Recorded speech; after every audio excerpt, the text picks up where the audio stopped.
describes acts of extreme violence in graphic detail and may include discussions about demonology and the occult, topics that caused widespread panic during the 1980s. This content may not be suitable for children under the age of 50. Viewer and listener discretion is advised.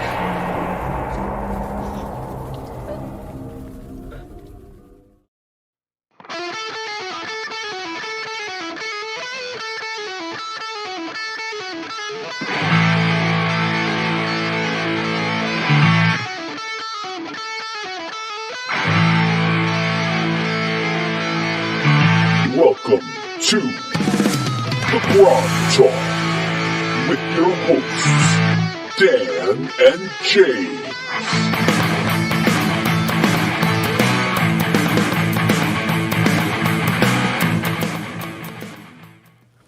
All right, welcome to GROGTALK. I'm James.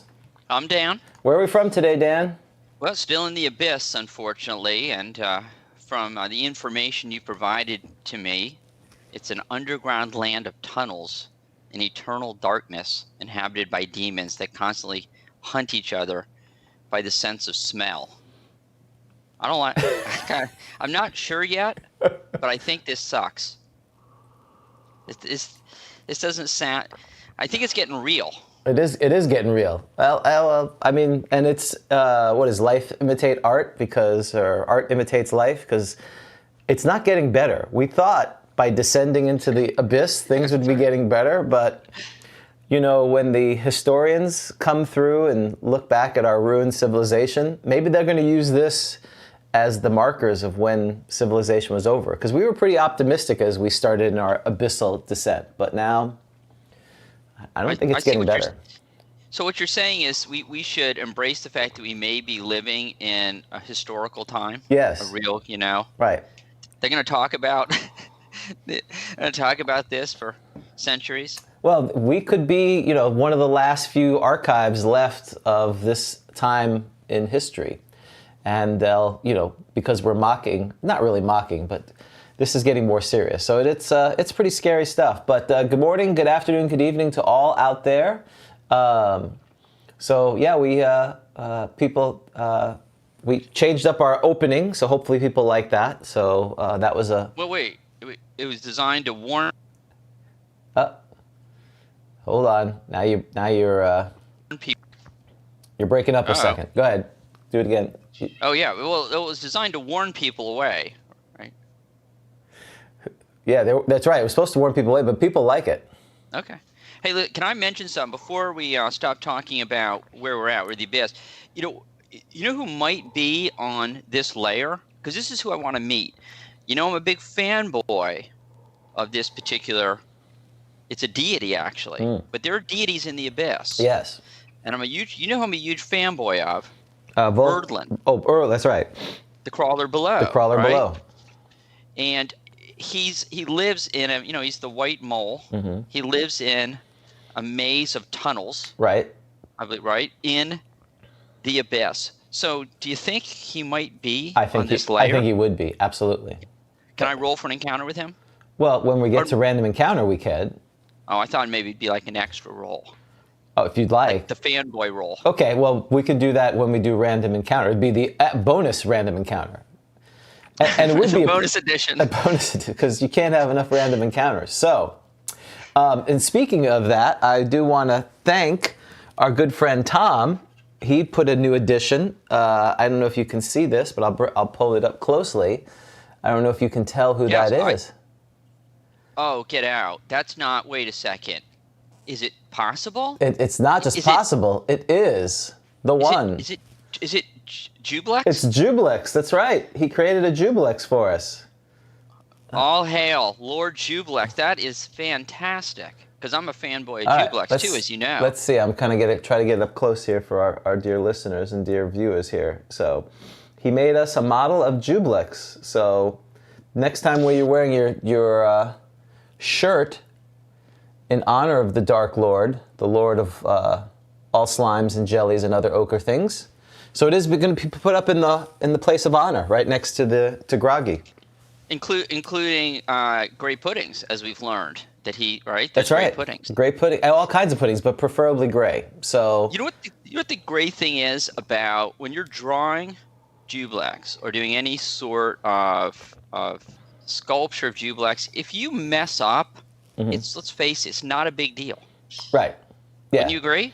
Right, exactly. I mean, he could have he could have taken the 3D resin and just a blob and put some eyes on it. We'd be like, wow, that's Jublex. That's great. Right. So, Not that we're saying it isn't a great piece of work. It is. It is, But it I'm is. just pointing out. yeah, no one knows what it is. But thank you to Tom. We socially distanced. I went to his house and picked it up, and very thankful for that. That's going to make a fine addition here. He slid it to you with a 10-foot pole. That's right.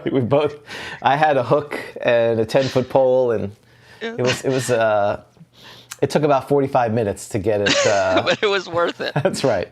While the thunderstorms happen.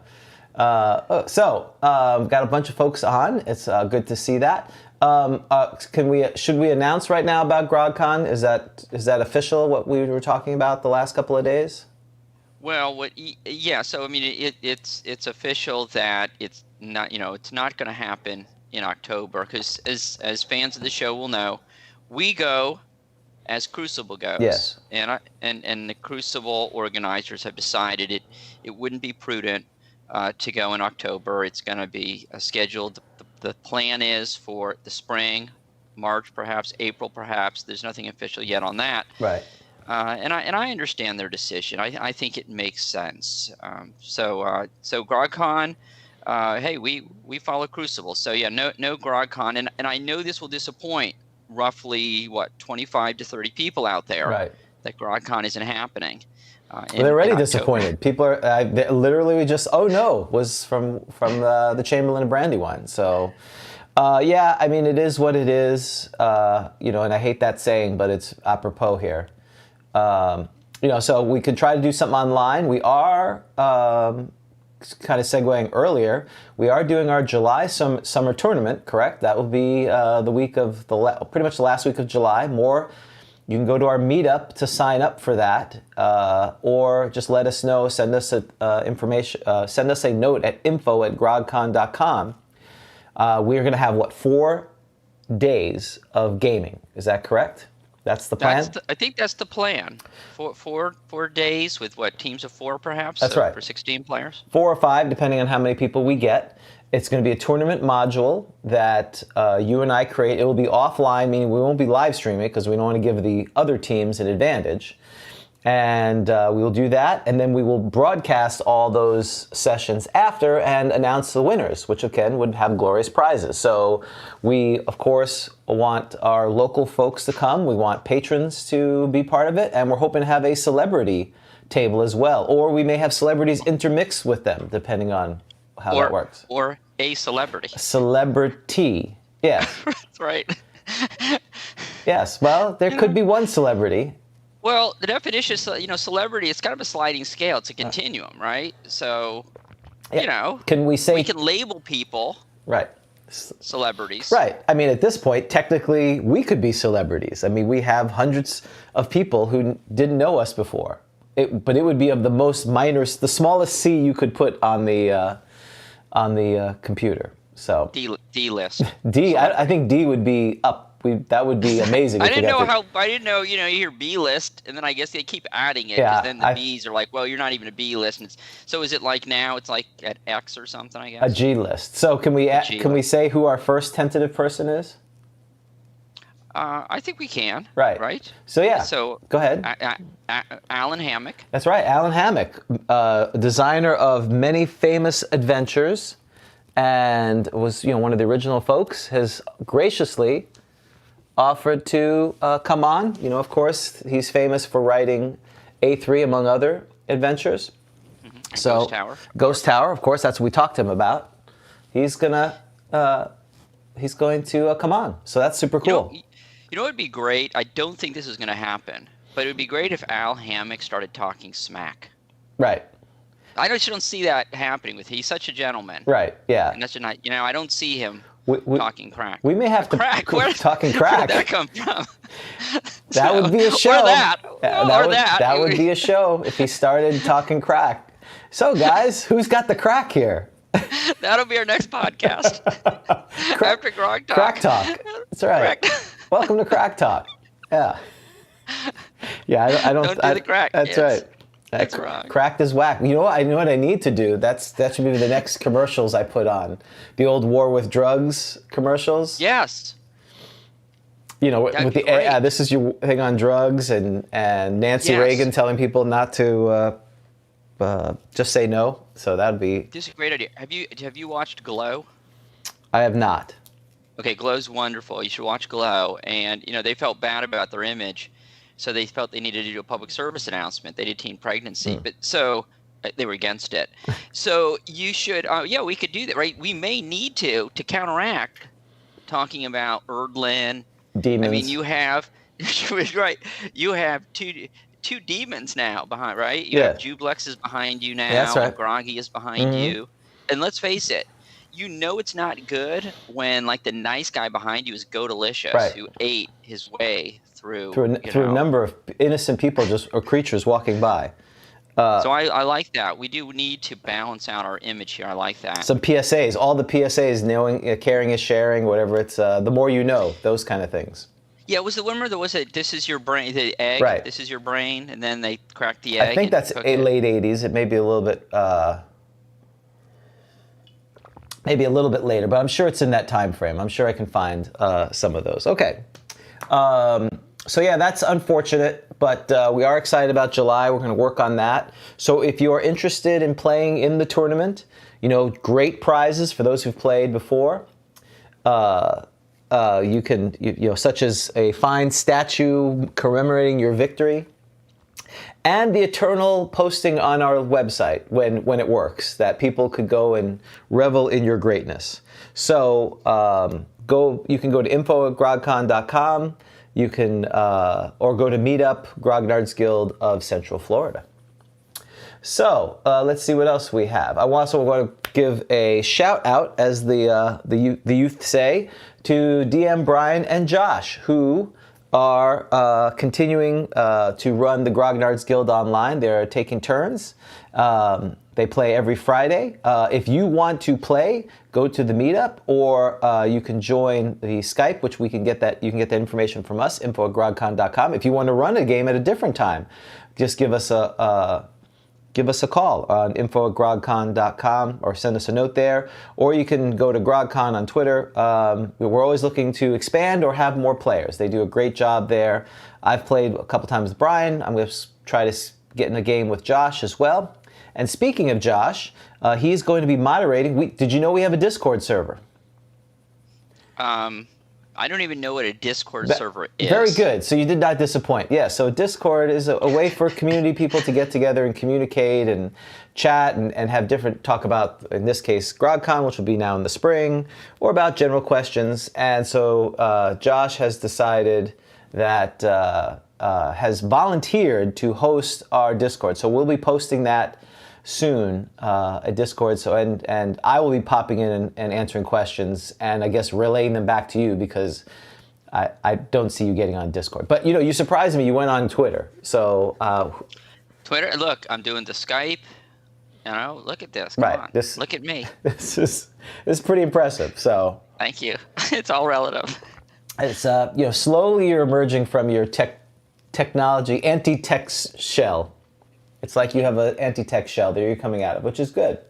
So again, thank you for that. So now we are ready for, which we have not done in a little bit, some heraldries. We are ready to give out some titles. I love this part. Okay, so go ahead. Yeah, I was gonna say you've got the Best of Dragon. I've got the book that is the official title giver, and we're flipping, and we're flipping, and we're flipping. Oh, there we go. And so, would you ever go ahead. Dog-ear it? Would you ever dog-ear it, or would you view that you wouldn't do that? I wouldn't do it magazine? Purposely at this point. Okay. I should just put a piece of paper here, and I should remember what page it's on, but I don't do that.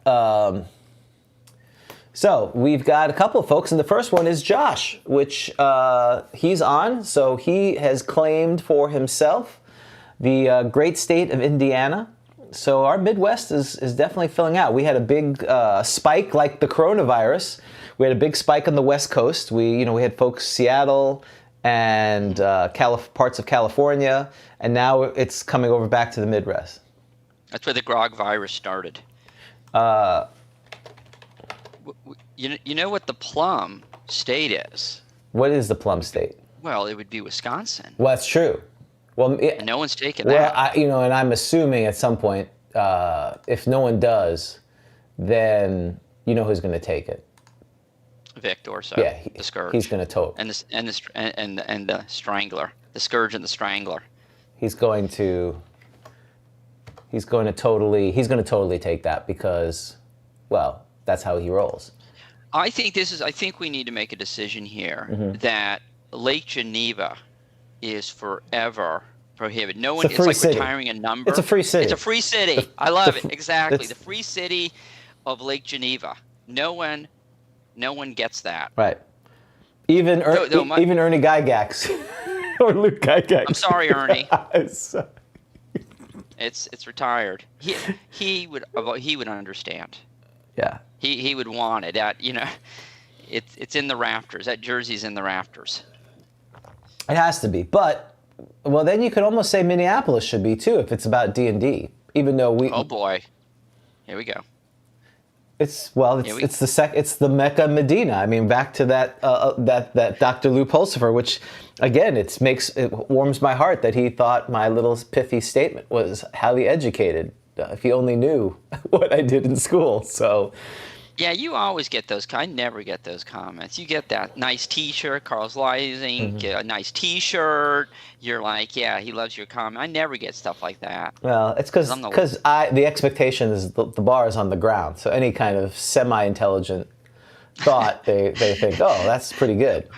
Well, after hearing from me, well, like, wow. After being cross-examined for 2 hours, they're just happy to hear anything. They're like, oh, please. I like this other dude. More James. Yes, more. Hashtag more hashtag James. more James. Well, by the way, there's a hashtag more Jody. Did you see that? And so this is why I'm setting up for you. Go ahead, tell us what we're planning on next week or next session. Not next week. Next session. Right, 2 weeks from now. Right. So yes. We're planning on a game with Jody will be back. Right, because Jody offered, right, to play in a game that we ran. Right. And we have taken it. We have taken her up on that. So yes.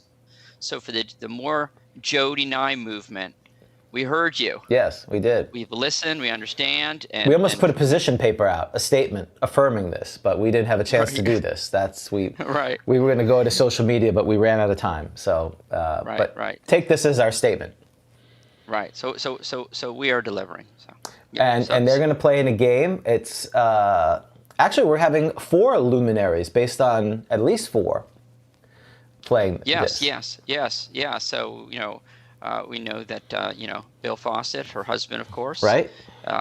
He'll be there, and they've got some luminary friends. They do. That they've been very nice to introduce us to. So, and once we've got that all confirmed, we will announce it. Yeah, and there's some friends and it would be amazing. They're talking about having a special guest too, which I didn't even think that could even happen. Wouldn't that be amazing if we got that other guest?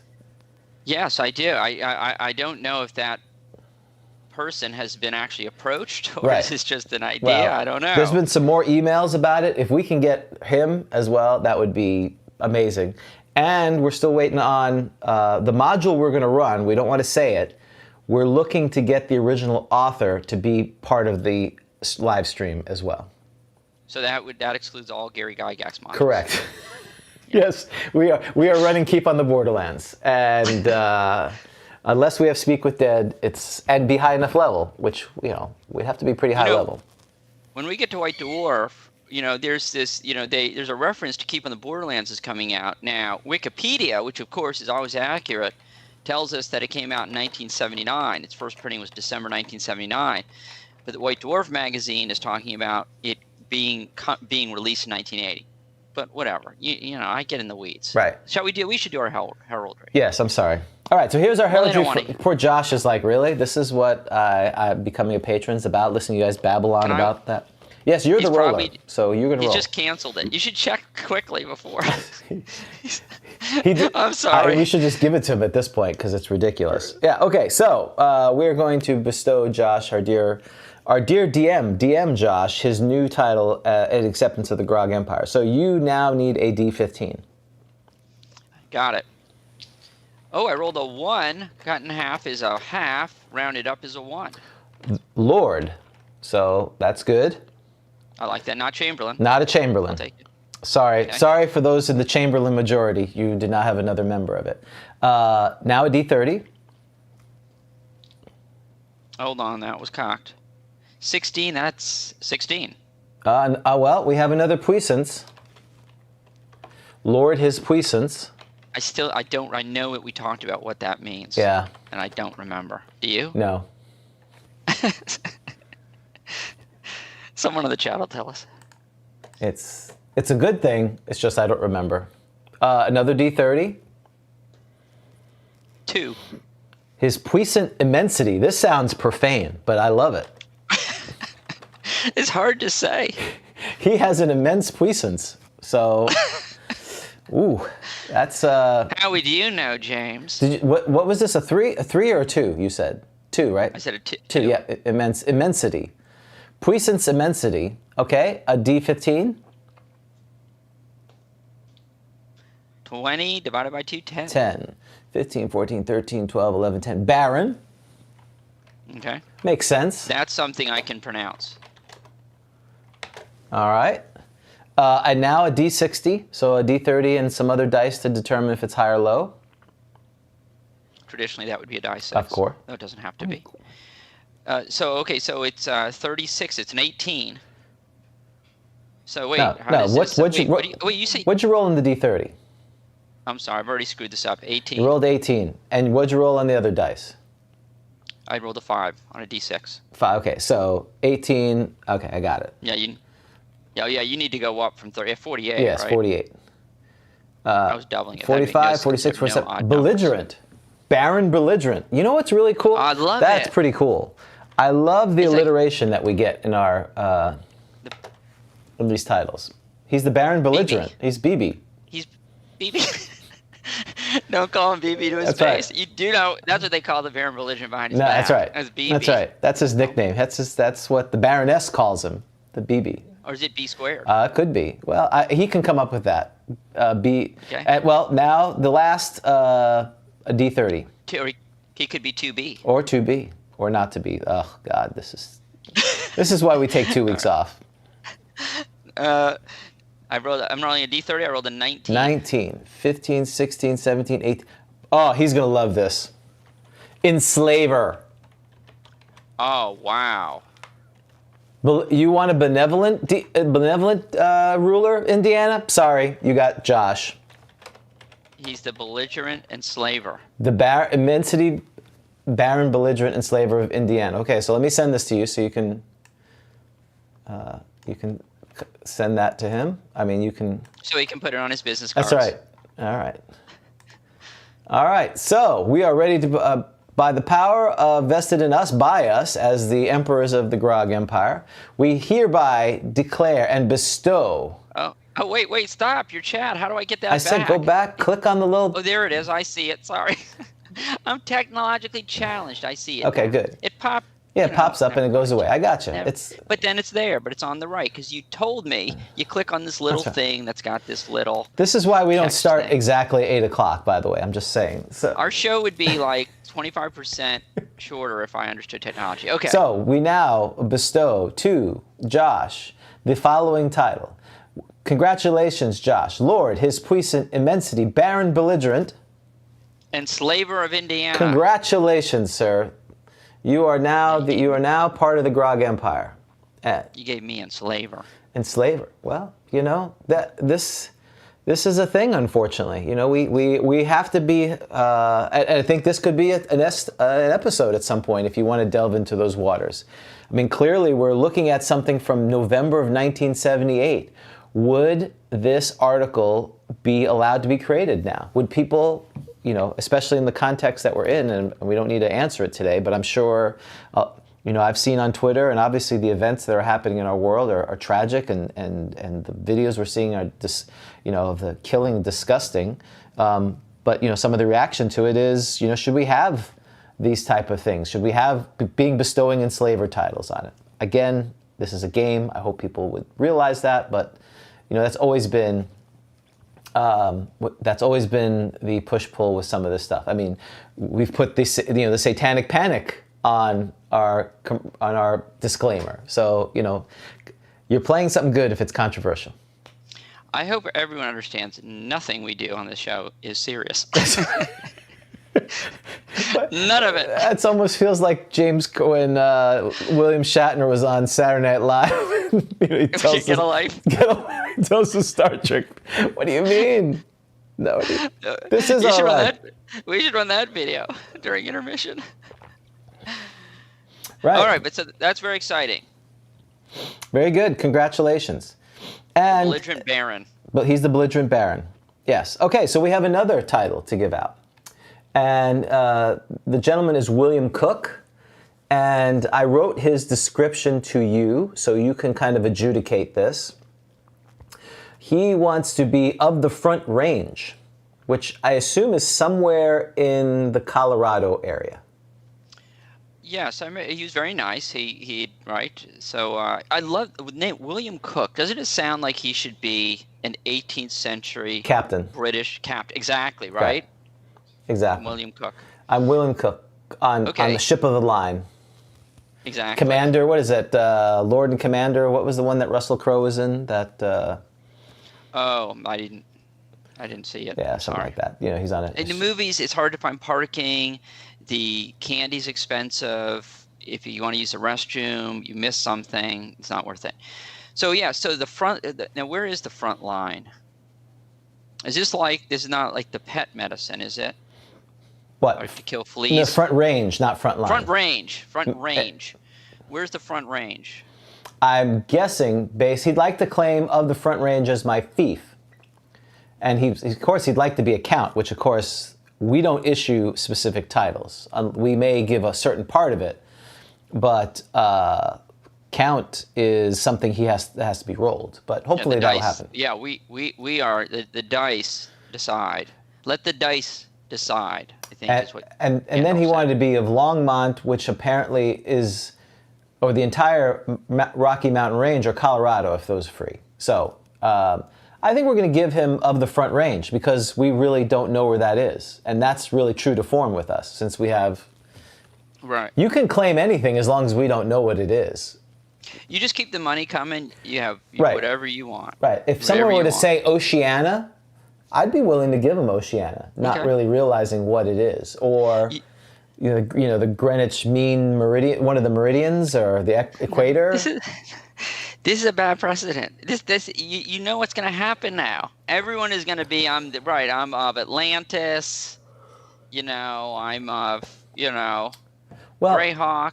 But is that really a bad thing? Because eventually we're going to run out of places. As the empire spreads, and we want to keep collecting money. We're going to run out of spaces, so we really need to do fictional places. Or start, how like they have those stars, you can name a star, that scam? We should start doing that. Oh, you're right. We could have done that like Greyhawk or something, right? You get your place in Greyhawk. That's right. Okay, all right. So, but I'm going with the Front Range, unless you have an issue with that. No, I like that. It's like when the Patriots, the Patriots took, now it's a little different, but they took New England. Right. You have some of these sports teams that will have that was at a region, and you'll take an entire state. So, no, I'm fine with it. Let's roll. Yeah, the Chamberlain of Australia is trying to claim all the Southern Hemisphere now. I guess that's something. It's some part of the world. I'm really not too worried about it, so we probably should think about that. So Southern Hemisphere, I believe that's what everything east of the Mississippi, or west of the Mississippi. Yes, something like that. Mississippi. Yeah, right. Something like that. All right, D30, right? It is a D30 divided by 2. Well, the dice will decide whether, if he has overstepped, the dice will tell us based on the name, don't you think? I agree. Okay. Oh, that's cocked. The 30 is always 15. All right. 15 is master. That makes it easy. Okay. Hold on. So he is the master. Give me a D30. 10. Wow, you're his 10, 15, 14, 13, 12, 11. Peerless. That's good. So far, we're the master. His peerless. Another D30. 21. 20, 15, 16, 17, 18, 19, 20, 20. Oh, here's a word. I think, do you know this word? Munificence? I just have a general good feeling about it. Yeah, munificence. Well, Does that municipal. mean beneficent? Like you give out a lot of stuff? Multi-benevolent. All right, folks on the internet, what is M-U-N-I-F-I-C-E-N-C-E? This is why we love Dungeons I and want to Dragons. say you're very charitable. I would think so. I feel like I'm on a game show. We're going to go with very charitable. Lavishly generous. Okay, and Good now, job. James, you say, Dan, that's Dan. awesome. Dan, that's awesome. You're so knowledgeable. You are. You're knowledgeable in the ability to take words and contextualize them. That's good. That's a good. Thank you. That's a skill. All right, munificence, which is next to magnificence, by the way. So don't get those confused. Another D30 divided by 2. This is what he wants. Let's see if the dice don't lie. 21 divided by 2 is 10 and a half. 10 and a half. Rounding up to 11. 1, 2, 3, 4, 5, 6, 7, 8, 9, 10, 11. Baronet. I like baronet. Wait, is a baronet female? No. Baronet is less than a baron. Oh, okay. It's not female. No, yeah. Baronet is, I think it's one above sir, or similar to sir. So does this mean then every time he goes around, it's like, oh, it's the baronet. And then people are like, oh, for some strange reason, I thought you were... Well, extra value is what you get ma'am. when you try baronet. That's what I always think of when I hear baronet. I don't know why. Or clarinet. It's... Oh, baronet. Yeah. Like, what do you play? I play the baronet. I play the baronet. I'm the second baronet. But we had in my last campaign, when I gave out a title, if you go, okay, complete segue, poor Bill or William, if he's on, he's going to be like, what have you done for me? If you go to the Dungeon Master's Guide and you look up, one of Gary Gygax's treasures is when I was a young child reading this, or a teenager, understanding kind of the social structure that you should think about building in your campaign. Where was it? It emits such an impression that I don't remember exactly where it is. So here it is on page 89 of the Dungeon Master's Guide, Royal and Noble Titles in Northern Europe. You have Knight, then you have Baronet, Baron, or Thane, which again, Thane Thompson, Viscount, Count, Marquis, Prince, Duke, King, Emperor. And then they have religious ones, and looks like German ones, and French ones. So there you go. Well, you know what I thought we would do? I know this would be fascinating. Uh-huh. But see how they talk about government forms? This is all kind of government-y kind of stuff, right? Right. That could be one of our November episodes. A November episode? Well, because it's the election. Oh, right? for us here in the United States. For us here. That's right. Well, we That's think. You're very confident of that. It's we don't. Oh, that there's going to be an election? That we're going to be here. That by then the virus hasn't mutated and made us zombies that are seeking human flesh. But okay, and the network may cancel us. that's Our true. show. Not canceling us. So yes, Baronet, which is close to Count. You were 3 rolls off from Count. So now a D60. 55. 55, okay. 60, 59, 58, 57, 56. Determined. Baronet determined. We haven't had a determined. I like that. No, we haven't. And so now we do a D30. And so one of our dear friends said, he's not too happy with the enslaver moniker. I just don't know. Most of these you'd have to take off because they are basically some subjugator of the people they have over them. So Well, that's true, but the word enslaver, right? Let's face it. Right now that might not be. well, there's slaughterer, subjugator, Let's subduer. just do a re-roll. No. You don't want the poor guy to be. No, we've given that. But first of all, we're not finished with this one. Roll this out. Oh, okay. Did I roll? No. I can't remember. What am I rolling? D30. 10. 10. 1, 2, 3, 4, 5, 6, 7, 8, 9, 10. Well, that was a good one. Victor, over the home range. So there you go. Victor over... of the front range. Victor of the front range. I like that. It is. That's very catchy. Yes. The Victor of the front range. All right. So let me give this to you.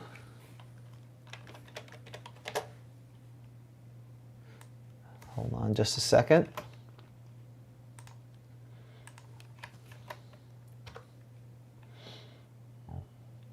All right, you got that? I got it.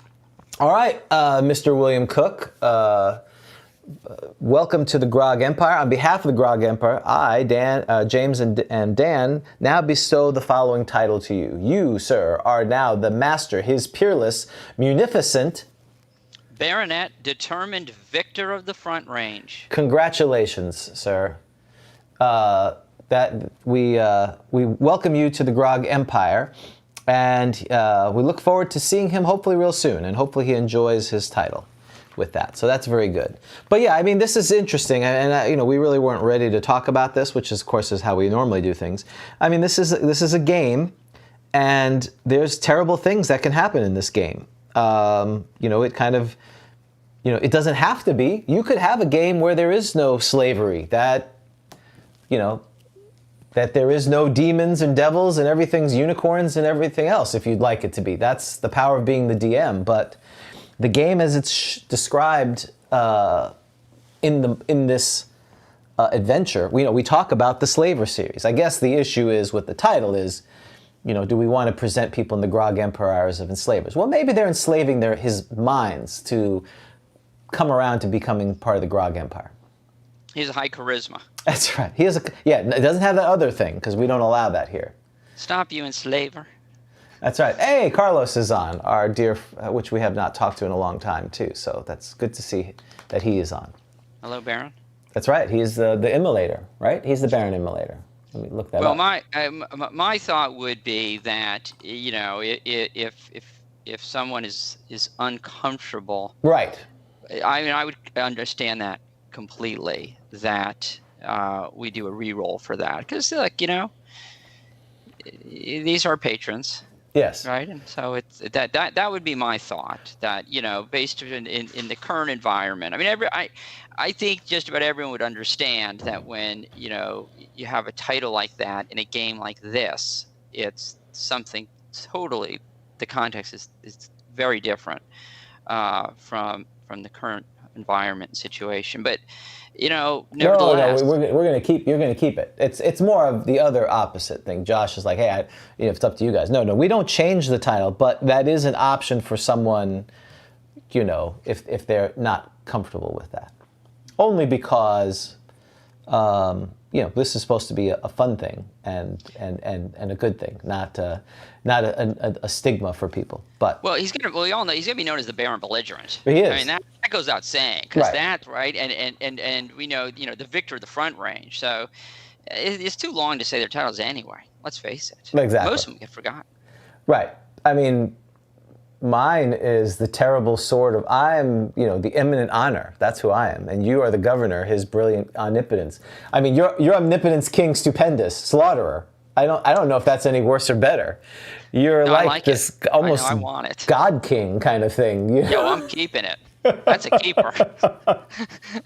You heard no complaints from me. Yes, I don't. Slaughter? I Great. don't enslave. I just slaughter my people. It's so much better. Yeah.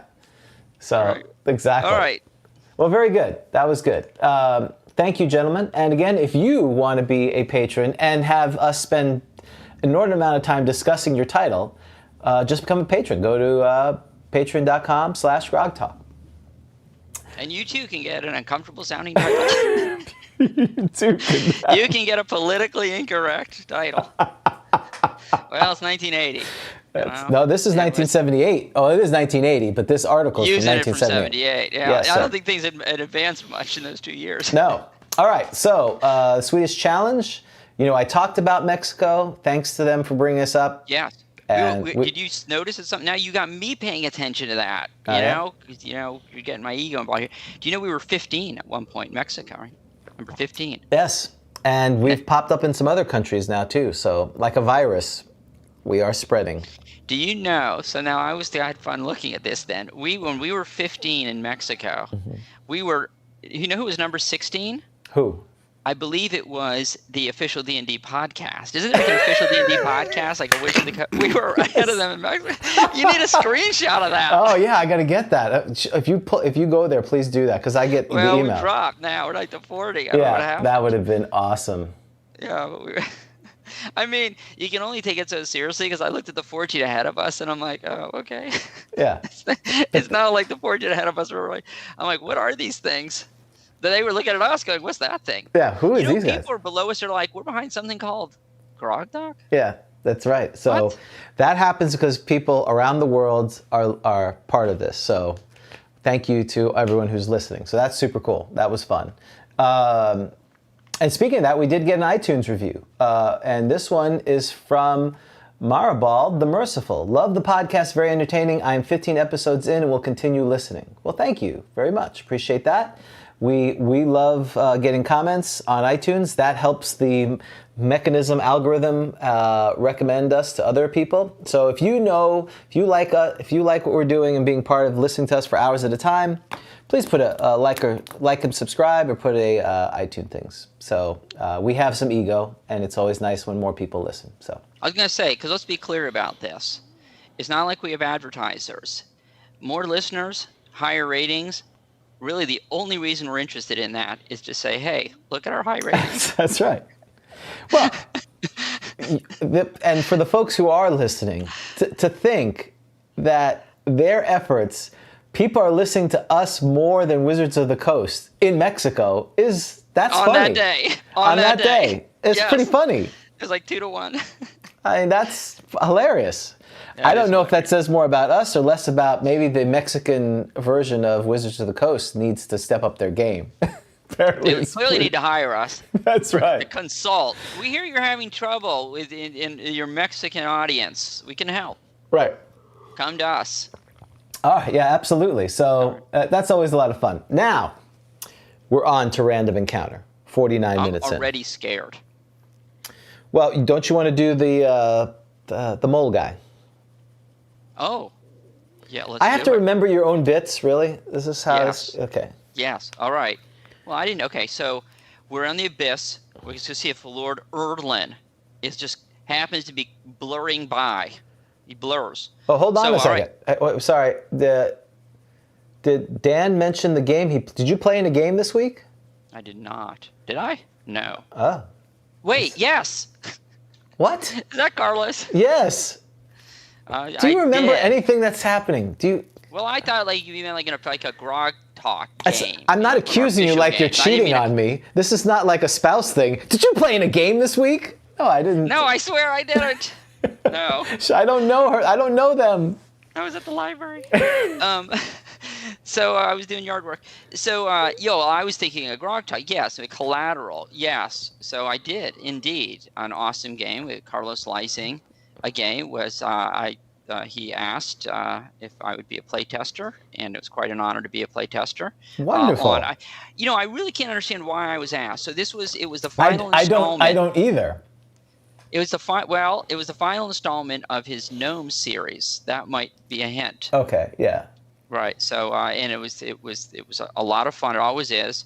Great bunch of players. I just don't know you anymore, Dan. I mean, you're not the person you go off and game without me. It's. Yeah. I think something's lost. I don't know if. People are such good players. I'm ready to. Wait, why are you laughing? I didn't say anything funny. Someone in the chat. No, it's funny because I'm trying to be serious. I'm trying to make this serious, and you just go on. That's good. So go ahead. That's what I do. That's right. You play tested You really don't want Carlos. I should have mentioned this. You really don't want me as a player. I'm a very average player at best, and it's true. I'm not saying that. People are like, no, Dan, you're great. No, I'm not. Other people are they're much better player, very good. You know, they know things like, well, columns. There tend to be secret doors in columns, and I like when it's set. I'm like, yeah, that's true. And then of course there is something in there. People are very clever and very good players. So it was a lot of fun to play with that group, and another great adventure by Carlos. So, well, and this whole Gnome series is on castleentertainment.com. And Carlos, are you able to ship now? Because I know for a while, due to the pandemic, you're only doing PDFs. So and by the way, Dan, Carlos is like, if I didn't despise gnomes. If I didn't despise gnomes, he would have placed it. Look, we have an open relationship here, Dana. We don't have to check in on each other to play. So, I played with Brian. I didn't ask permission from you. So, and every week I establish a game. You can come by if you'd like, but we're grown adults and we're making choices. No, that's fine. No, I wasn't invited. That's okay, James. Well, neither was I to this. We need some counseling. Maybe Lou Pulsifer could be our counselor or something, and go have something. That's a great show. That's right. What, counseling with Lou Pulsifer? He's a doctor of history. Whatever. He's not a psychiatrist. He's fine. He's a doctor. Yeah, you can do a lot of things. Like, doesn't that give him license to talk about a bunch of things? Well, great, by the way. So Carlos is saying, yes, they're sending stuff out. So please go to Castle Entertainment. Oh, you think we should, people think we should choose Ed instead. Elminster. We should ask Elminster, the wise, to mediate our relationship. Is he good at that? I don't know, but we're being told that we should choose Ed, not Lou. So. Oh, you know what I have to show you? So Rob, who I believe is a patron, he's of Longwood, right? Isn't he? Yeah, He's a now patron. Longwood of is it Brandywine? Oh, Brandywine. I'm pretty sure it's Brandywine. I think you're right. He drafted up. He's a force of energy. He's like Carlos. Right. He drafted up a field guide to burying mammals. He did? He did, and it's hilarious. Honestly, I literally would probably put in like the top 10 D&D things I've ever read. I was literally, I don't mean to build it up too much, and people read and they're like, well, it's okay. Well, is that on his Facebook? I'll send it to you. He sent me a version. So I can send you the link. Well, maybe we should give this to the patrons. We should give this, well, he is a patron. Let's talk to Rob. I know he's online. Is this a patron only thing? So Rob, if you're still out there, let us know. Do you want this? Is it okay to distribute patron only? How do you want to do that? Well, at some point, it needs to become part of the Gnome Realms. Absolutely. I've asked him to collaborate with me on the Gnome Realms. That would be great. And it's hilarious. It really is. It's the writing style is in the vein of exactly what you'd expect from first edition AD&D, right down to the examples, and it's very funny. Awesome. I was laughing out loud. And the Link Boy NPC class, which I'm seriously thinking for this adventure, can I be a Link Boy NPC and co-DM with you?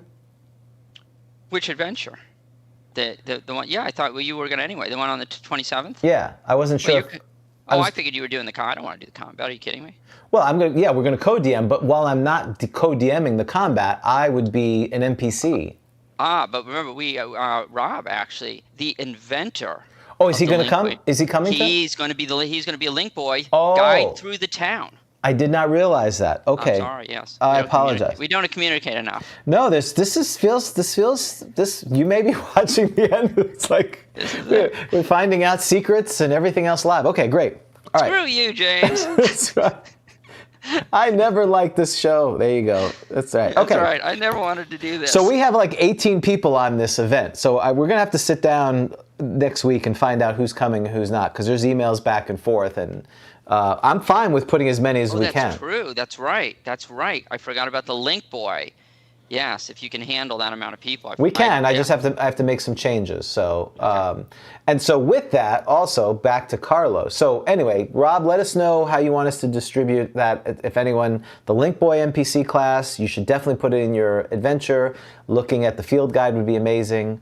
And for those, you want quality modules in the AD&D style with a passion of Greyhawk, go to Castle Entertainment. And again, I'm trying to codify a great friend's work in 2 sentences. So just go out to Castle Entertainment and do that. Which, by the way, I want to order some stuff so we can start our giveaways again, now that we can go to the post office and not be instantly killed.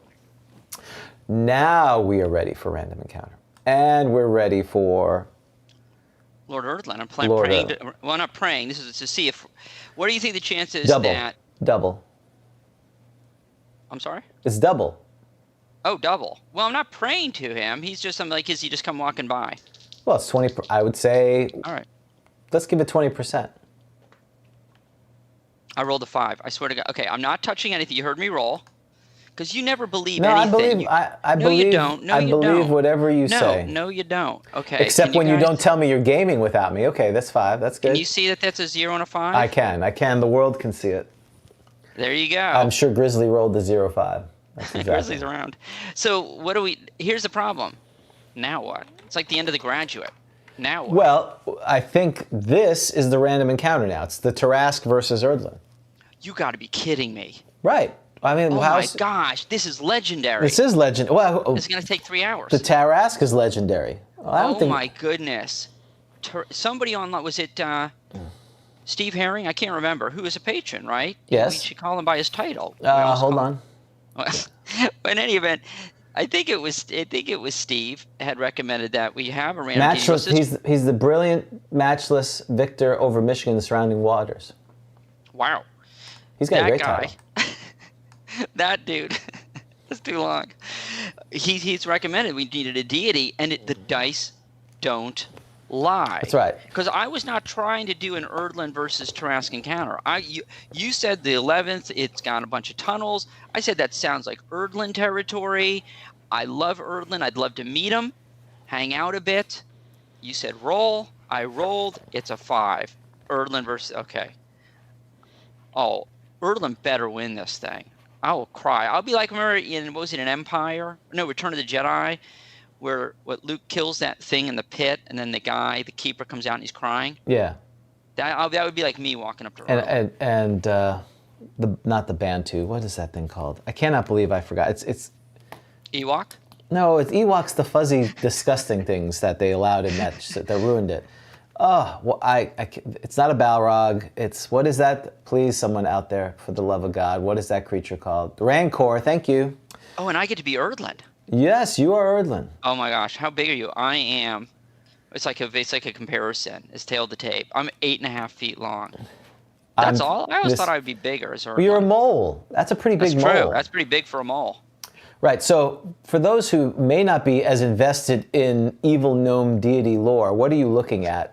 And how do they get to this? Okay, so Erdlin was actually enshrined, I believe, in in that book that shall not be named, because then they take all of Roger Moore's deities. So Roger Moore. Okay, we can look in there too. Yep. Right, in the Best of series that were and then included in Best of Dragon. Right. He included deities for the gnomes and the other demi-humans, and so Erdlin was his evil gnome deity. I love Erdlin. Which is on page 26 of Best of Dragon 3. It came from. Does it say which one it came from? Oh, it's 61, I believe. 61? Okay. You don't know the number for the gnome point of view? No. Pretty sure it's 61. It's not required reading for us. It wasn't on your syllabus? For those who are outside of the gnome realms, we don't need to know that. Okay, so Erdlin, I'm chaotic evil. I'm in the abyss, the epitome of the evil impulse that rules some gnomes and is feared by the rest. Go ahead. He's a huge, dead white furless mole with claws of steel. It's Erdlin, the crawler below. It's a Nightcrawler. It's a Judas Priest song, Nightcrawler. There you go. Oh, I don't know that one. That's got to be post 85, right? It is post 85. Oh, when Turbo Lover came out, I was done. Yeah, I was so done. And I know that a lot of people like that song. Nah. They played in No, it's You terrible. agree with me? That was sad. Well, because it was all the synthing. Even when Iron Maiden started that Somewhere in Time. I tried to listen to that because I looked at a listing of best albums of all time for Iron Maiden recently, and I was stunned that Power Slave was number one. Power Slave is not better than Number of the Beast is without question their best album, right? Everyone knows that. Don't put Power Slave number one. But like that Somewhere in Time business, which I remember coming out, and then I was like, really? It's too poppy. I listened to it because it's supposed to be so good, and I was like, yeah, all right. It's okay. All right. Sorry. Erdlin. Page 117 on the book that shall not be named, by the way, for those who... Okay. So now we need to know. All right. So how are we going to do this? Go ahead. Erdlin's form is distorted by a permanent blur spell, which cannot be dispelled while he lives. So that's awesome. Okay. So I'm ready to go. What do I have? I have 2 attacks, 4 to 16, plus 7. So is that? I guess that's to damage or to hit. What is that? Yeah. When it's plus is it 7. to hit too? No, it's to damage. Oh, I see. Because I'm strength 19 plus 3. Okay, so I'm just attacking with these 2 claws. Erdlin has dismembered somebody before in our shows. You may remember. Yes, that's right. You were talking crack. Remember? Crack is right. He's talking You're crack. talking crack, and someone say crack. So what's interesting about this is we don't have all the time to deal with. So now there is a rule because we are in his home domain, right? Correct. That means he would die if you killed him here, I think. Right? That's right. This would be the end of him. Right. We would be changing lore. I'm nervous. Okay. So the fact that he has a permanent blur spell on him, what does that do for him? Anything, or does that just mean? Is that why his AC is only 2? I guess that's his AC 2. Okay. So let's do it. This is gonna take forever, isn't it? No, I think Erdlin's going to die a horrible death unless he gets some help. He better do, because he can't kill the Tarrasque. You've got over what this. happened? You can't kill him. Not even in the abyss. Well, because he needs to, because again, going back to the Tarrasque here. So this is good conversation. All right, folks. Can he run away? At some point, if I dismember you? All right, where's the Tarrasque? Well, that's on page 1718. The slaying of the Tarrasque is said to be possible only if the monster is reduced to negative 30 hit points and a wish for its death then used. A wish or what? A wish for its death then used. So he's a deity, but what do all deities get? I don't know, that's what we have to look up. So now we have to go to the deities and demigods. All right, we're turning, we're flipping. Deities and demigods. Because they get certain things automatically. That's right. You are yet again correct. You're on fire today. I give you a week off, and look at you. You know what's amazing? Erdlin's charisma is a 3, which means you could have a character that is like you and Erdlin. I mean, the same. Is it because of his personality? That's right. He doesn't have. Well, he is the crawler below. That doesn't really emit charismatic feelings. So. Yeah, but wouldn't you think it would be lower than 3? Right. It had the awe, the horror. Yeah, wouldn't you think? I would be scared to death. What do you think Jubilex's charisma is? I'm sure we could figure it out. It's probably pretty low. Standard divine abilities. It's on page 8. Thank you. Okay. Command. Oh. So I could command you. So I could do something to get rid of you, though. Right. Detect alignment. Gate. How do you pronounce that? Geese? Geese, yep. Quest. Quest. I can send you on a quest. Potentially, yeah. I'm just going to have to get rid of... Oh, teleport. So I can just get the heck out of there. You could. Correct. So things aren't going well. Yes. That's the part that's why a deity it'd be really hard, should be super hard to kill a deity on their own plane. They can teleport at will. No error. But I don't have where. Wait, hold on a second. Oh no, Wish isn't is Wish a spell ever? Huh? Is Wish a spell, or is it just like the magic users get it at some point? No. Oh, I'm a 13th level illusionist. Of course, because I'm a gnome. Yeah, exactly. Isn't that great that Erdlin in keeping with the gnomes? He's a rat, he's a mole, but he's an illusionist. He doesn't get magic users. Oh, wait a second. 12th level assassin. Right. So I could try. Oh, I'd have to catch you sleeping or something like that. If you were surprised, I could try to assassinate you. Well, yes, he does have a back, but he's also 50 foot tall, so 50 foot long. Yeah, but I just come and climb up you without you knowing. Yeah, I'm like a flea to you. You're the crawler below. I guess you could do that. So this encounter has already required 4 books open. That's what I'm just saying about this. This is a heavyweight match. This is a heavyweight match. So let's start. Let's see what's happening. So I'm the Tarask. You are Erdlin, the Night Below. Alter reality, that could potentially be, I don't know, what level illusion? I know it's a 7th level spell, alter reality. When do you get that as an illusionist? 14th level, I think. Getting help from the crowd. I like that. Well, you're getting help from the crowd. You got evil gnomes out there. The legions of evil gnomes. He is a 13th level. He's a 13th level illusionist. Right. So he needs to be 14th level to cast 7th level spells. So let's look at your 6th level spells that you could potentially have. So you're helping me beat you. It's not me. I'm the good DM. I'm not against you. I allow you to stray to other games, and I try to make sure your characters and what you play does well. Well, we would have to randomly roll. We don't even know what Erdlin has studied that day. Well, of course, yes. We'd have to randomly roll. So does Erdlin, does he like wake up in the morning, crack open his spell? Does Erdlin have a spell book? Oh, yeah, Lucius have spell books. Yeah, like clerics don't, right? Do deities have to memorize spell? Who do they pray to? Well, that's clerics, if you're a cleric.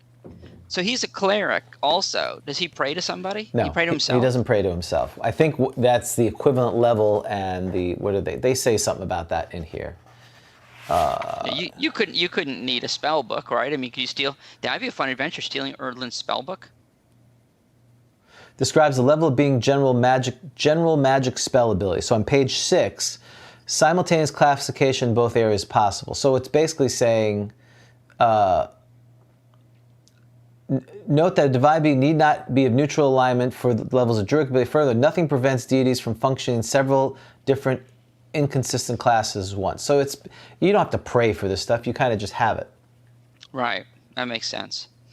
So, all right. Well, so there's conjure animals, demi-shadow magic, mass suggestion, permanent illusion, programmed illusion, shades, true sight, veil. So shall we? Right. Shall we just get going? That's right. Should we just get going? And some of the other input is that Carlos is claiming, and I don't disagree. The Tarask has animal intelligence, so illusions should work on it. That's true. Can I do an illusion of a wish spell? Hey, you're the guy that tried the illusionary holy symbol. That's right. Well, I did it because that made perfect sense. Okay. That's what you said. All right, so let's go with surprise first. Let's do it. I'm rolling. Because who is going to be more surprised? The Tarask, who is climbing through a dark thing? You rolled a 3? Mm-hmm. Yes, Tarask climbing through a dark thing. Or Erdlin in his realm. Do you see that? This is your dice you gave me. 3. It's so pink. It is. It's pink. Well. All right, so neither's surprised. That's right. Neither are you're surprised. enormous, man. How are you fitting in my tunnels? Hey, what are you doing? This is pornographic. Stop. You're probably stuck. This is kind of gnome love. This. I find you wedged in my abyssal tunnel. That's what I think. That's right. Well, all right. It's a declare action. No, you know what'd be funny though is Erdlin would probably just be like, "Yes, can I help you?" Because you're like some big evil creature. He's like, "Yeah, what's up, dude?" Oh, I'm sorry. I'm not evil. Don't judge me. By your looks, that's true. I'm so sorry. That was so wrong. What are you? I'm a force of nature. I'm a neutral. I'm a thing that happens. I would know what the heck you are. I mean, I'm a deity. For deity's sake. Yeah, so you're the 50 feet long. Oh my gosh. Wow. So even Erdlin is like, oh my God, what the? This Tarask is overpowered. I looked up the Tarask. You are right. It is based upon this story, right? But I don't know that it's supposed to be this. They killed the Tarask. The villagers killed the Tarask. It's like a Beauty and the Beast, King Kong kind of thing. Right. This Tarask is way overpowered on the stats, but whatever. Right, and according to legend, the Tarask was defeated only by divine intervention by Saint Martha. That's what our Chamberlain from Australia. Was she a saint before then? I thought maybe she became sainted after I that. So I need to. I don't know. Can I pray to Saint? Erdlin is praying to Saint Martha. Who I'm sure is not chaotic evil, but okay. I'm rolling. So what is your 87. action? Well, I don't even get a bite. How can I not be claw bite? Look at that mouth. Yeah. Well, I guess I'm going to. Well, I can't try to assassinate you because I have to come upon you as helpless, don't I? That's on the right. chart. Yeah, you can't assassinate me now. No. But wait a second. But I have thieving skills. You do. So, but you see me, so it's too late to hide in shadows. Is that right? It's too late to hide in shadows. Correct. In fact, there are no shadows. It's completely dark here. The whole thing was everyone looks for each other. Ooh. Wait a second. We need to talk about this. Can I see but not you? Clearly, Erdlin's a gnome. By the sense of smell. I mean, they're inhabited by demons that are constantly hunted each other. But that's because we're on the mole rat layer. So wait a second. But I can smell you. Yeah. Can you smell me? All right, so you're getting a lot of help from the crowd, and they love Erdlin, Lord Erdlin. They want to know if, after the last adventure, is the Tarrasque resting. In other words, he's actually burrowing again. Yes. And he's hibernating. He's curled up like a kitten. Right. Because he's only active for a short amount of time. I think we need to find out. He may have gone to rest. He's like, oh, this tunnel complex looks nice. All right, so it's a 1 in 30 chance that he is in a super dormant state. 1 in 30. What? Oh, I'm rolling. You say 1 in 30? Yes, that's the D30. But then we'll have to determine if he's in the normal sleeping. Okay. I rolled a 28. Okay, so that doesn't help. So we're going to have to decide if he is in foraging mode or not. Okay. So am I rolling a D30 again? No, I've got to figure this out because it's fortunate that this is on page 118 of the Monster Manual 2. It's fortunate that the Tarrasque is active only for short periods of time. Typically, the monster comes forth to forage for a week or two, ravaging all of few square miles of land. The Tarrasque then seeks a hidden lair underground. That would be where we're at. Right. Sleeping for 5 to 20 months. So that's an average. 5 to 20 is 15, 7.5 is 12. He goes out for a week or two. So really, he only has a 2% chance, 1 week out of 52, that he would be awake. Oh, yeah. So I'm going to say he has a 3% chance of being awake at this point. Okay. So you roll that. If you roll, okay. So let's see if you roll the dice as good as you did before. Stop that. I don't like what you are implying. Or I'm not 20. Implying. 20. Oh, okay. You're saying it expressly. 24. Okay, so thanks again to your fans out there, Dan. Lord Erdlin's fans. That's true. Not mine. He's resting comfortably in the mole rat lair, waiting to come back and wreak havoc. So. Yeah, and he's found his place. And I know somewhere it talks about in the gods that it says Erdlin is in this twisting. Erdlin who lives in the abyss, and I know it's in a twisting tunnel complex. Well, this makes perfect sense. This all works. It's like we planned for it. So the dice don't lie. Exactly. Okay. So now you can. I retract the surprise roll. Assassin table. You're going to try to assassinate the Tarrasque. This feels like we're 14 again. I just have to call this. Wait, why is there not a chance that listen? What is my treasure type? Isn't there a chance I'd have a wish spell on a squirrel? Wait, could I even use a wish spell? How can anyone use it? How do you get it's a spell. It's a magic user spell, right? The fact that you don't know it's a magic user spell, I think we just lost half our patrons at that point. Who are we? I know way more than these dudes. Why am I listening to them? Exactly. Well, that came up yesterday. Like some people on the comments, oh, we appreciate you. We're oracles. I'm like, we're not oracles. I appreciate that's very kind. We're just people who love the game, and we're very fortunate we have great people who know what's going on. So help us out here. That's right. It's GROGTALK. It's not Grog Decrees. But okay. So you want to try to assassinate him? Yeah. So what page? We need to go to the DMG. DMG, page 75. Because I think it says, right? It says that I can use this when or attacks on helpless opponents by any character class. Yeah. That's me. Well, that's another topic, which we could talk about later. But you're helping. You're but read that again. This is back to my Kickstarter rules AF asterisks and footnotes. Right.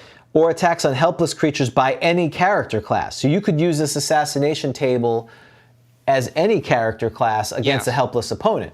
But later in the combat section, or before in the combat section, it talks about, if they're helpless, you can just kill them one a round. So why would you do that? So that's why That's right. That's an inconsistency. Why would I want to roll percentages for this when I can just kill them once a round? So my son, the production goblin and I were talking about, which is very enheartening when the production goblin is talking about 1E assassination tables. Well, can I kill you?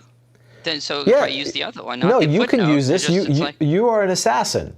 But I don't want to use these. And now you're convincing me. I want to use the other table. No, but that's only if I'm helpless. I'm not helpless. I'm sleeping. It's different. Okay. Helpless is magically held, magically slept. I'm not magically slept. I'm not going to argue that he's magically slept. Okay. So he's just sleeping. No, he's not magically slept. Right. So it says here, as the percentage shown is success, instant death under near optimal conditions. That's pretty near optimal conditions. You're in your own lair. It's pitch black. You're the lord of the under night crawlers. So I find you sleeping. It's like you come home and you find somebody sleeping in your bed. Yeah. Like an intruder. Like you seriously, dude. It's like you picked the wrong tunnel. It's like seeing your co-host playing in another game and he's not paying attention to you, and you sneak up and you totally kill him. Right. I got it. So that's disturbing. Now you know. James is suspect number 1. If I go. Well, wait a minute. I've been planning this for a while. We've established you only have 2 years left. That's true. I thought we had an open relationship. Well, now there's jealousy. we can game with other people. Now there's jealousy. That's what they always say until they right. Murder. That's exactly. It never ends well. Okay. All right. Now the problem is you are how many hit dice do you have? Like 1 billion? Yes. That's just easiest to say. I have 1 billion. 300 hit points? So you're like level 18 plus? That's correct. Oh. But now the level of the assassin, and I'm only a 12th level assassin? Yeah, you're equivalent to I have a 10% chance. Well, you know what? You've been rolling under 10, so.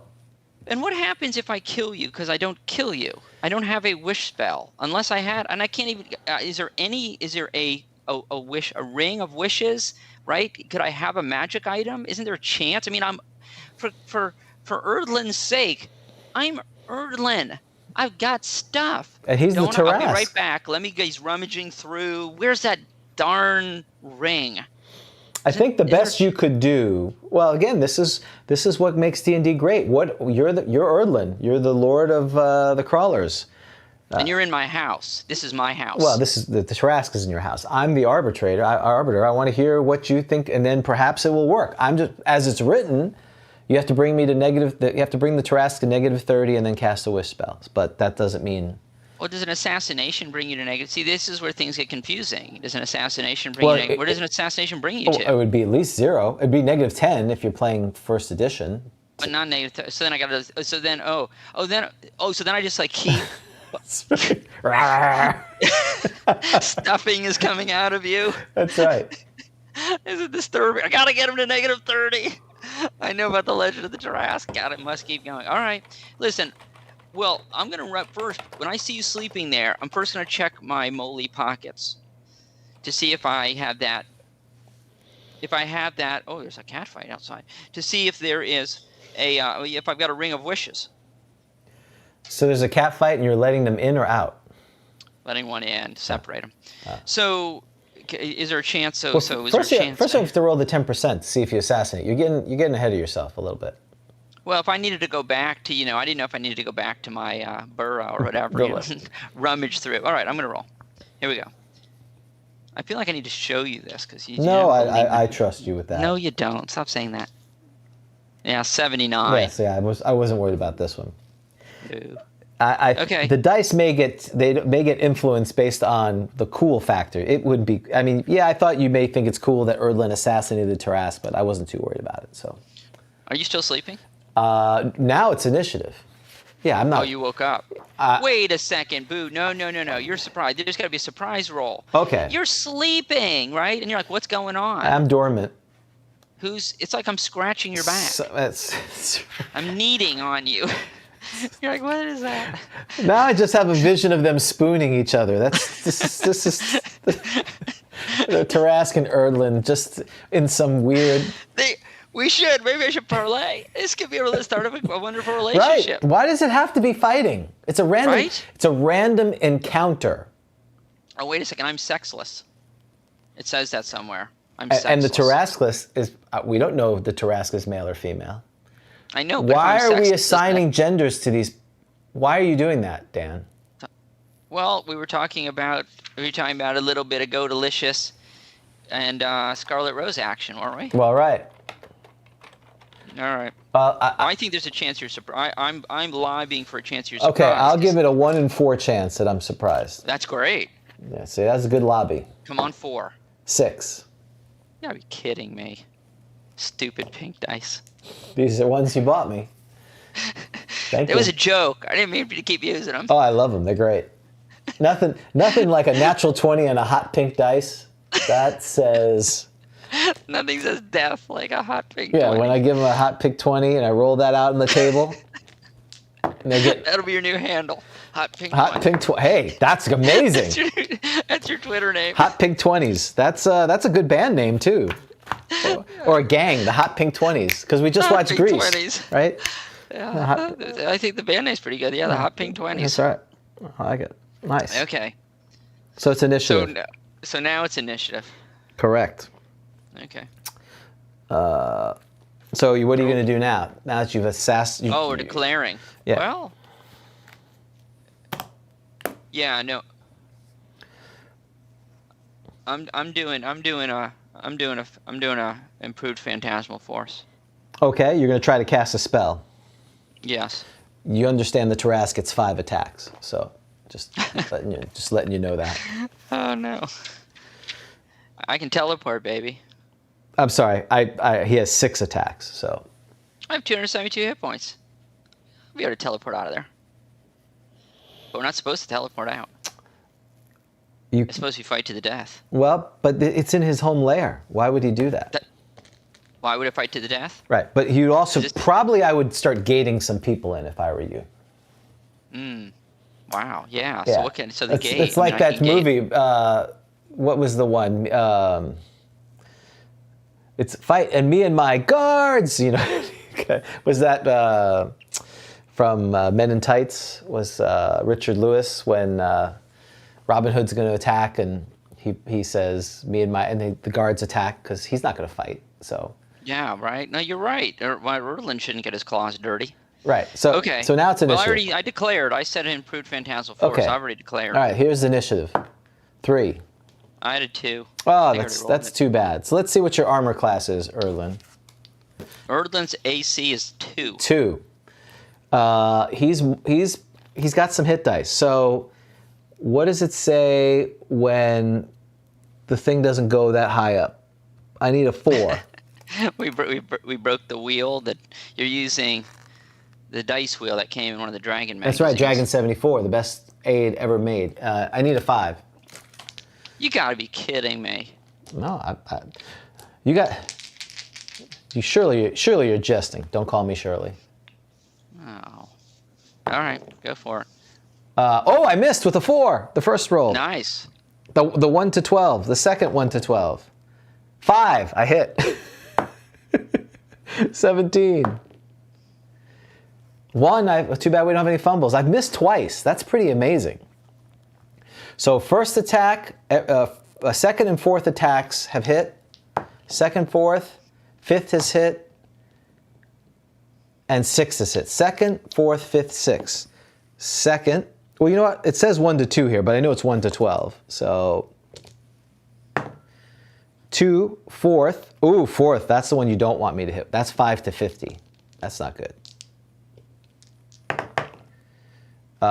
20, 38, 40,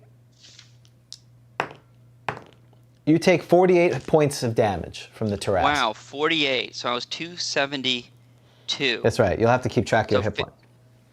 All right, so 50, so what's that? So 50 would be 222, so what am I, 224? Right. At 48, I'm 224.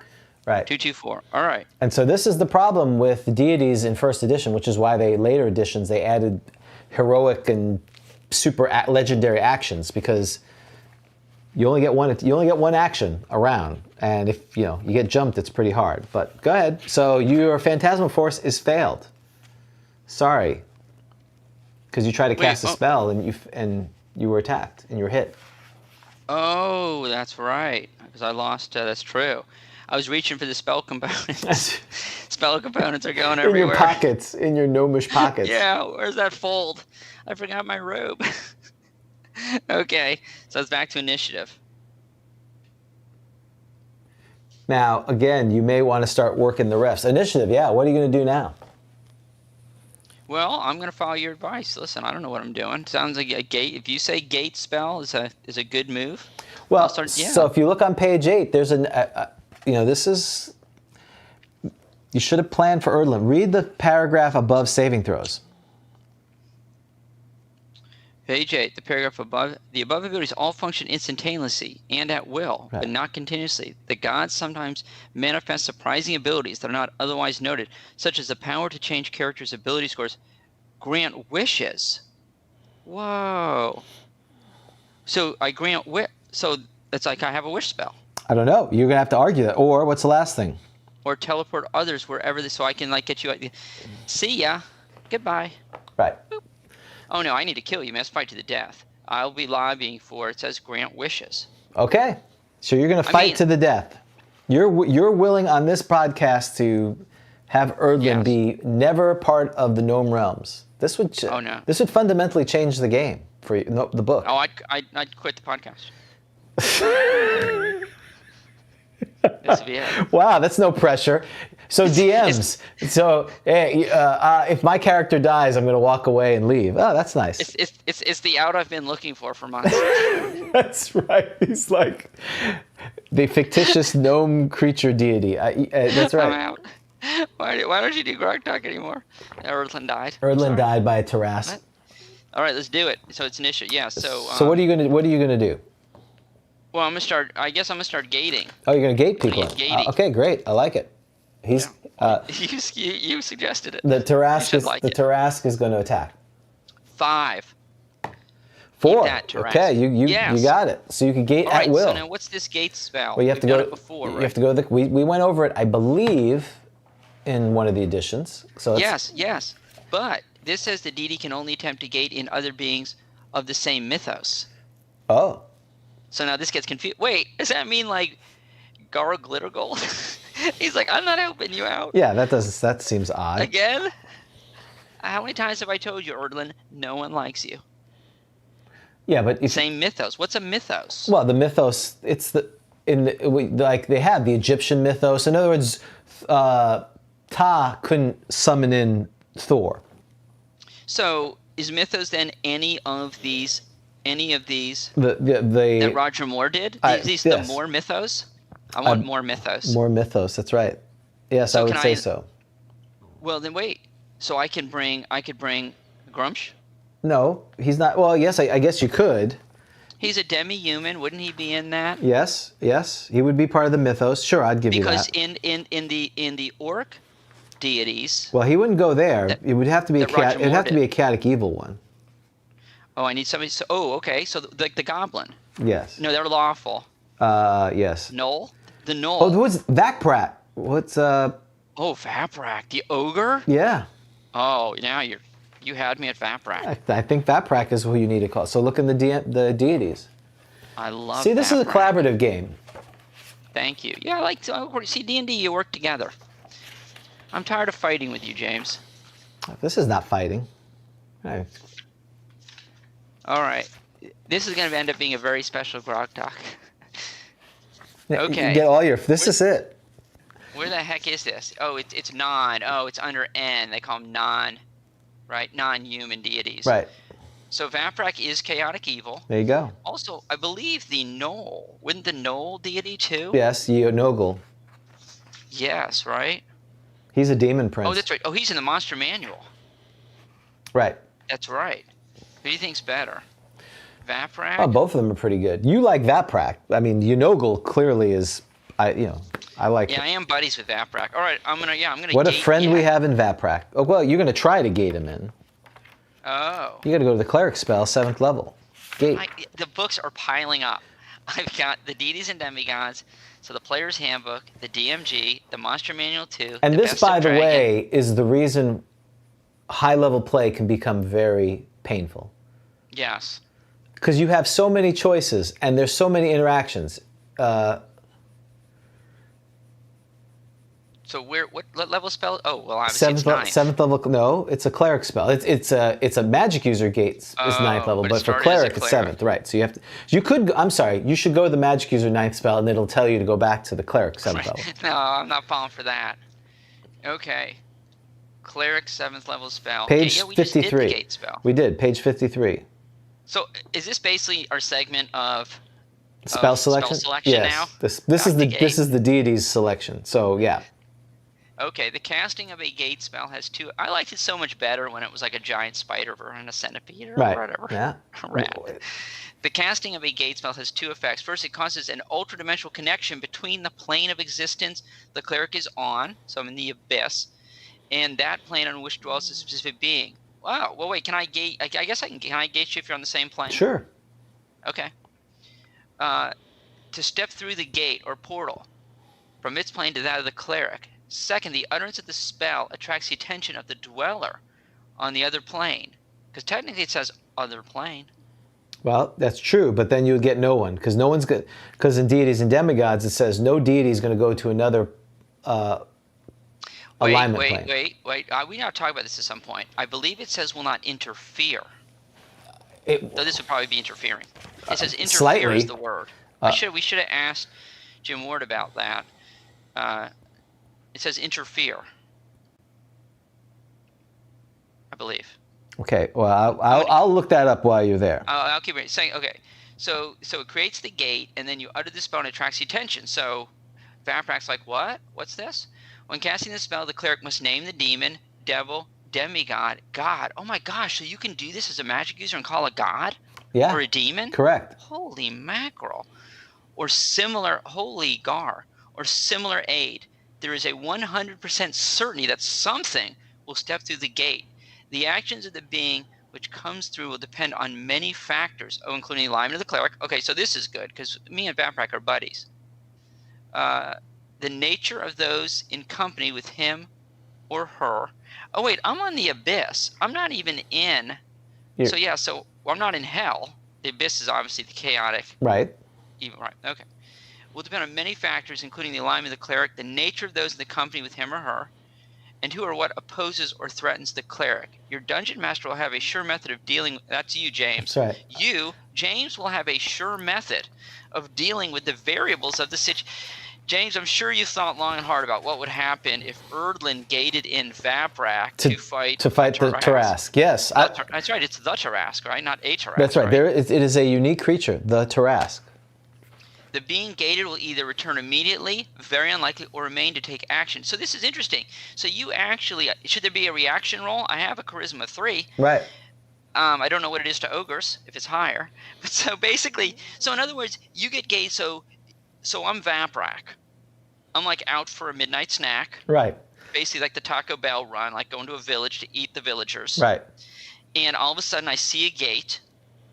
And does the spell force me? Am I... Yes, something is compelled to come through.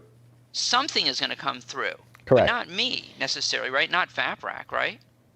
It doesn't have to. This is where I have to dictate who comes through, which you can look on page 9 of the Deities and Demigods, because, of course, if you're not looking through books. So starting from back to front, which is... it talks about, divine intervention. The above applies only activities in the prime material plane. Deities will not interfere on the planes which are inhabitants of other deities. They will neither venture to involve themselves in the positive and negative material plane or on the elemental plane. Well, I agree with you that this is not. Well, so this is interesting, though. I agree that. So it uses the words interfere, intervene. I agree that this would be interfering, intervening. I mean, you're engaging in combat. Right. I always wondered, could you go there? Like, let's say that there was, a really good bakery on layer 11 of the Abyss. Right. Right. Could you just go there to I want to do a takeout. Right. That's not interfering or intervening. But so I'm confused about the gate spell. So I'm Vaprak. Yes. I see a gate, I Right. assume. And then but I'm not necessarily going to go through it. I mean, is this like being a kitten or a cat? You're curious, like it's a box. I got to go through this.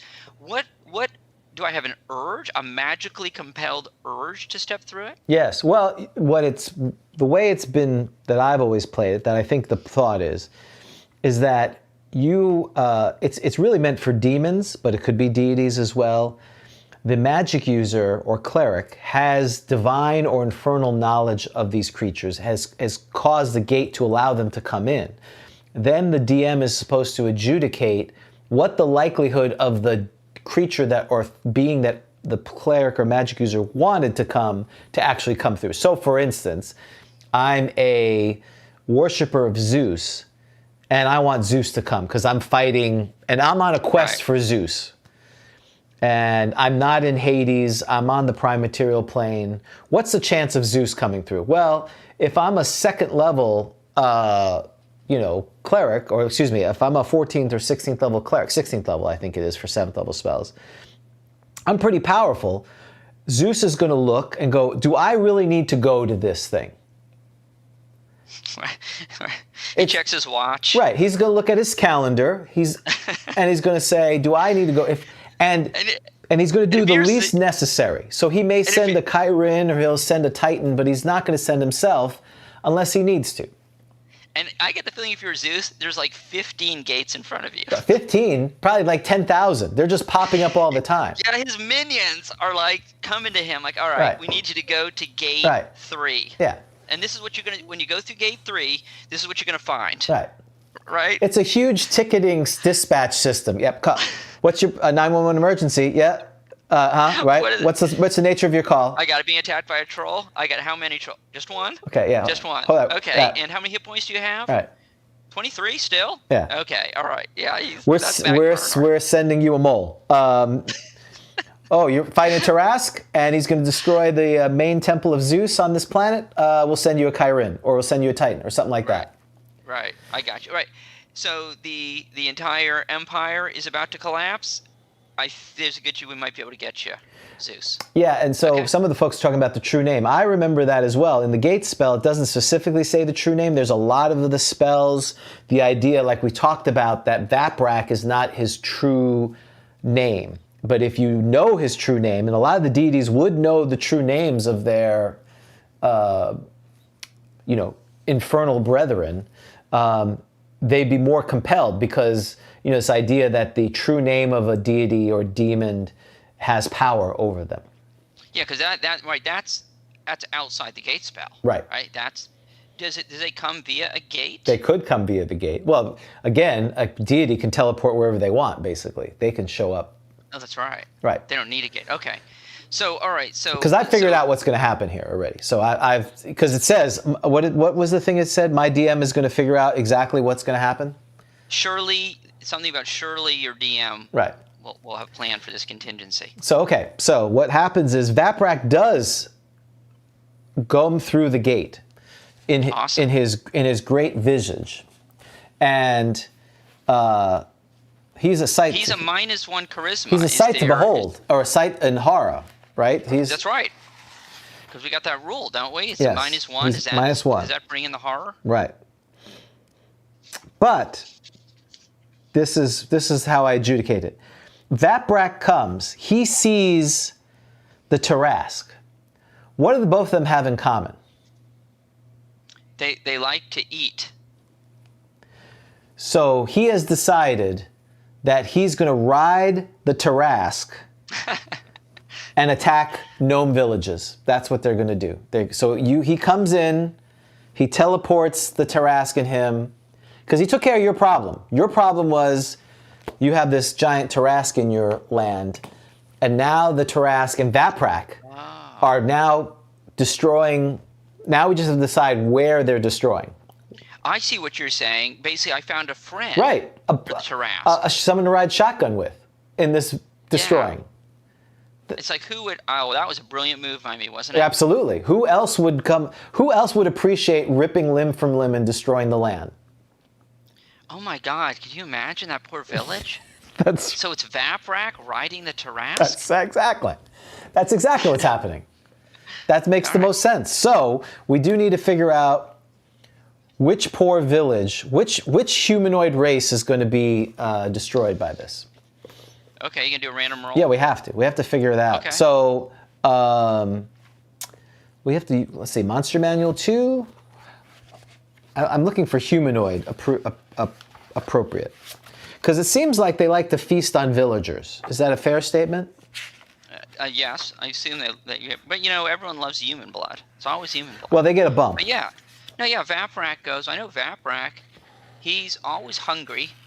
In times of great troubles, I don't know why it's got to be times of great troubles, he walks the prime material plane, robbing, killing, and eating. This is whatever he finds his path. Oh, yeah, so Vaprak, he just eats. Gnome, dwarf, elf, orc, he just eats. He's just continually eating. Okay. So here's what we're going to do, because we need to get moving on. Yes. I know this is surprising to people, but we're actually running behind. All right, let's roll a d10. What I'm looking at in the monster manual is monster by terrain and frequency on that terrain. And so I'm going to use the civilized forest. Well, civilized forest, and figure out what you're attacking. 3. You are attacking humans. So yes. Okay. And this the is birth what chart I from suggest. Greyhawk. That's a good idea too. I should have done that. That was a good job. Well, this is what I suggest. I think we do. You know, we have one final installment of. Have you ever played a gnome illusionist thief? Yep. A fighter illusionist. Right.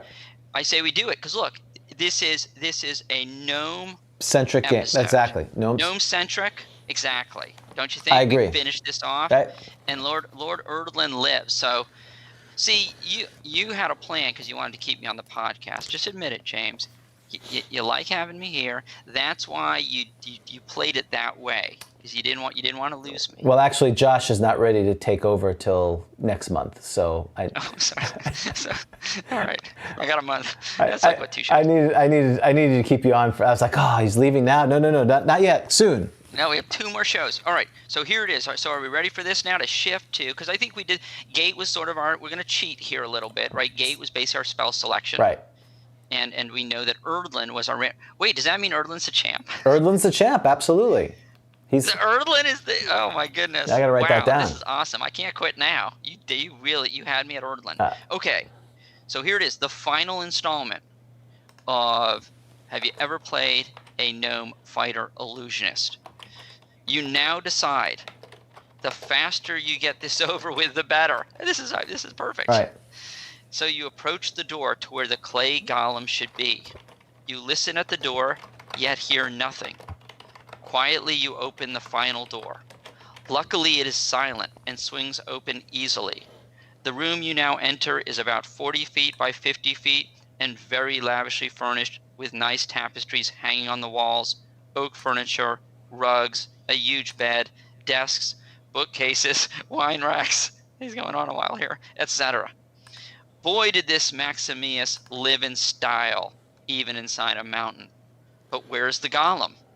After a thorough search of the room, you discover no other exits or entryways from this room. Well, no golem, no problem. You did the best you could.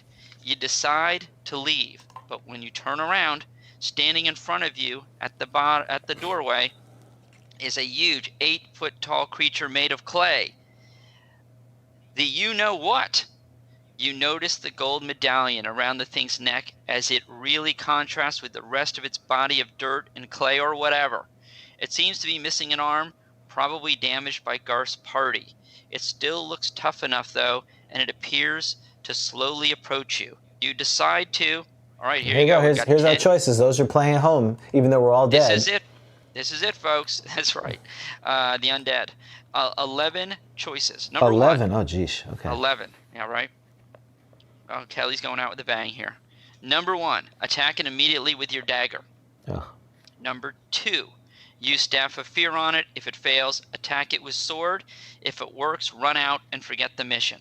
3, use Ring of use an early favorite for James. Number 2, that's your standard, isn't it? That's for right. Adventure? Number 3, use Ring of Lightning on it first, then attack with sword.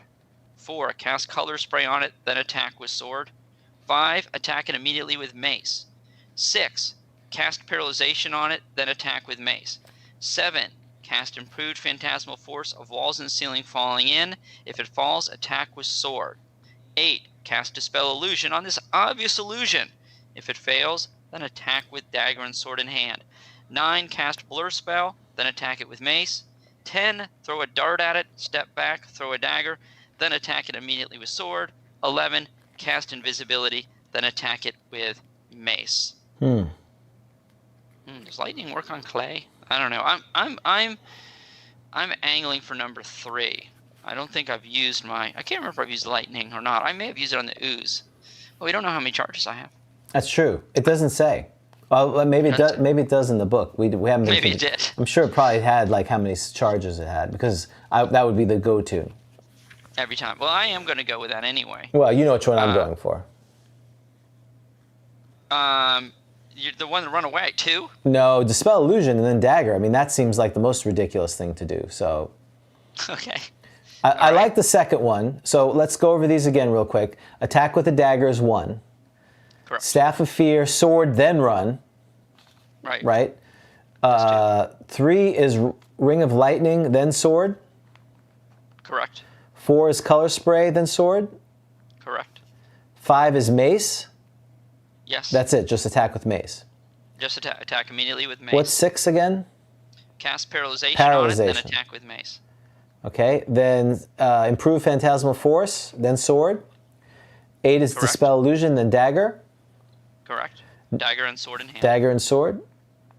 9 is Blur, and then Mace.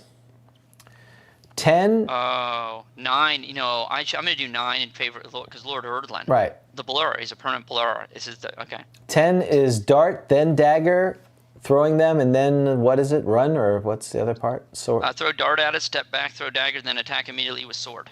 And then 11 is Visibility and Mace. Yes. Okay, so those are our choices. So 11, Brian's going with 11. Bucky's wanted the choices again. We went over them again. Bucky's looking at 9 or greater. What's your choice, Dan? I'm going with 9 in honor of Lord Erdlin because he has a permanent blur spell upon him. So I'm going in favor of Lord Erdlin. This is a good one. I want to do 8 because I think that'll be the most damage to me. I feel like number 2 is I want to just Staff of Fear, and then I like the idea of run. Can I skip the first 2 and just go straight for the run? Sorry, that is not a choice. That's not on the menu. Okay. Yeah, I think the other ridiculous one is the Phantasmal Force and Sword, which I like as well, because I'm pretty sure golems don't even get affected by it. But I think in this thing of Unity, I'm going with Blur and Mace as well. I'm going with 9. The Erdlin effect. Correct. The Erdlin bump. The Erdlin bump. So and Bucky's doing that too. David Thompson's going for 11. Okay, I think we're ready to go. So let's count them off for the last part of. Do you know how to play a Gnome Illusionist? Okay, so I don't think anyone had number 1, Nope. did they? That was attack immediately with dagger. It had no effect. Take much damage, too much, you die. Death, love it. Good that no one picked that because you'd be dead twice. 2 was the Staff of Fear. Did anyone pick 2? No, I wanted to. Let me. Fear has no effect on non-intelligent golem. Yes. Same with sword, no effect. You die from. I like how he identifies this one. The hit points, 50 hit points of damage. Okay, so you try to run, but you're dead. Okay, that's what I thought. You coward. I've never Cowards seen die. cowards ever be rewarded. So I'm glad I didn't go with that. In this one, cowards die a single death. Right. 3, the ring has no effect. So Kelly's saying lightning is not going to have effect on clay. That seems reasonable. So Yeah, so you die from you die. I'm 50 hit I'm points. going with death. Yes. Okay. 4 is the color spray. That didn't sound good. Yeah, spell doesn't work. You die from not using magical blunt weapon. Okay. Oh, you need a magical blunt weapon on a golem? Yeah. Does it have to be blunt? Yes, has to be blunt. Well, it's a clay golem. I did not know that. 5, this is attack immediately with mace. Yeah. You kill it Hey.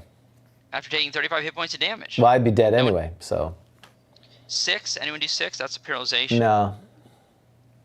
Spell doesn't work. Take 46 hit points of damage from melee. It doesn't say you die. Well, if you had the hit points, you would survive. Right. But if you didn't, you That's die. right. That's right. That's right. Well, one said you die from 50 hit points. Okay, whatever. Moving on. Did we have more than 50? I think we started at 51. So it's right. So Kelly's assuming that no 50. Right. That's why you died. You started with 50. Okay. Where are we at? So the only one that you, basically, if you've taken any damage during this adventure, you're dead anyway. Yes, that's true. So 7 was. Oh, so did we do? We did paralyzation, didn't work, but mace worked, but you take more damage. Okay. So M7 is improved phantasmal force. Spell fails, I guess, because they don't. Yeah. They're mindless. They don't get fooled by illusions. Right. They're mindless. This spell fails, and sword is no use against creature. Take 50 hit points of damage. Oh, because the sword is not. Oh, because it's edged weapon. Yeah, that's right. Okay. I guess it's good to be a cleric against a golem. So 9. Oh, here we go. 9. The blur spell. Oh, did we do Dispel Illusion? That's 8. Oh, I'm sorry. Dispel illusion. This real golem kills you. A sword See? and dagger has no that effect would be on this off. creature. That's why I wanted to pick it. Oh, You picked it. You died a second I death. wanted to use that. Okay, here comes blur. I'm nervous, James. Spell fails. Take 50 hit points of damage from fight before killing it. It didn't say it did. How does that work? It didn't say it did. Hey, it says we win. No, it says you I take don't care 50. how many hit points. It says you take 50 points of damage before killing 40, it. 40, Oh, 40. Okay, got Maybe it. it was simultaneous. Yeah. Okay. Okay. 10. So 10 was throw a dart at, step back. Oh, I love it. N10 starts with you die. All sharp weapons have no effect. It doesn't even wait to the end. You die. 11. So this was the invisibility. We had an 11, didn't we? Someone pick 11? Brian went with 11. All right, Brian, here we go. The spell works. Ah. You attack with a good first hit on it. After appearing, it delivers 31 hit points of damage before you kill it. Brian's had the best answer. Congratulations, Brian. That's great. Okay, but I've got some bad news. Oh, there's how Brian. there is? After defeating the clay golem, you have an uneventful venture back to the village with the head of the clay golem in hand and the medallion, which you figured out kept the creature active even after the death of Maximus. Now you may say, where's the bad news? I'll repeat. You return to the village. The village. What's wrong with the village? Weren't we looking for a village? I think we were. You get back there, and who do you see coming? Who do you see coming? You see a Tarrasque Oh, that's exactly. being ridden by it Vaprak. writes itself. That's right. Being And ridden you by have- Vaprak, and he eats you and the rest of the villagers. That's right. Because It was all for naught. that is exactly right. That is a perfect ending to this. You survive the clay golem, and as you come back, you see a giant 15-foot creature riding a 50-foot thing, eating all your villages. And you. What an ending! And then you die. The end. Well, first you cast a spell illusion at this obvious illusion, and then you That's right. then you And die. Then you die. Then you die In the hard. words of Kelly Villamere, you die. You die. Beautiful. What a way to end that. That's great. Well, You die. I died with my boots on, though. that's right. Not from your favorite album. It's not a bad one, though. So there it is. So we have completed, in a sense, our choose your own adventure. Well, I'm sorry, I shouldn't say that. Nope. We got to pay a royalty. Didn't mean to say that. That's right. Not choose your own adventure. It's not choose your own adventure. It is select your own destiny. Right. Have you ever, and more specifically, have you ever played a gnome fighter illusionist trying to save your village? Except that would be a good storyline, which is you think the clay golem is the real enemy, but actually it's the ogre deity and a unique, terrible creature that's really the problem. The prime material plane's a dangerous place, my friend. Exactly. Okay. In fact, we have some comments that people want us to talk about golems. I think that would be a good subject to talk about. Do we have time to do that? Not today. That's all right. I didn't think so. We don't have time today. Well, we may have plenty of time because I haven't seen. Has someone commented? I'm still waiting for this person to accept my invitation. Oh, okay. Well, then we may have a lot of time. Right? I assume this is his wife's account because. Correct. I sent him an invitation at 8. I haven't seen anything. Okay, so let's keep moving on. Well, hopefully he will respond. If not, that's okay too. So this complete, because we have White Dwarf 19 to talk about. Okay. Yes, and do you want to? And I should probably check my, things like my Facebook account to see if do you want to take a quick message me? Don't you think? Just to see if there's something. Yes, up, let's right? you want to take a quick break and then. I think we should I think we should do our intermission now. Don't you think? Okay, that sounds good. Let's hold on. Let me find. We're going to the lobby, so we'll see you guys in. Just tell me when you're ready. We'll get back on in a few minutes. Okay. All right. Bye. And now, before the next show starts, let's enjoy an intermission. You'll find our snack bar chock full of good things to eat and drink. Tasty, tempting hot dogs, thirst-quenching soft drinks, fresh, crunchy popcorn, a complete assortment of delicious candy, and a full line of cigarettes. You've plenty of time, so visit the snack bar now. A tasty treat will double your enjoyment of the show. Let's all go to the lobby. Let's all go to the lobby. Let's all go to the lobby to get ourselves a treat. Delicious things to eat. The popcorn can't be beat. The sparkling drinks are just dandy. The chocolate bars and the candy. So let's all go to the lobby to get ourselves a treat. Let's all go to the lobby to get ourselves a treat. They're everywhere. All right. Yep. We are ready to go. Okay, so we are back. We went to the lobby. What you eating today, Dan? Snow caps. Snow caps. They are. What are they in the cereal relation? We said Goobers was the Blueberry and Raisinets is the Count Chocula.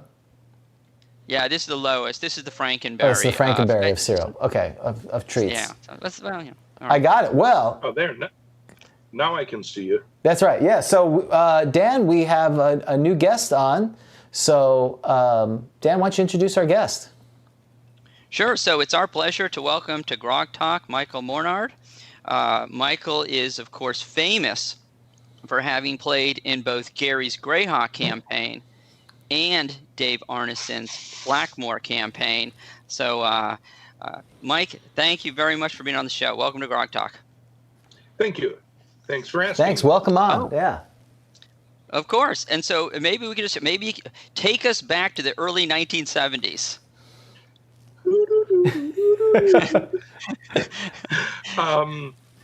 Well, I got started into it through wargaming. I've known Rob Kuntz since 7th grade arithmetic class. And one of the members of the Lake Geneva Gaming Club was dating the sister of somebody I was in Boy Scouts with. So that's how I heard about the gaming club. And so I started with wargaming. And then in August of 72, I was invited over to Gary's place on a Sunday afternoon to play this new game that this guy called Dave McGarry had. And the name of the game was Dungeons of Pashakada, which later became the Dungeon board game. And we played that. That was neat. And then would have been October of 72, It was after a miniatures battle at Don Kay's house. Don and Rob and I were standing outside of Don's garage, and Rob said, Gary's got this cool new game called Greyhawk. You're a bunch of guys exploring an old abandoned wizard's castle full of monsters and treasures and stuff. And I said, sign me up. And who was at that dungeon game? So you played dungeon first. Who was at the dungeon game? If you remember. I know we're asking the questions from very long ago. For certain, I remember Gary and Ernie, Rob, me, the late Tom Champney, and I think that's all. That would have been 5 players plus Dave McGarry. Did you know before that dungeon game, did you know Gary from the Wargaming Club? Yeah. Okay. So can you tell us a little bit about your impression of Gary when you first met him?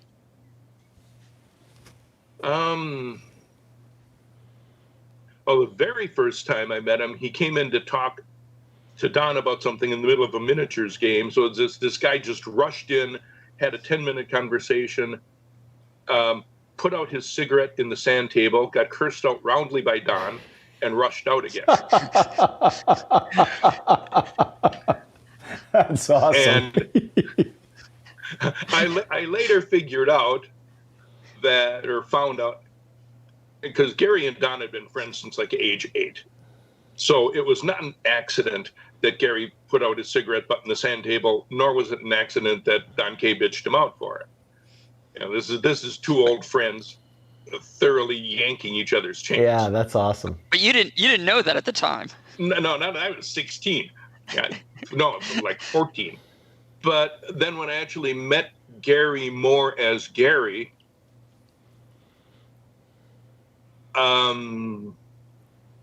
he was the first adult that ever treated me like a peer.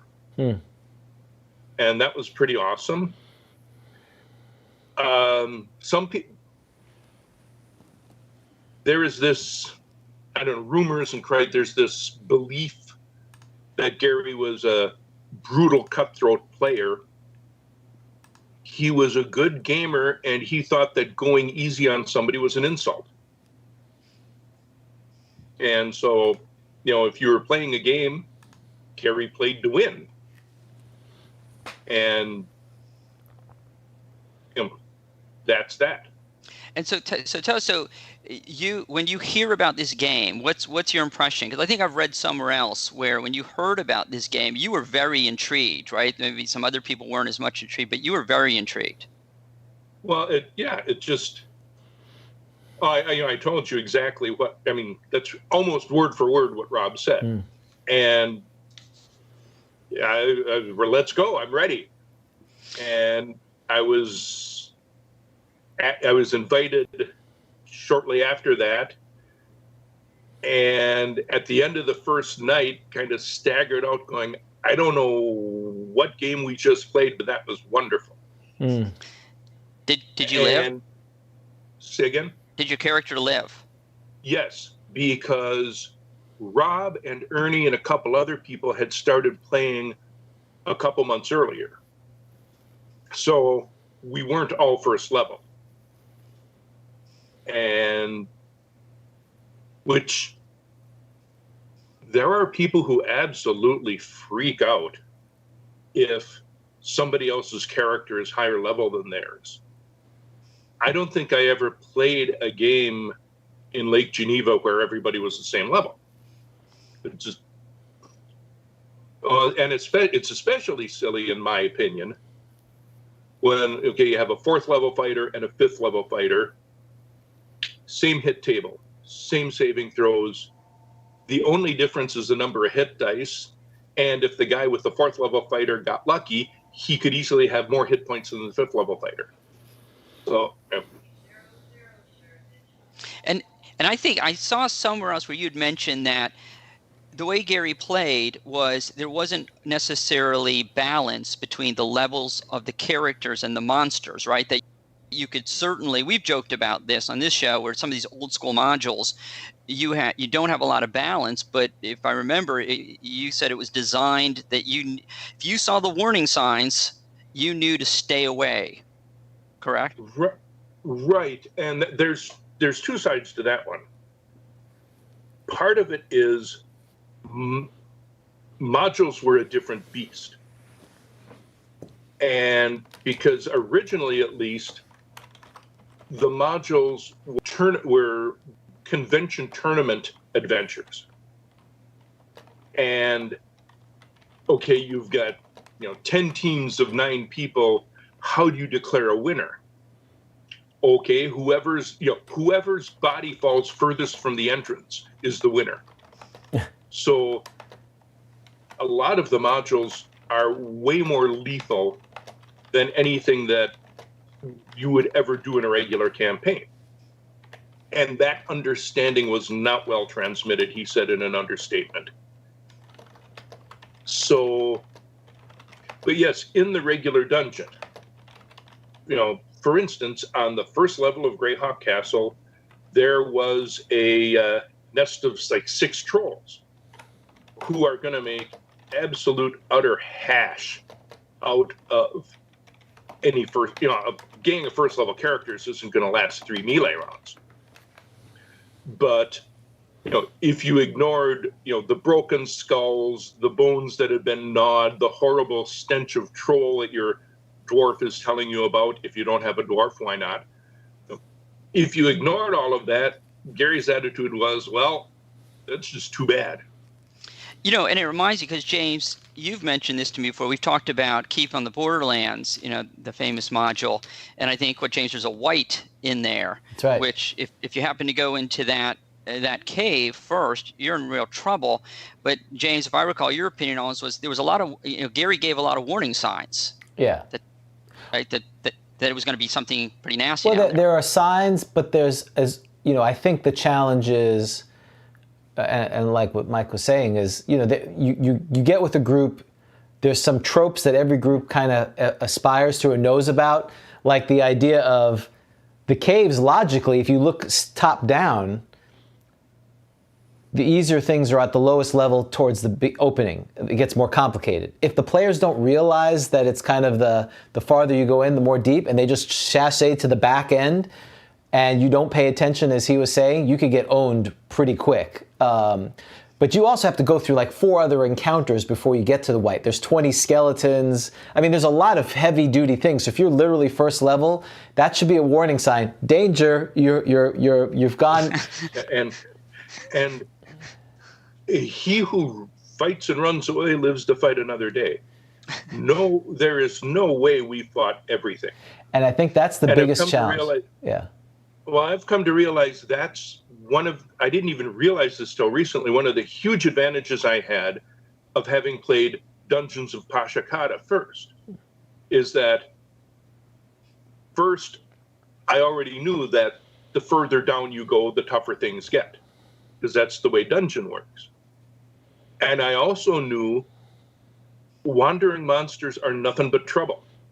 In the original game, Dave McGarry had a piece called the Roving Monsto, spelled with a W at the end. I no longer I asked him like 20 years ago, and he told me, but I no longer remember. But, and he just rolled, every turn he'd roll, there were 6 levels, he'd roll a 6-sider. Or no, there were 5 levels, I think, and he rolled a 6-sider, and whatever he rolled, that was the level the Roving Monster showed up on. Yeah. And it would attack whoever was there. And the best that could happen is that you could drive it off. It had no treasure, so it did you no good, but it could wound you, which made you drop a treasure, or it could, I don't remember what it was called, but you had to drop all your treasures and go back to the surface. So, wandering monsters are bad news. They exist only to deplete your resources. And why, don't fight every stinking thing that wanders down the corridor. And have you guys ever talked to Brendan LaSalle? No. No, we haven't. He did X-Crawl. Oh, okay. Which, there's, I don't know if you know anything about X-Crawl, but I've heard of it, but not. You can take it as either a really dark dystopian future or a total tongue-in-cheek look at everything.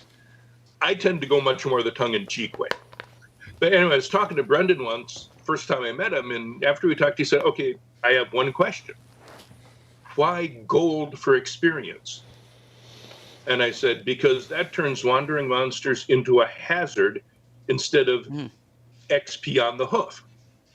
And his jaw dropped open. He went, my God, that's brilliant. And yes, there's a lot about D&D that I think is brilliant for a certain kind of game. Now, you don't have to like that kind of game. But don't say it's a bad game or poorly designed rules just because you want to play a different game with it. Yeah, and maybe you could describe a little bit what Gary's games were like, because I think, James, you've talked about this where, when you played D&D, it was basically what? You knock the door down, kill the monster, take the treasure. Not a lot of backstory, things like that. Maybe you could tell us a little bit about what Gary's games were like. Well, there wasn't a lot of backstory. I personally still, I try to limit my character's backstory to 25 words or less, because the game is about how cool your character is now, not how great your character used to be. Right. But, well, okay, here, it was first and foremost a game. And one example is, Rule 3 or Volume 3, it says doors automatically open for monsters and automatically resist being opened by players. And all monsters see in the dark, but if they're hired by player characters, they lose that ability. Now, as world building, that makes no flippin' sense whatsoever. Right. But to build a particular kind of game, it's a fantastic rule. I have described it as Greyhawk Dungeon was the funhouse from hell. Because there was a bowling alley for giants on the second or third level. But at the same time, if you got hit by one of those 15-foot diameter bowling balls, you were dead. So, that combination of silly and dangerous was something that Gary was really fond of. Let's see. And, I have heard it said, there was no role playing in the old days because, there's no diplomacy skill and there's no barter skill. And it's like, the people who say that obviously didn't notice that charisma has something like 3 times more text dedicated to it than any other attribute. But the role playing was emergent in play rather than built into the rules. Just like if you've ever played poker, the rules for bluffing do not exist in poker. Right. But bluffing is one of the fundamental aspects of playing. And role playing, here's an example. We were trapped in walked down dead end corridor, whereupon Gary promptly rolls the wandering monster die. And we turn around and there's a chimera. And this was before publication. We had no idea how tough this thing was. I mean, we'd read the story of Bellerophon and Pegasus. It's like, the chimera was a badass. Yeah. But, but then the dragon says, or the dragon head says, what are you little shrimps doing here? And Ernie says, good day, your wickedness. And do I look good to you? Or bad day, your wickedness. That's better. I mean, that's worse. I mean, and Gary, and for like 15 minutes, Ernie negotiated and Ernie was like 13 at the time. Ernie negotiated his brains out to get us out of that scrape alive while having to reverse all good, bad words. And it was awesome. And I would posit you can't write rules for things like that. And where were you playing? And so was it at Gary's house, I assume? Yeah, it was at Gary's house, and right next to the kitchen at 330 Center Street is this little room about 6 by 8 feet.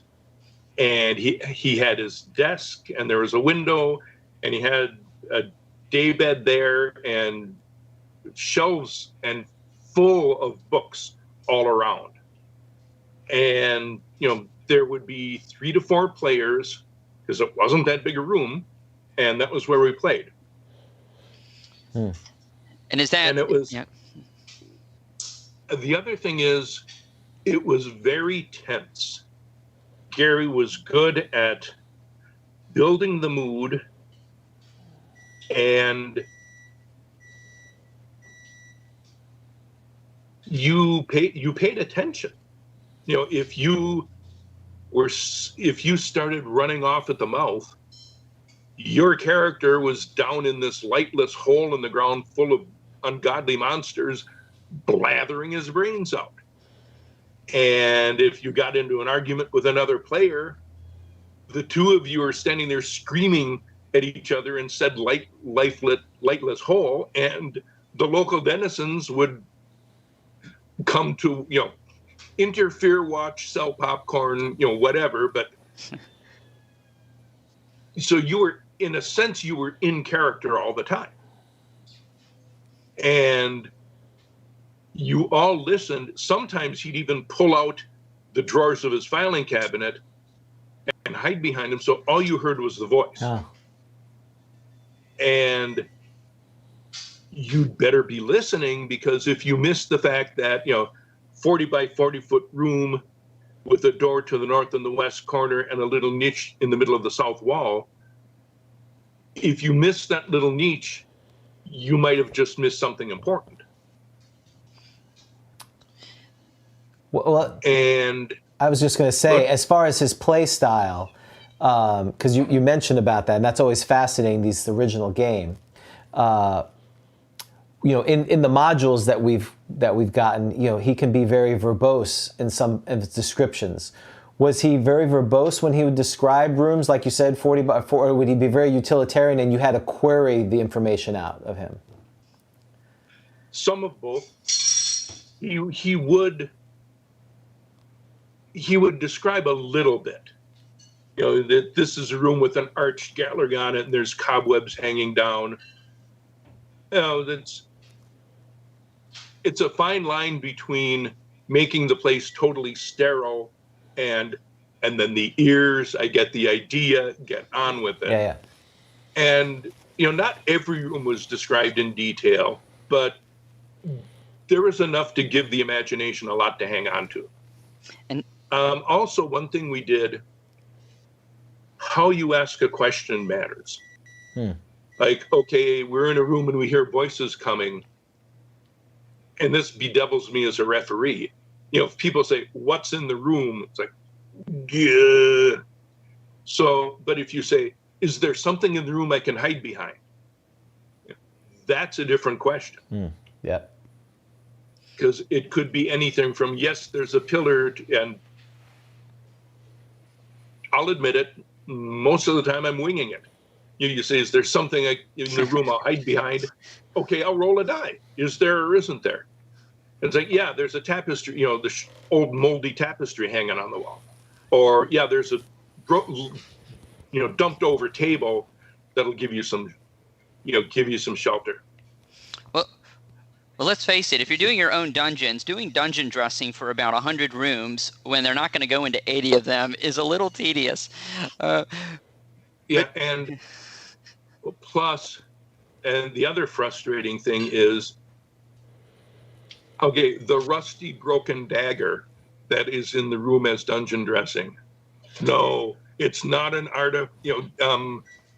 Jolly Blackburn lampooned the hell out of this in Knights of the Dinner Table. Yeah, it's not an artifact. It's not an ancient magic item. It's not the avatar of a god. It's a broken, rusty dagger. Please, it's 2 a.m. Can we get on with it? I know, but the problem is, James and I have talked about this a lot. Is then there's that one adventure where they don't pick up the rusty dagger, and the DM's like, "Why didn't you pick up that rusty dagger? It's like the artifact of whatever." What? Or Well, but okay. In that case, if the referee escapes with his life, he's lucky. I mean, that's the opposite. That's the other side of the coin of the broken bones and the skulls outside the troll's nest. Yeah. If it's a rusty broken dagger, but it's on a plaque hanging on the wall. Right. Now, some signaling. Yeah.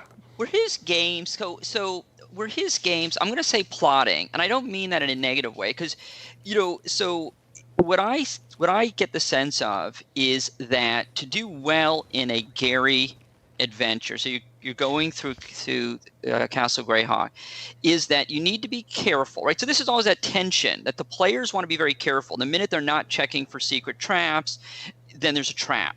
But then if they check every time, then it gets plotting and boring. And Gary, famously, right, puts in what's the thing in the ears, James? I mean, earwigs. That's right. Earwigs, because people are listening at doors too much. Were his games? I get kind of bored if I'm DMing and a party is so careful that it's every room takes about half an hour. I get bored. But is that the way Gary's games were, or no? Yeah. So how was it? I mean, I don't want to die. I'm a player. I get it. Again, going back to the rules, in Volume 3, it says, you're moving some. I'd have to look. It's either 60 or 120 feet a minute, which, if you think about it, is a crawl. Right. And it says right in the text of the rules that it assumes a certain amount of caution as you proceed down the corridor.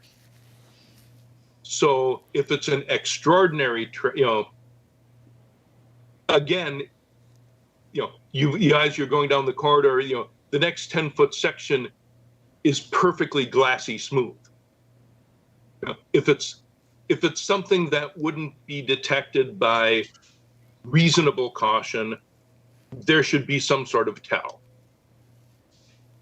So, no, we did not spend 10 minutes checking every 10 by 10 foot square. Okay. And how long did you play in Gary's group? Because of course you go to the University of Minnesota. Right. Just about a year. Okay. So how many games would that have been with Gary roughly? About once a week. Okay. And is it true he had a lot of people playing, if I understand correctly, right? There's like about 20, and so you'd be slotted in, I think, like a dinner reservation. Yeah. Well, he'd call and say, "Hey, can you come next Thursday?" And yes or no. And when you showed up, you didn't know who else would be there, which is another thing that makes the whole game way different. We were not one tried and true band of adventurers welded together at the hip. We were a variety, rogue scoundrels, ne'er-do-wells, sellswords, and aspiring nobles and knights and whatever, who from time to time our paths drifted together and drifted apart again. And it also changes the way a secret door works. If you're not always the same party of characters, okay, the secret door you missed next week, Bill and Tom and Rob might find that secret door and do something entirely different. When Rob Kuntz got to the bottom of Greyhawk Dungeon, he said he knew there had to be a treasure down there. And this is patience. He said he spent something like an hour and a half of real time searching this one room for a secret door. Because he said he knew it had to be there. And when because it was just Robilar by himself, he's a fighter, not an elf. And so, and when he finally finally found that there's a staff of wizardry, which is a pretty high level magic item. And so, there was some of that too. So Rob is the best player I've ever known, bar none. And all right, and what makes him? I mean, you've described some of it. What makes him the best player in your opinion? Well, for one thing, he's got a virtually photographic memory. He never mapped, but he never got lost. And there were times when, more than once he, okay, we turn west and 10 feet. No, Gygax, I said west, not east. Gary's like, oh, and it's like. Did you guys call him Gygax? Did you call him by his last name? Occasionally, Rob would. Okay. Just to Twitter, not constantly, but just right. The rest of us didn't. Yeah. Right. Just like Don K would frequently call him Gygax for that same. But I mean, they were of a peer in age. But okay, so there's that. To be a good war gamer, you have to balance caution with the willingness to take a calculated risk. And he was just really good at calculating the risk. Like, now is not the time, or, yep, now is the time. And very smart, very canny, very good at kind of lateral thinking, just brilliant, and just had that perfect instinct of when is the time. When is the time to attack and when is not the time to attack. And it sounds like when you described how he found that secret door, in first edition, the way we would do it is you roll, and it's pretty quick. I search for secret doors. I roll behind the screen. Okay, you find it, you don't find it, and you move on. But it sounds like in OD&D, and the way Gary was doing it, it was more tell me exactly what you do. Is that right? Sometimes. Very often it would be just, well, one thing is you had to specify where you were looking. Okay, the 10 feet from the north corner on the east wall, I'm looking in that 10-foot section for a secret door. And again, much like the assumption of a certain amount of caution when you're walking down the hall, some of the more common ways of detecting a secret door are simply, after the 10th or 15th time, it's like, yeah, you know how to do this. And in fact, that's what, at least in Minnesota, in the group I ran at the university, that's how we eventually wound up with wishes. After a year or so of the incredibly elaborate, to make sure it can't go wrong, we just sort of made a house rule that, okay, if you're going to use a wish to get back something you had, whether drained a level, somebody got killed, lost treasure, whatever, I'm not going to require you to write a 15-page, if all you're trying to do is recover something, yes, burn the wish, you get back what it is you want, and we'll move on with the game. Right, got it. And you basically, at this point in time, right before we get you off to Minneapolis, mm-hmm. you're play testing. Right? Could you situate historically where we're at with OD&D? Because I see you're basically play testing what's going to become known as OD&D, right? Yep. And a very important thing is, except for things like spell lists and experience point charts, we never saw the rules. We were all experienced chainmail players. So, plate armor is better than mail. Mail is better than no armor. We had some basic concepts like that. An ogre in chainmail fights as 4 men, so we figured an ogre would be about 4 hit dice, but that was a logical guess, not something we saw from reading the rules. And that's a very different way to play. I personally liked playing it a lot better before we knew the rules. Because everything's a mystery. You're exploring. Oh, indeed. And that's the problem now. 40 years later, everyone knows, everyone's got the DMG, everyone's got the monster manual, everyone knows the monsters, they know the hit dice, they know you need a magic, well, you need a magic weapon, you can't hit this. And it's certainly, that's why I think it's kind of unfortunate. You can never kind of go back to that experience we all had when we first started playing, and not knowing what we were facing. But you mentioned chainmail, and we know, of course, Gary co-authors chainmail, and he was a miniature wargamer, and some of the rules, which frankly drive me crazy, like the inches for feet, come out of miniature wargaming. But I think you've noted that Gary didn't use miniatures, right? He didn't use a battle map, right, when he ran games for you guys. If you're talking about Greyhawk, correct. I mean, obviously, when he ran war games, he did. But yeah, right. Gary didn't use miniatures playing Greyhawk, and he never used a battle map. Dave, we'll get into this more later if you want. Dave Arneson always used a miniatures in a battle map. I have really mixed feelings on it, because I love miniatures. I mean, miniatures are cool, and some of this, battle map, I'm kind of iffy on that. But some of these elaborate setups are wonderful. I mean, if you've ever seen Stefan Pokorny's stuff, and I know the name of his company, but it just fell right out of my head. Dwarven Forge, yes, thing. I mean, I know that, but No, I know. We know the feeling. It's wait till you hit 65. It's beautiful. It's breathtaking. In fact, I have got him 3/4 convinced. I'm doing the research.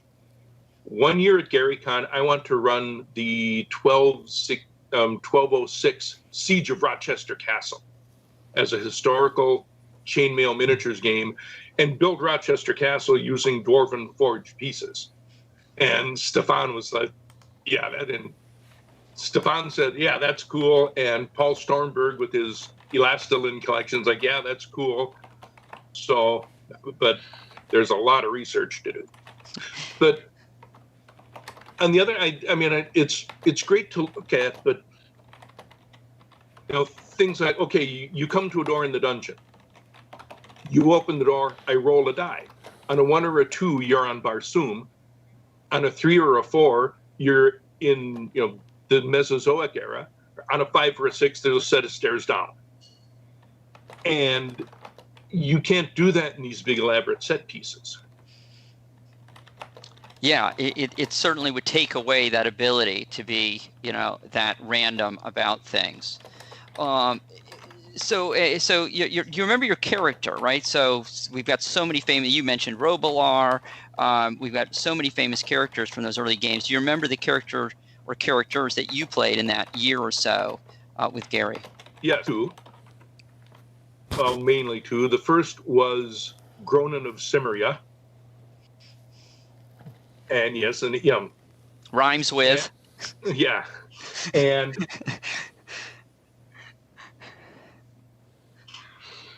by the way, congratulations on getting my name right. A lot of people leave off the first R. Oh. And turn it into Mornard, which Gary did for a while. And I finally pounded it into him. So when I rolled up a magic user character, Gary promptly dubbed him Lesnard. and he said, yes, Gary. Yeah, and then it's like, okay, that's a laugh. What the heck? So, yes, Gronin and Lesnard were my 2 major characters. And I remember when, rolling up Gronin, strength 15, intelligence 15. You can be either a fighter or a magic user. And it's like, fighter. And there's the popular opinion is that, it's no fun to play a fighter. Probably half of us played fighters, and half of the rest played clerics. And especially in original D&D, where you have the end game where you set up your stronghold and you get followers and stuff, the cleric gets major boosts. You know, they hit name level at 8th level. They get to 8th level sooner than anybody else. And their god, I don't remember the numbers off the top of their head, but you know, their god gives them a big pot of wanga to help in their endeavors. Like, yeah, and they fight almost as well as a fighter, so why the heck not be a cleric? Where can you talk about the cleric? So where did the cleric come from? Because it seems to me that it's a bit vague, that you can have different origins of the cleric. I've heard from some that the first cleric was in Dave's group in Minneapolis. I've heard that there were clerics in the Greyhawk campaign. I mean, maybe just talk a little bit about your understanding of where the cleric came. Okay. This is what I heard from the late Bill Crawley, who was one of Dave's players. Well, the first cleric was Mike Carr, Bishop Carr, and I talked to him a couple years ago at GaryCon, and he said he no longer really remembers the fine details. But as William explained it to me,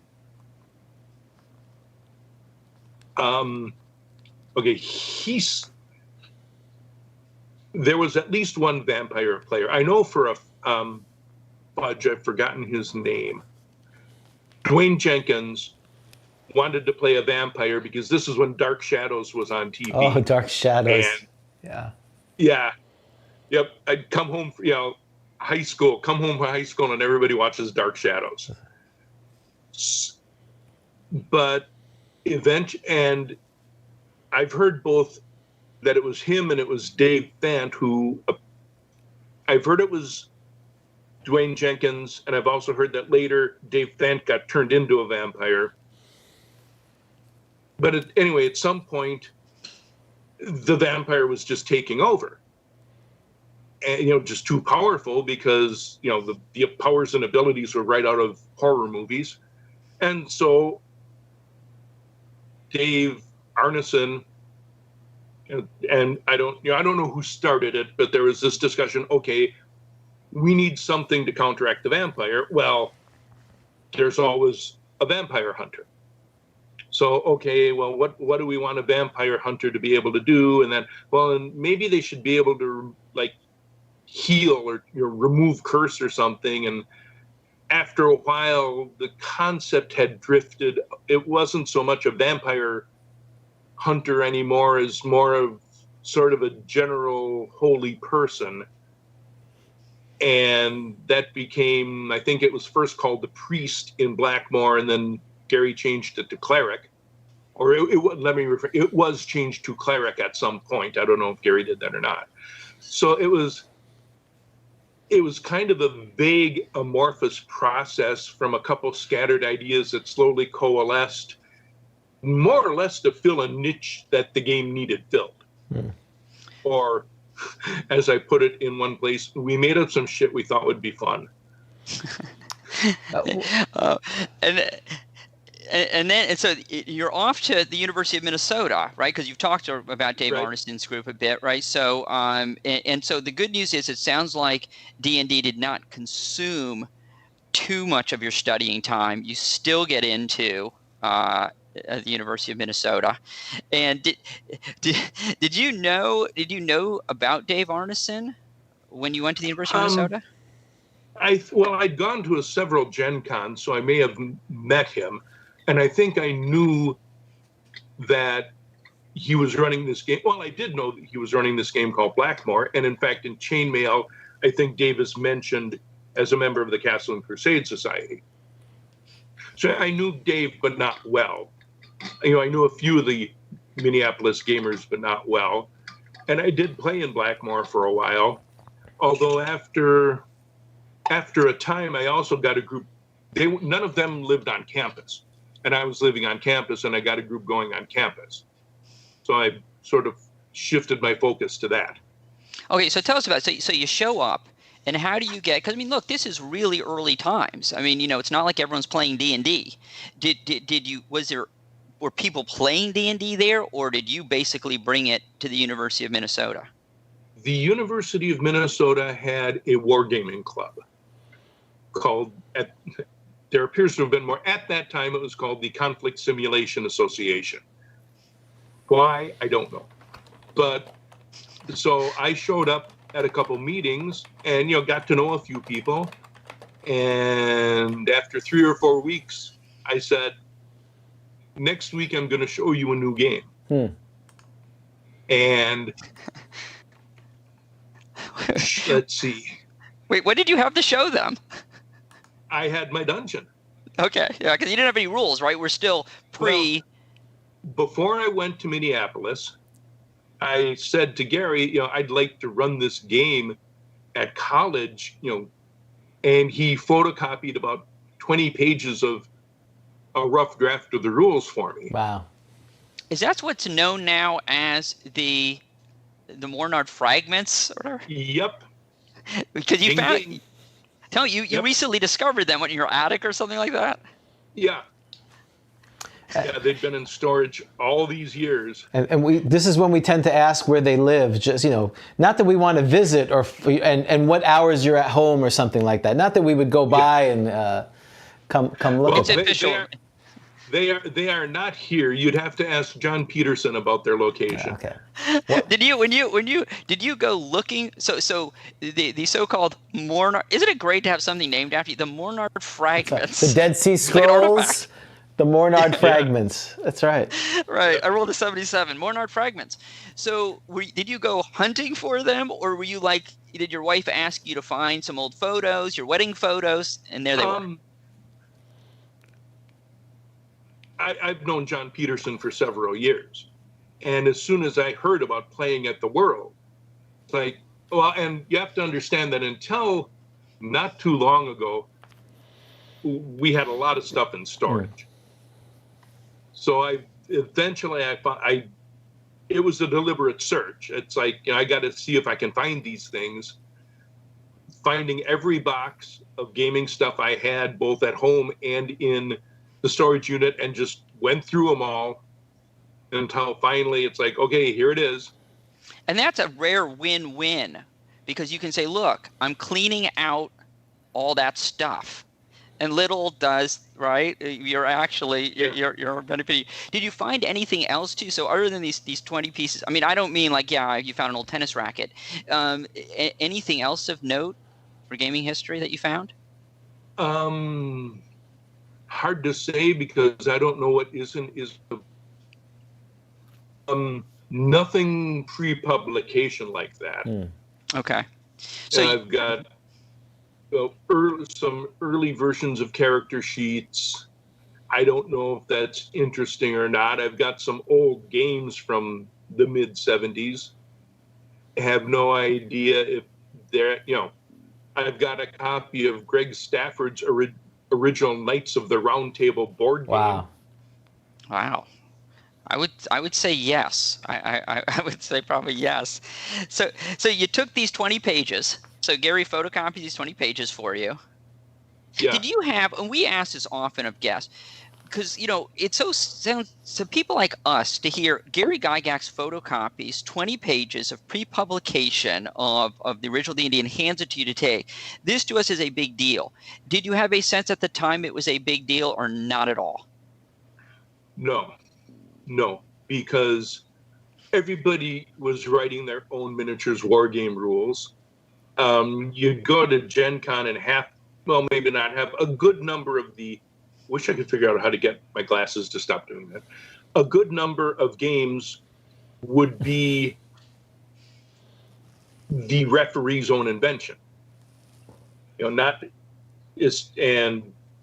you might get a piece of paper with your material on it, and the only copy of the rules is in the referee's binder. So, and we were all working on games. Terry Kuntz was working on a Robin Hood game. Yeah, the floodgates had opened. Yeah, and it just not so much the floodgates has opened as miniatures wargaming was a very do-it-yourself hobby, and we were all putzing around with stuff all the time. when Gary told me in late '73 that he and Don Kay had printed 1,000 copies of D&D, I thought they were out of their ever-living minds. It's going to take you 10 years to sell 1,000 copies of that. Yeah. And you saw that when you came back, right? So when do you go to the University of Minnesota? The fall, I assume, of October of 1973. Okay, and so we know that. So right, so what late say? Because '74 is when OD&D, right? The brown box comes out with '74. I believe it was printed in December, and when I came back, it was either when I came back for Christmas vacation or spring break of '73 or '74 that I bought. There it is. Oh, there it is. And that's brown box, right? Yeah. Yep. Yeah. Do not say white box. Say brown box. Oh yeah, no, we've heard about this, right? Because they ran out of the brown boxes, right? Yeah. And that's when they switched. Yep. And I asked Ernie. People have said, why a brown wood grain box? And I asked Ernie a few years ago.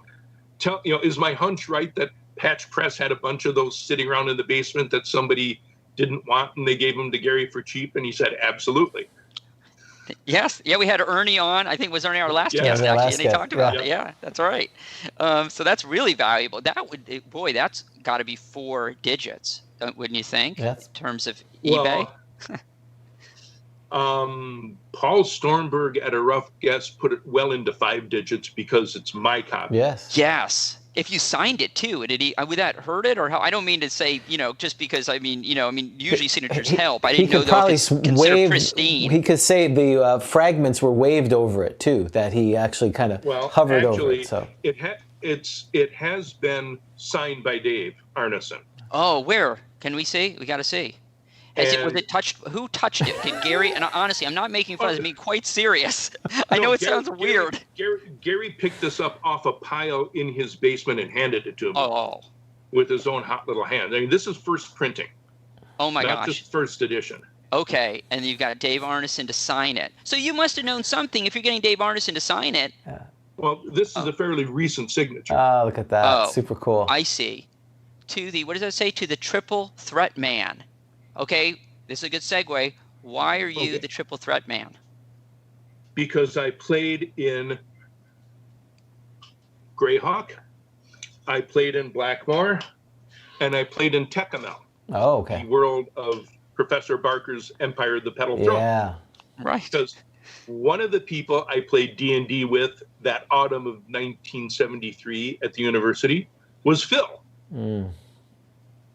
And he was a lot of fun to play with. And sometime spring '74, Phil disappeared for about 6 weeks. And hang on just a sec. Sure.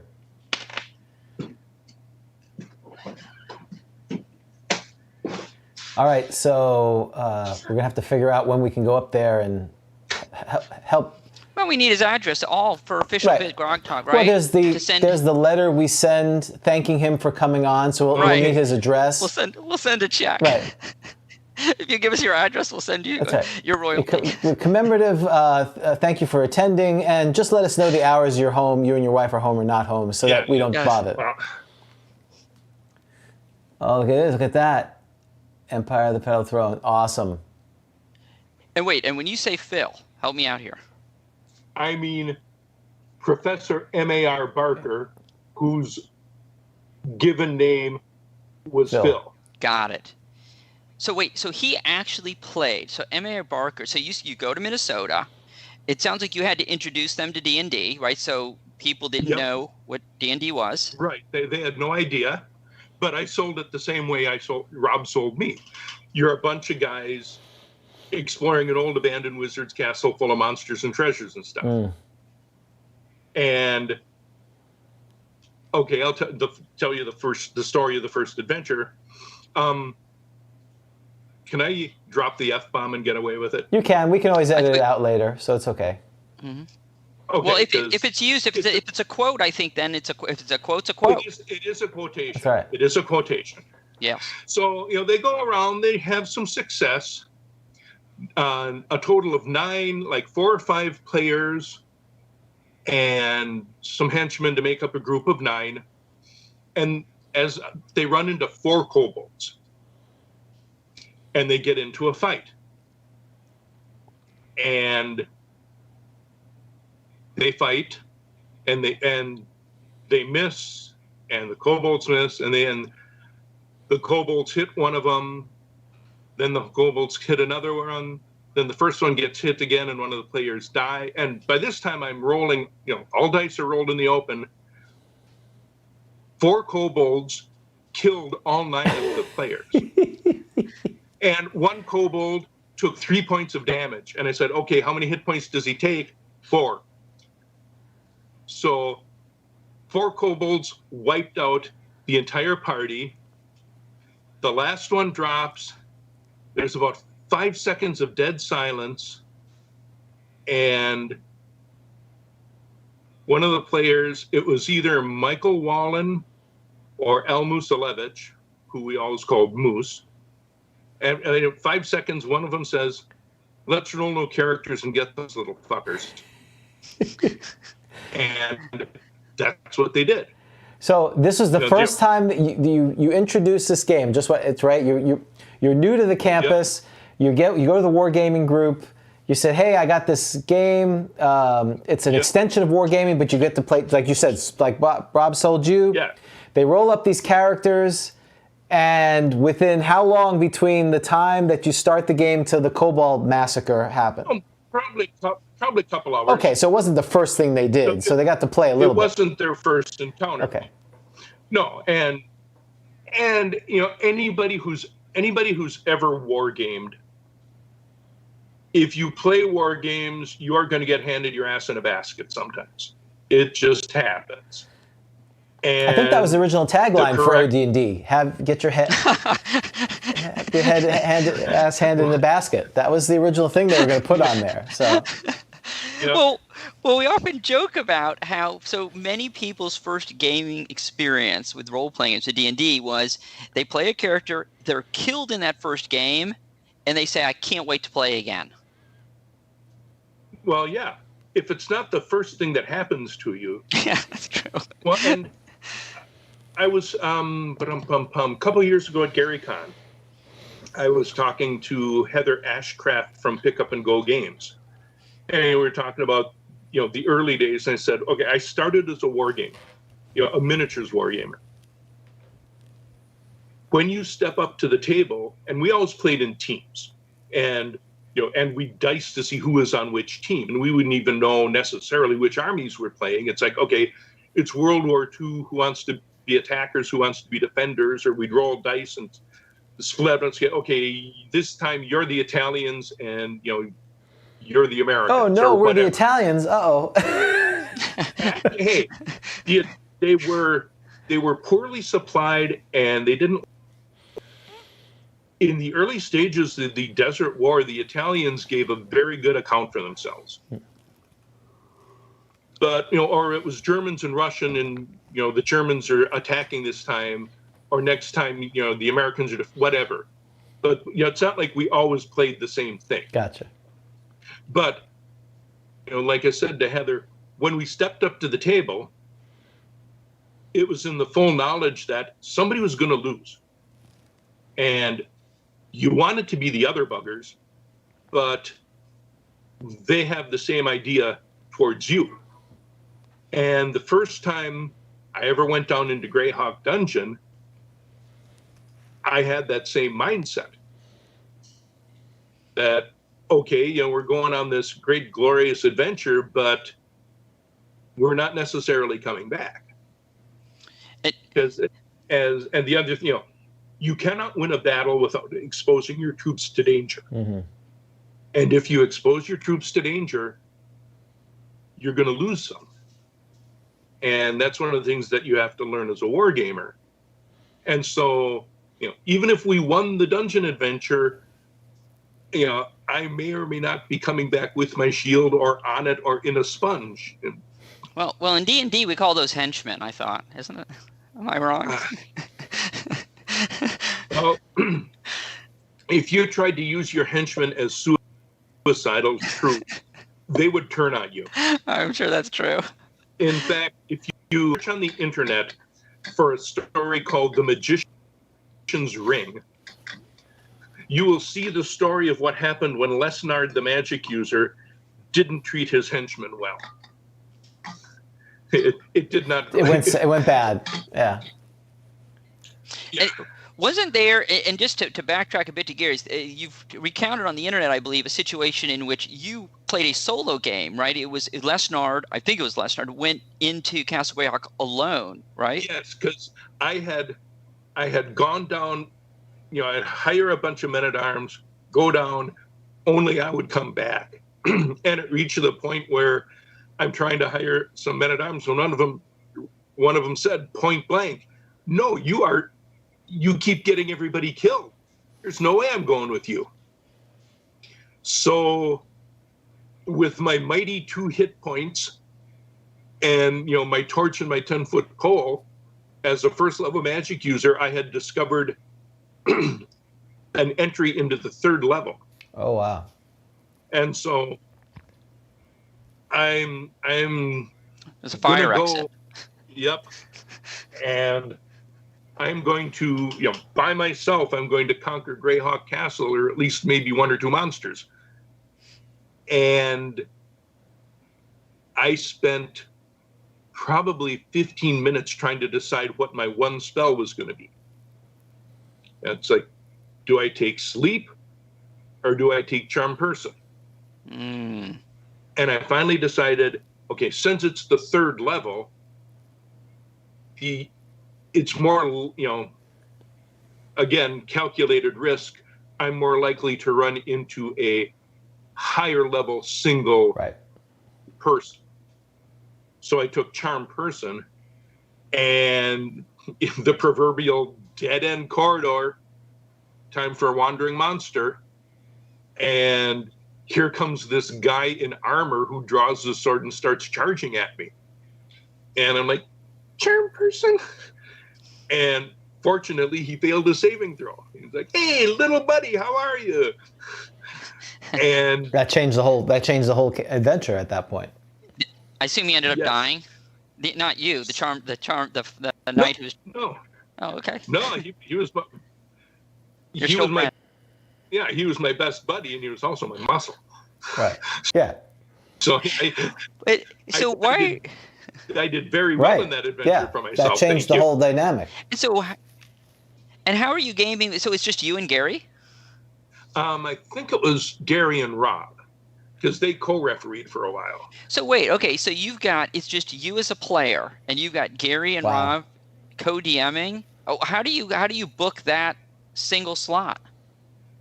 Ask. Wow, that's great. And it was, basically Gary would say yes or Rob would say yes because they considered you a good enough player to not waste their time. It's just such a different time too, because again, you're much younger than Gary. I mean, it would be like, and you're part of this group. I mean, I can't even think of the analogy of one of my youngest sons who's 18. His friends would be like, "Hey, Nico's dad, do you want to run a game for me and with your buddy who you hang out with?" "Oh yeah, sure, come on over." It's just that's really a different time. Well, I mean, Gary was was already running D&D several times a week, so it's not. And I was part of his regular group, so it's not quite the same analogy. But I was definitely a junior member, and it was an awesome thing to be allowed to play solo. And we had a prior guest on. I can't remember. Can we get some questions done? I apologize. Yes, we've monopolized our guest. Yeah, we have a chat, Michael, and so we got. questions. I think when we were talking about was Phil a professor at the university at the same time when you were there? Yes, he was. Yes. Okay. I don't remember when he got tenure, but he came in like 71 or 72. But so how do you get, so that seems odd to me, because you're a student, And so you're fraternizing. You've got a professor in your gaming group. Well, every university group needed a faculty sponsor. Or not sponsor. I don't know if they were called sponsor, but you needed a faculty. Right, or advisor, faculty Proctor, advisor. or whatever. Yeah. And Phil was a wargamer. Phil was a miniatures wargamer. So he was did you, okay, the group was already existing. You joined the group. You get them to play D&D. But, many faculty advisors are there just to sign off on, you need the budget for the Doritos and the Mountain Dew. But he was actually, it sounds like, participating in the activities. Yeah, he was a wargamer. Nice. So did you say to him, did you approach him, or did he say, hey, I heard some newfangled game? I don't remember. Once I started running the game, it spread pretty quickly. And Phil was showing up for, we met on Tuesday nights, and Phil was showing up probably 2 to 3 times out of the month. So he might have just been there. Were you in any of his classes? Because that would be odd to me. I wasn't, but some of the others were. Oh, that's funny. So when did you? Oh, I'm sorry, James. Go ahead. You got other questions on the chat? Yeah, I know we want to talk about Dave Arneson. Right, and I think when we get to that, you did mention about miniatures, and because you guys came from a wargaming background, and you mentioned that in Gary's D&D game, he didn't use miniatures. Did that change in your mind, or at least the different play style? Because again, you're playing with miniatures. Was that hard? Did the players argue with Gary more because you didn't have the tactile representation of creatures? I'm standing over here. I wasn't there. Yeah. Not for long, because when Gary was game mastering, he was a bit of a tyrant, and he'd also, I was standing over there. He said, "You never said you moved. You came in through this door. You never said you moved over there." And there really wasn't a lot of argument. Once in a while, there'd be a little bit, but if I don't remember a lot of argument on it. And we had things fairly well worked out. We were a close order combat team. You didn't just wander into a room and spread out. And I have heard younger players refer somewhat contemptuously to fireball formation when you're in close order. But the number of things that throw area of effect attacks is a lot smaller than the number of things that attack in mobs. And there's, attacking a spread out group of player characters with something like 20 orcs in close order will teach them the value of close order in a big hurry. Or maybe not, actually, but. Yeah, because what happened? So now I'm interested, right? I'm intrigued, right? So what's the lesson there? So if you've got 20 orcs in formation, you get each player character with 3 or 4 orcs on them. Yeah. Matter of fact, last GaryCon, I played in a game where that's exactly what happened. We got surrounded by something like 40 goblins, and I was bottom of the initiative list. And every player says, "Well, I'm going to run to the closest bunch of goblins and fight," and get surrounded and cut down. And then the second player says, "Well, I'm going to run out to the closest bunch of goblins." After about the 3rd or 4th time, don't you learn? And frankly, by the time my character got his initiative up and was killed by the goblins, I was frankly relieved. And just like, thank God this is over. And there were something like 8 players. And just once when I said, "How stupid could people be? I wish they didn't say, 'Hold my beer and watch this.'" That's right. All right, James, anything else on the Well, other there were questions some on the comments, chat? and again, everyone's super appreciative, Mike. Listening to all your perspective on the old days and gaming in general, because again, some of this stuff hasn't changed in almost 50 years, 45 years. The same concepts are happening in 2020 as they were in the early 70s. David Thompson asks, as far as the cleric, was it, he thought it was based on Odo from the Bayeux Tapestry. He didn't know if that was some of the history of it. Okay. I didn't know that either. So David is our resident encyclopedic person who knows a lot more than we do. So, yeah. All I know is that by the time I heard of the D&D cleric, I had already heard the trope of clerics can't use swords, even though in the Robin Hood movie, Friar Tuck uses a sword. But it was, I don't know where that originates from, but it was something I had heard long before I ever even met any of the gamers in Lake Geneva. Gotcha. It don't know where it came from. And it's as far as the kind of like the it was a concept that was there when you showed up. Yeah, it was just like the idea that knights had to be lifted onto their horses with cranes. I have no idea where that came from. It's so wrong that the light from right won't reach it for 10,000 years, but people still think that. The other question was, because you mentioned the vampire, and that was some of the the genesis of and that evolved to the cleric. Were there undead prior to the vampire? That part of whether it's Barrow Wights or anything, from Tolkien or whatever that was taken. Well, there's Wights and chainmail. Okay, there's Wights and chainmail. Yep. But what Dave did before then, I couldn't say. Gotcha. Okay. Mike Carr, Greg Swenson, Marty Naetzel, Bob Meyer, Dave Wesley are still around. Yeah.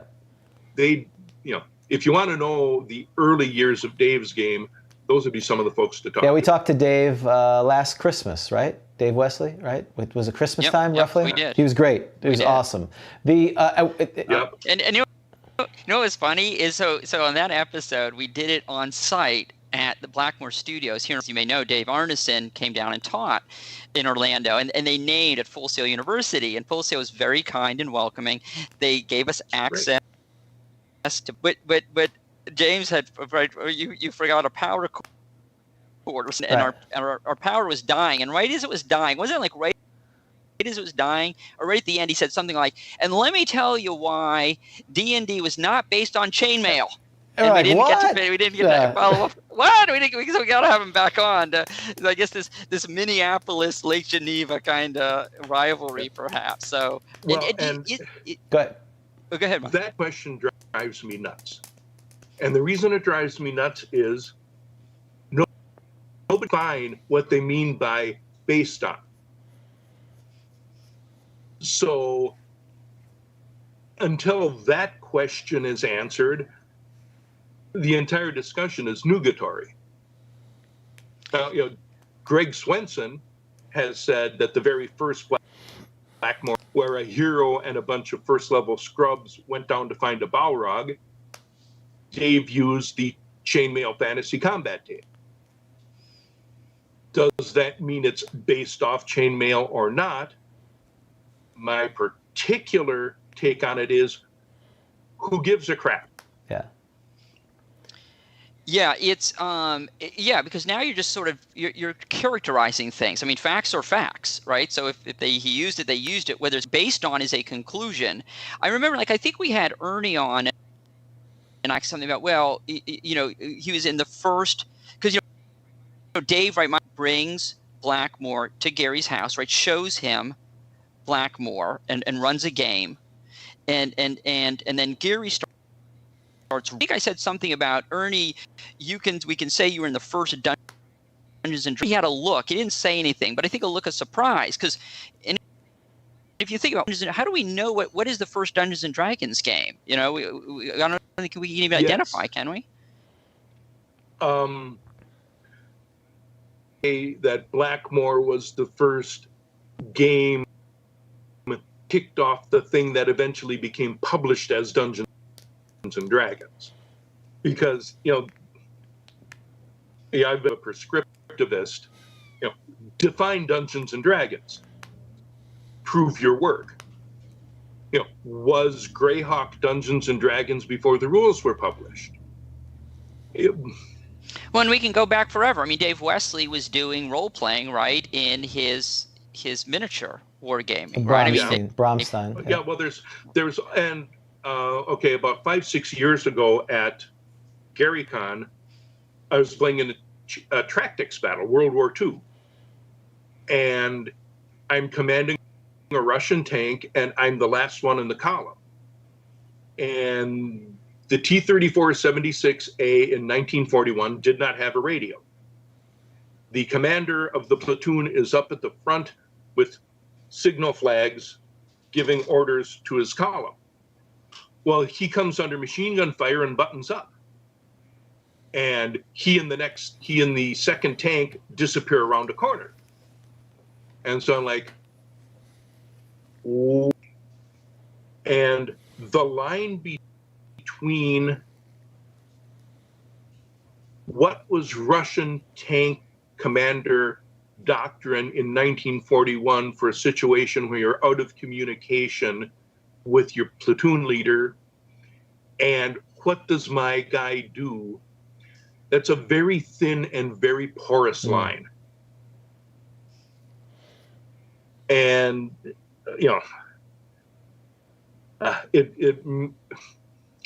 we've all heard Godwin's law, that eventually any internet discussion turns to Hitler. Yeah, exactly.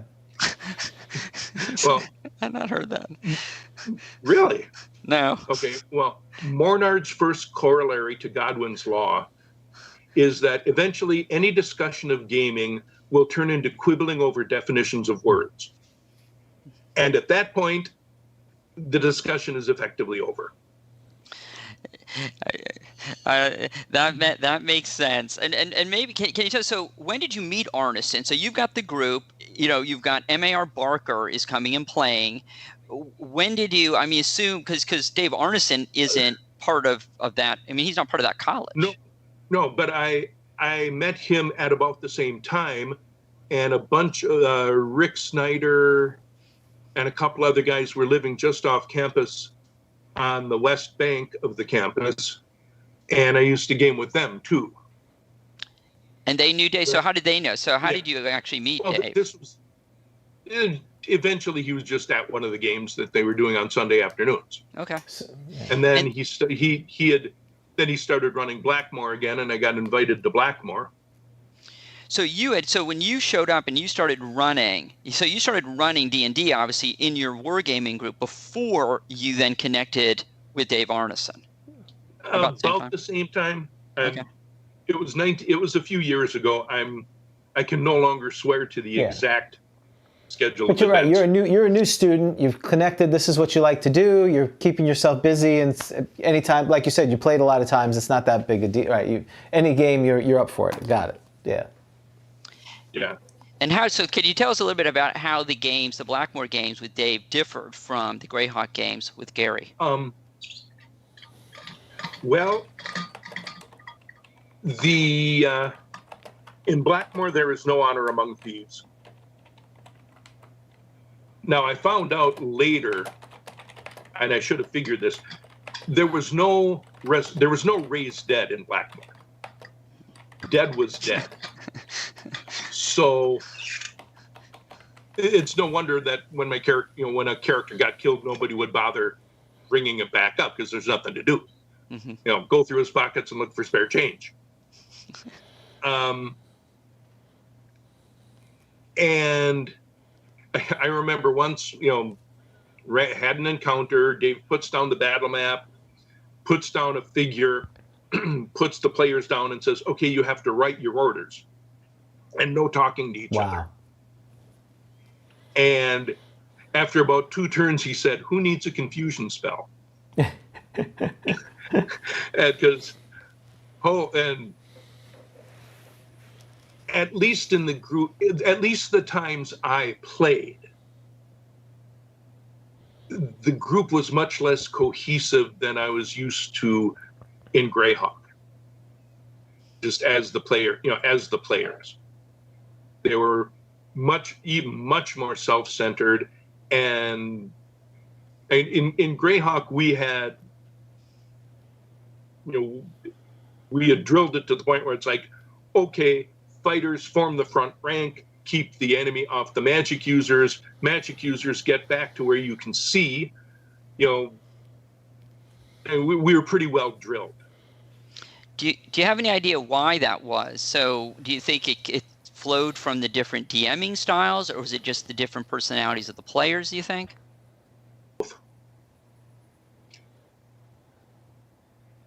And I have I have nothing to go on. Right. And so how long did you play in Blackmore, roughly? Probably about a year. About a year. Okay, so why did it come to an end? Because I think that those guys moved away, basically access. It was no longer convenient. And I was playing at the university and playing 4 or 5 times a week at the university, both at the gaming club and in the dorm, and trying desperately to chase time, and also occasionally going to class and maybe even doing some homework. Did you tell your parents how much you were gaming? Oh, hell no. It could be worse, I guess. Like, what are you doing there in your first year? I got kicked out of college because of too much gaming. And I'm not saying you got kicked out of college. But, no, but my grade point average wasn't necessarily the best. But it is unfortunate. We've heard that many times that, obviously, there's so many players, highly intelligent. They've read lots of books. They're very good at, you got to be good at math, but yet they're not spending a lot of time studying, and they're not doing very well. It was like nothing we'd ever done before. It was really addictive. Yeah, it is. It takes hours and hours. And so again, back to this, we talk to folks like you who were there, at the beginning or near the beginning or saw this, and you have a chance to play with Dave Arneson, which again, now in hindsight, regardless of the, first D&D or whatever, it is a historical game in that it forms the hobby that millions of people like. Did you think Yes. Did you think, well, I should play because it's really good? Or it was like, oh, it's just another game, so what? I got my own. Well, we didn't have any idea we were making history, if that's right. What you're getting at. Well, the first part is, you wouldn't know that until probably later. But, he was interacting with Gary. Did it feel more legitimate, or your game was just as legitimate now that you've taken your fragments and do? Every game was just as legitimate. Okay. And, that's one of the things that I do miss. At the, I consult the book of Gary Gygax and Arneson. And the Lord did grin, and the people did feast upon the fruit bats and the orangutans and the brick. We call these the Holy Trinity, so we get it. That's exactly right. Okay. Volume 3, last page, 36. We urge you to refrain from writing for rule interpretations or the like unless you are absolutely at a loss, for everything herein is fantastic. And the best way is to decide how you would like it to be and then make it just that way. On the other hand, we are not loath to answer your questions, but why have us do any more of your imagining for you? Well said. And I miss that attitude. And every game was different in some way, and that was part of the attraction. And Tim Kask, I remember, and they got letters. Even within the first 6 months, they were getting letters, and by mid-1975, it was a deluge. And I remember Rob and Gary and Ernie saying just like, I can't believe all these letters, and I can't believe some of the stuff they're asking. Tim Kask's favorite. How far does a dwarf move in armor? Well, if it's horse armor, he doesn't move at all. And it's okay. It says in the rules, a dwarf moves 6 inches. Okay, is that 6 inches in armor or 6 inches out of armor? Well, we talked about it. Well, no, we talked about it. And one interpretation is 6 inches, since dwarves are usually in chainmail, 6 inches represents chainmail. So just like a human moves 12, 9, or 6, okay, a dwarf moves 9, 6, or 3. Another interpretation was that, no, that's 6 inches in ordinary clothing, 4 inches in chainmail, 2 inches in plate armor. Another interpretation was a dwarf moves 6 inches whether they're buck naked or they're carrying their entire house on their back, because dwarves they're not fast, but they're steady. And different people took different interpretations, and that was okay. It didn't have to be everything exactly the same. And you mentioned to us how you still play original D&D, right? So, our podcast, of course, is about first edition, but we're very interested in the history of it. It sounds like if you played first edition D&D, you didn't take to it, or you simply never played it at all. Well, okay, so you had OD&D, and then out came the Greyhawk supplement. And this was stuff, it was optional. And, everything was optional. And then there was Blackmore, Eldritch Wizardry, God's Demigod, there was these supplements, and then the Monster Manual. And I don't think the first Monster Manual said Advanced Dungeons & Dragons on it. Yeah, it depends which version of it. Yeah. Oh, the very interesting. The first ones probably did, and then, or they may have made it. And so then, 1977, it's like, okay, more monsters is more monsters. And then the Player's Handbook AD&D, it's like, well, okay, there's some new spells here. There's some, new character classes. Dungeon Master's Guide, well, there's a lot of fun stuff in there. But, once again, what constitutes playing first edition AD&D? Is there some minimum weight of the rules you have to include? The fact that I use the spells from the AD&D Player's Manual available to my players. Am I playing AD&D or not? Most of us on the ground at the time didn't see it as such a strict dichotomy. Yeah. And, with all due respect to Gary, when he wrote at some point, if your game drifts too far, it's not, it's not Dungeons and Dragons at all. And our reaction was like, okay. But that to me is the difference between, I think, for Dan and I, who are younger, and particularly myself and probably younger people than me, is because we took that to heart. His lesson there, whether it was a business decision for tournaments, as we've heard, so that they could have, codify the tournament world.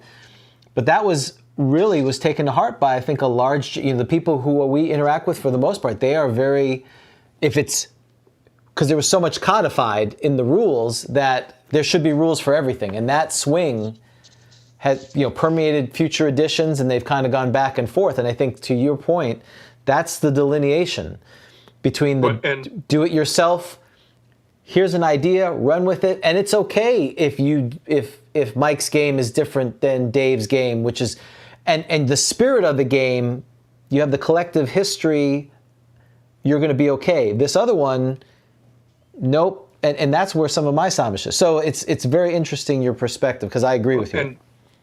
And part of it is, and again, 3-4 years ago at GaryCon, I talked to Jim Ward about this.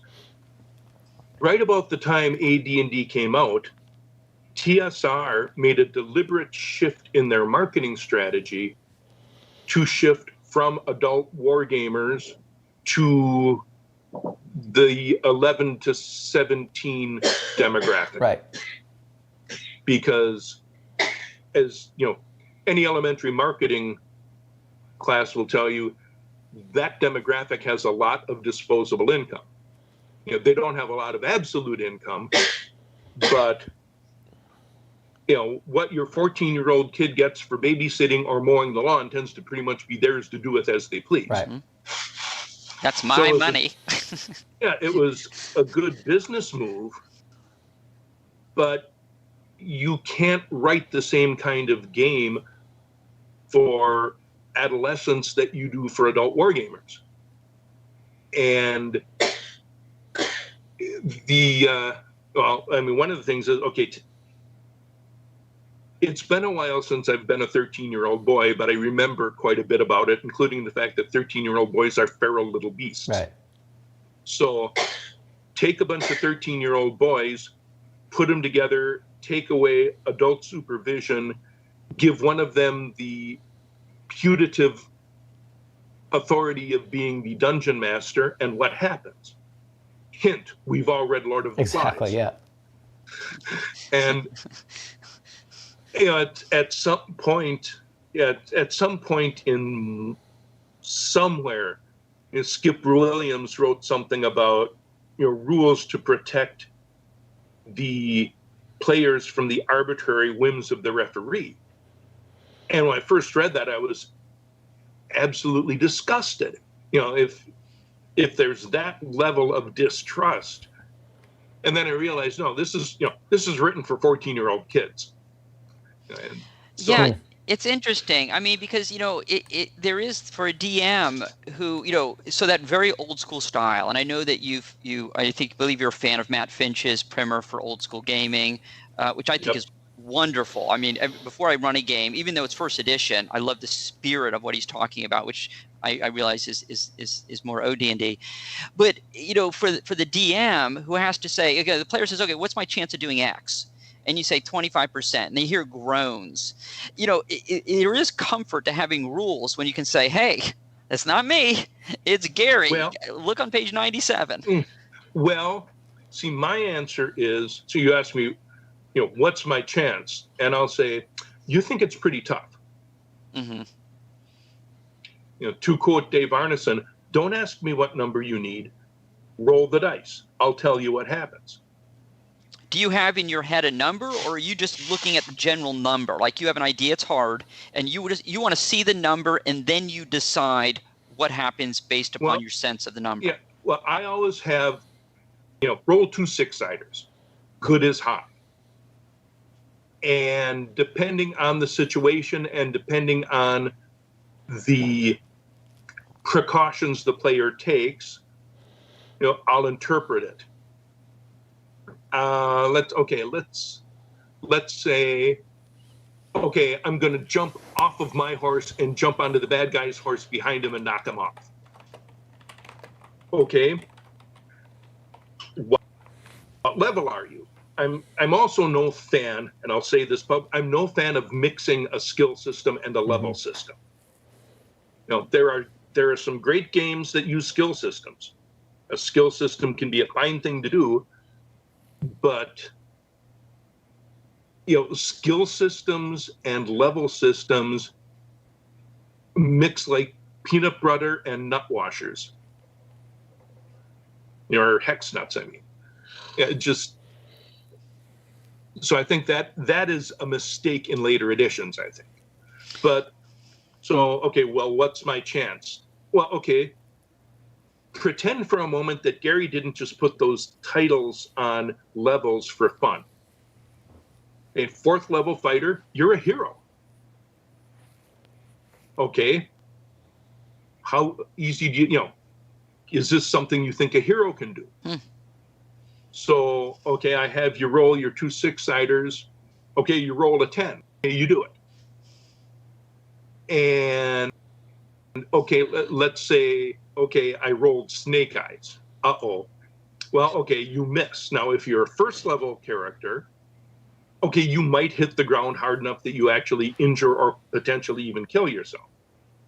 On a 4, you'd fall, maybe take a little damage. On a 5, okay, you know, you hit the ground and you're stunned for a round. If you're a hero, okay, you miss, you know, you tumble off the horse and you do a face plant and kind of go, ow. Okay, you're a 9th level fighter, you're a lord. You jump and you roll a 3, and okay, you miss, but you snag one hand on his stirrup leather. So you're bounding along beside the horse, galloping, trying to get up on it, while he's beating on your helmet with the pommel of the sword, going, go away, go away, go away, go away, go away, go away, go away, go away. And I would, if I possibly can, I am more like, then this is just me, okay? much like the Giants bowling alley, Ramshorn, the world of Ramshorn is half Conan the Barbarian and half Daffy Duck cartoon. So if I can turn failure into something comical, I probably will. So that, that's no, just and my it's case. absolutely. I think what's interesting about this, I think a lot of our audience would agree with that. I think there's a cadre of folks, when they hear your description is Ramshorn your home campaign? Yeah. Would cringe at it only because of they want certainty. It's almost opposite of the game that we're playing. It's like, I want to know.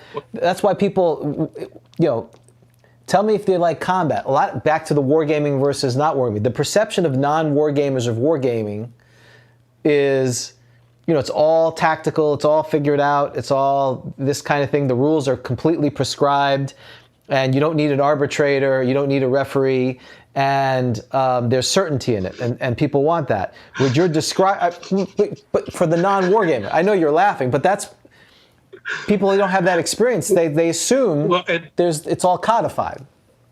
Well, and there's two kinds of miniatures war games. Starting with, I first heard of it through the English WRG Wargame Research Group Ancients Rules, where two guys would show up with their army and they'd fight a battle, and it was very codified. But the other school of miniatures wargaming is a more direct descendant of the 19th century Kriegspiel, where the umpire or referee sets up the scenario and is also the rules arbiter. One of the reasons I like that better is that, if it's, two people show up with their army and fight a battle, everything's going to be pretty much a meeting engagement, which is, the two armies on the plane fight the battle. If you've got an umpire drawing up the scenario, it can be a lot different from that. Right. And your victory conditions can be much different. And that gets, I don't know if it still is anymore, probably. Dave Wesley would probably know, and so would Mike Reese. When I was in college, I was in ROTC for a while. And they taught us, the principles of warfare from the staff college. Principle one was objective. What is your objective? What is it you're trying to accomplish? And with an umpire, the objectives don't have to be the same.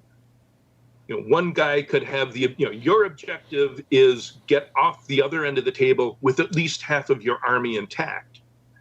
And the other guy's objective is delay the enemy for at least 8 turns. And delay the enemy for at least 8 turns does not necessarily mean die to the last man. Because if you die to the last man, who's going to fight tomorrow? And I've noticed, objective people who haven't wargamed much really can get lost in terms of what are you trying to accomplish? Yeah. And it's been very frustrating running D&D games at GaryCon because I'm running an old school game. It's like you are here to have adventures. Go have adventures. And if there's not somebody with a gold exclamation point over their head, a lot of players just seem to be lost. Yeah. And one of the examples I gave, I've got a map of the town, and on one end there's a body of water, and there's piers, and there's warehouses. Okay, therefore goods are being shipped by water. Therefore, there are pirates. You don't need to know anything about my world. You don't need to know anything about the game. All you need to know is, a shrewd conjecture about human nature. If goods are being transported, somebody who doesn't own those goods is going to try to get their glommers on. Or if there's a thieves guild that's operating in the warehouse or something to that effect. There's something going on. Something. Mm-hmm. You know, if there aren't pirates somewhere around there, why not? Yeah. You know, there's 1,000 places you can go from there. So it sounds like you use stuff from when the first edition books start coming out, and I assume you're still at the University of Minnesota, right? Because we know it's 77. So it sounds like you were grabbing stuff that you liked, which many people did back in the day. It was more of a blend. So, but you've continued, right? You basically stuck with, I guess, the core of OD&D because it sounds like you like that rules light approach better, and then you would grab stuff from first edition AD&D that you liked. Yeah, that's pretty accurate, and it varied. I tried some things from, like, I think we used the armor or the weapon versus armor table once. Everyone used it once. Yeah, and when I stopped running totally for 15 or 20 years, and then when I started up again a few years back, I made a conscious decision. Okay, I'm going to go all the way back to, everybody uses 6-siders for dice, for hit dice, and everybody uses 6-siders for weapons. Mm-hmm. And I discovered something very interesting, is that magic users, low-level magic users, became less afraid to get into combat in a more intelligent way. And the best example is first time I ran at GaryCon, a guy playing a magic user his name's Mike Simon. Again, he was a wargamer. So he uses his one spell. A little later on in the evening, they get into a combat in a fairly large area with a single creature, and he says, okay, I'm going to go around behind it, and I'm going to attack from the rear, because that's what you do with light infantry. And yeah, he hit, he didn't single-handedly kill it, but he helped. And that's the point at which I dubbed my GaryCon game Magic Users with Knives. Visit Ramshorn Castle, see exotic creatures, and stab them. And then the next year, when Paul Stormberg ran D&D 30 Center Street, John Peterson was playing, and he was playing, I told him that story, he was playing a first-level magic user. He'd used his spell, they ran into an ogre. He was the only one, he stabbed the ogre to death with his knife, and he was the only one in the party who ever hit the ogre, and he killed him. And those are the things you remember. Yeah. Right? And now you were actually... But you didn't issue any experience points for that, though. What's that? I was just kidding. Because in the first edition, the Dungeon Master is supposed to evaluate the play, and if magic users get into combat, Gary specifically says in the book they should be penalized for that. So that's just interesting, your take. That's because Gary was mad at Ernie. He didn't like magic users, that's right. Well, and there's getting into combat and there's getting into combat. Mm-hmm. Sneaking around behind in a flanking maneuver is not the same as expecting to stand in frontline combat and duke it out. Right. And, Jim Ward wanted magic users to be able to wear magic armor and use magic weapons, as well as throw spells. And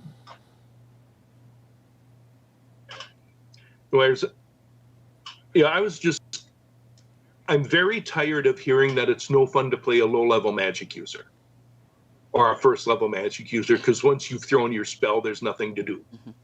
So I would not penalize anybody for finding something interesting and original to do with a first-level magic user once they've thrown their spell. And this is context is everything. Right. And you were thanked, right? Player's Handbook. So, Yep. First edition. So there you are. And so did you know that you were going to be thanked, or did you just buy this, open it up, and say, "Hey, that's me"? Pretty much the latter. But for that matter, I contributed to the Greyhawk supplement, and my name's in there. And so I assume you get in there, because I've been told that Gary always wanted to know how he's always play testing things. He wanted to know how people solve things. He was always sort of working on it. So do you? And I think you could rightfully feel this way, that even though you're not, and maybe you shouldn't even talk about what edition does one play, because it's maybe a hybrid of a lot of things. But so, do you feel in that way that your play testing, all the games that you play with Gary, helped ultimately contribute to some of the things that we see in the player's handbook? Probably. And if you could please cite a page number and a rule, we'd appreciate it. Yeah. So how long did you play that? Oh, no, I was just joking. I've got a middle. Oh, my gosh. Oh, okay. I know. No, but I was being serious in the sense that, you must have, and the question didn't come out very well, but, obviously some sort of spirit to the way Gary saw the game and the way he developed it, well, obviously was built upon everything you guys were doing. Yeah, well, yeah. And it's really hard to say, especially since, I went to the university in 1973. I'd come back every few months, play once or twice. And then in 78, 79, the player's handbook. I mean, that's a lot of time for things to simmer in the back of Gary's head. So. And so could you talk a little bit about, because you talked about playing with M.A.R. Barker. So, I mean, assume you played in you played in some Empire of the Petal Throne as well. Yeah. How was that different? So you played with Gary, you played with Dave and Blackmore, and now you're playing in what's going to turn out to be Empire of the Petal Throne. Yeah. Yeah, it was both different and the same, if that makes any sense at all. Blackmore or Tecumseh looks different now from the way it did when I was 19 years old. I was a 19-year-old kid from a small farm town in southern Wisconsin. I had never even heard the term pre-Enlightenment mindset. And it was so early in the history of the game that I don't think Phil was fully able to articulate what he was trying to do. And, looking back now, it's like the big difference in Tecumseh was that Tecumseh was about how you fit in society. And if you've ever read any of the Tecumseh novels that he wrote, that's a major, that's the major motivation for all the characters, to follow what's called noble action in accordance with in accordance with the ethos of your temple, your clan, your family. It's all about being a proper part of society. But I don't think Phil really realized that's what he was after for a number of years. And, the initial Empire of the Petal Throne, if I had it all to do over again, it would have been a big help to the game if the books had come out first, the novels. Because you'll learn a lot about the society of Tecumseh and just how they thought. And instead, it's a reskinned D&D, and you can certainly play it that way. There's nothing wrong with that. But Phil was looking for something different, but initially didn't know how to express it.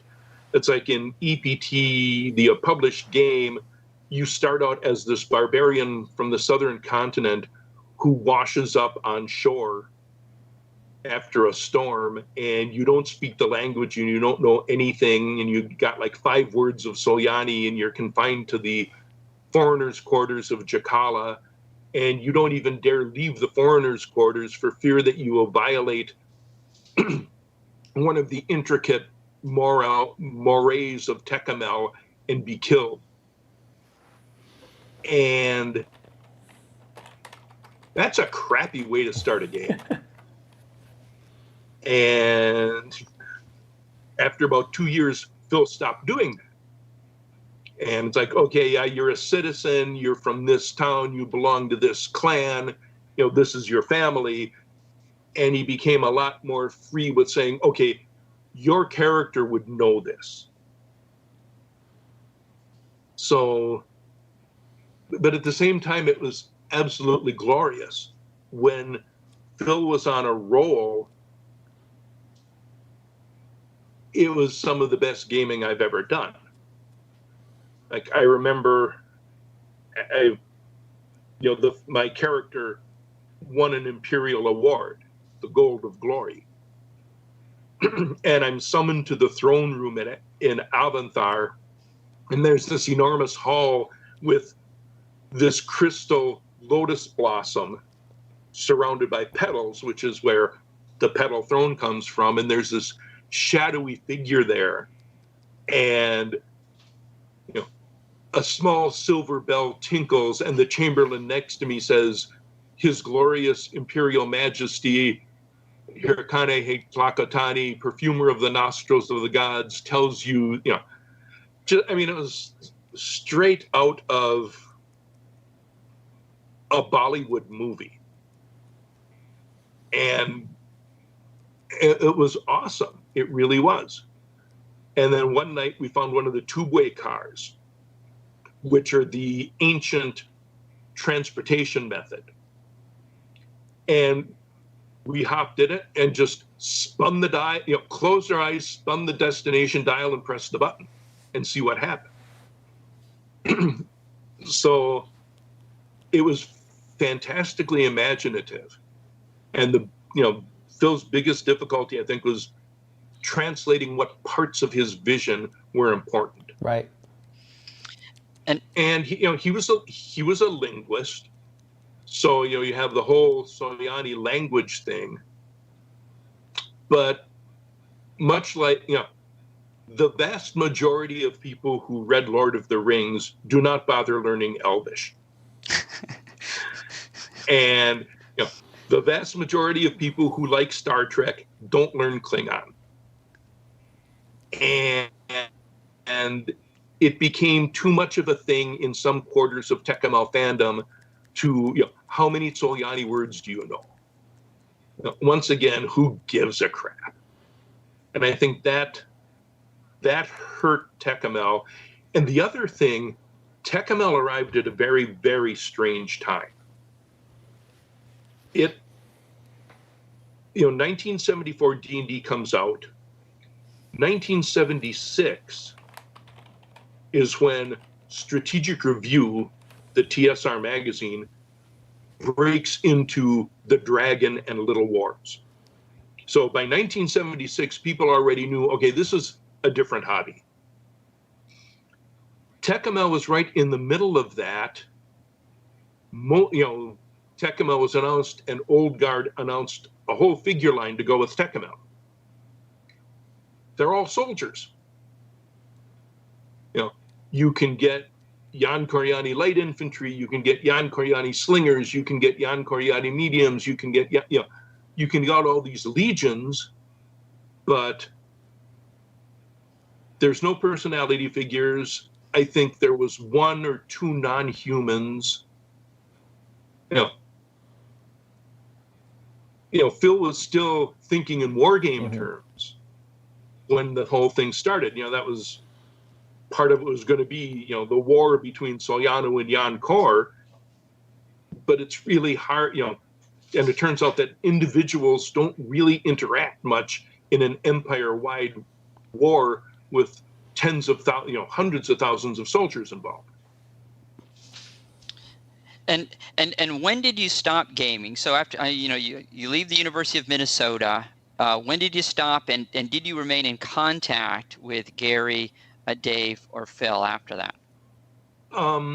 I stopped in the early to mid 80s. I worked for several game companies, including Dave Arneson's Adventure Games.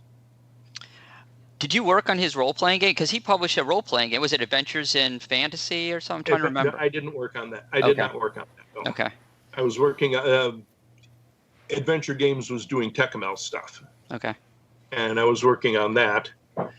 And basically, long story short, in 1985, I decided, phooey on this. If I'm going to work this hard, I want to actually make some money. And went to grad school and got a business degree. And after 5 years, and 80 to 85, somewhere around 83 or so was when the D&D bubble finally popped.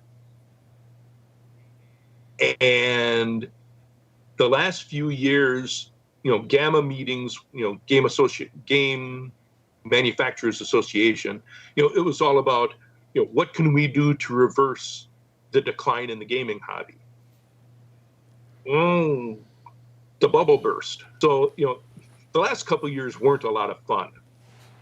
And that plus if you've, working retail at a game convention is the same as working retail anywhere else. And that was, from like 1985 to 2001, 2002, I just dropped totally out of the hobby. I maintained contact with people because, they were my friends.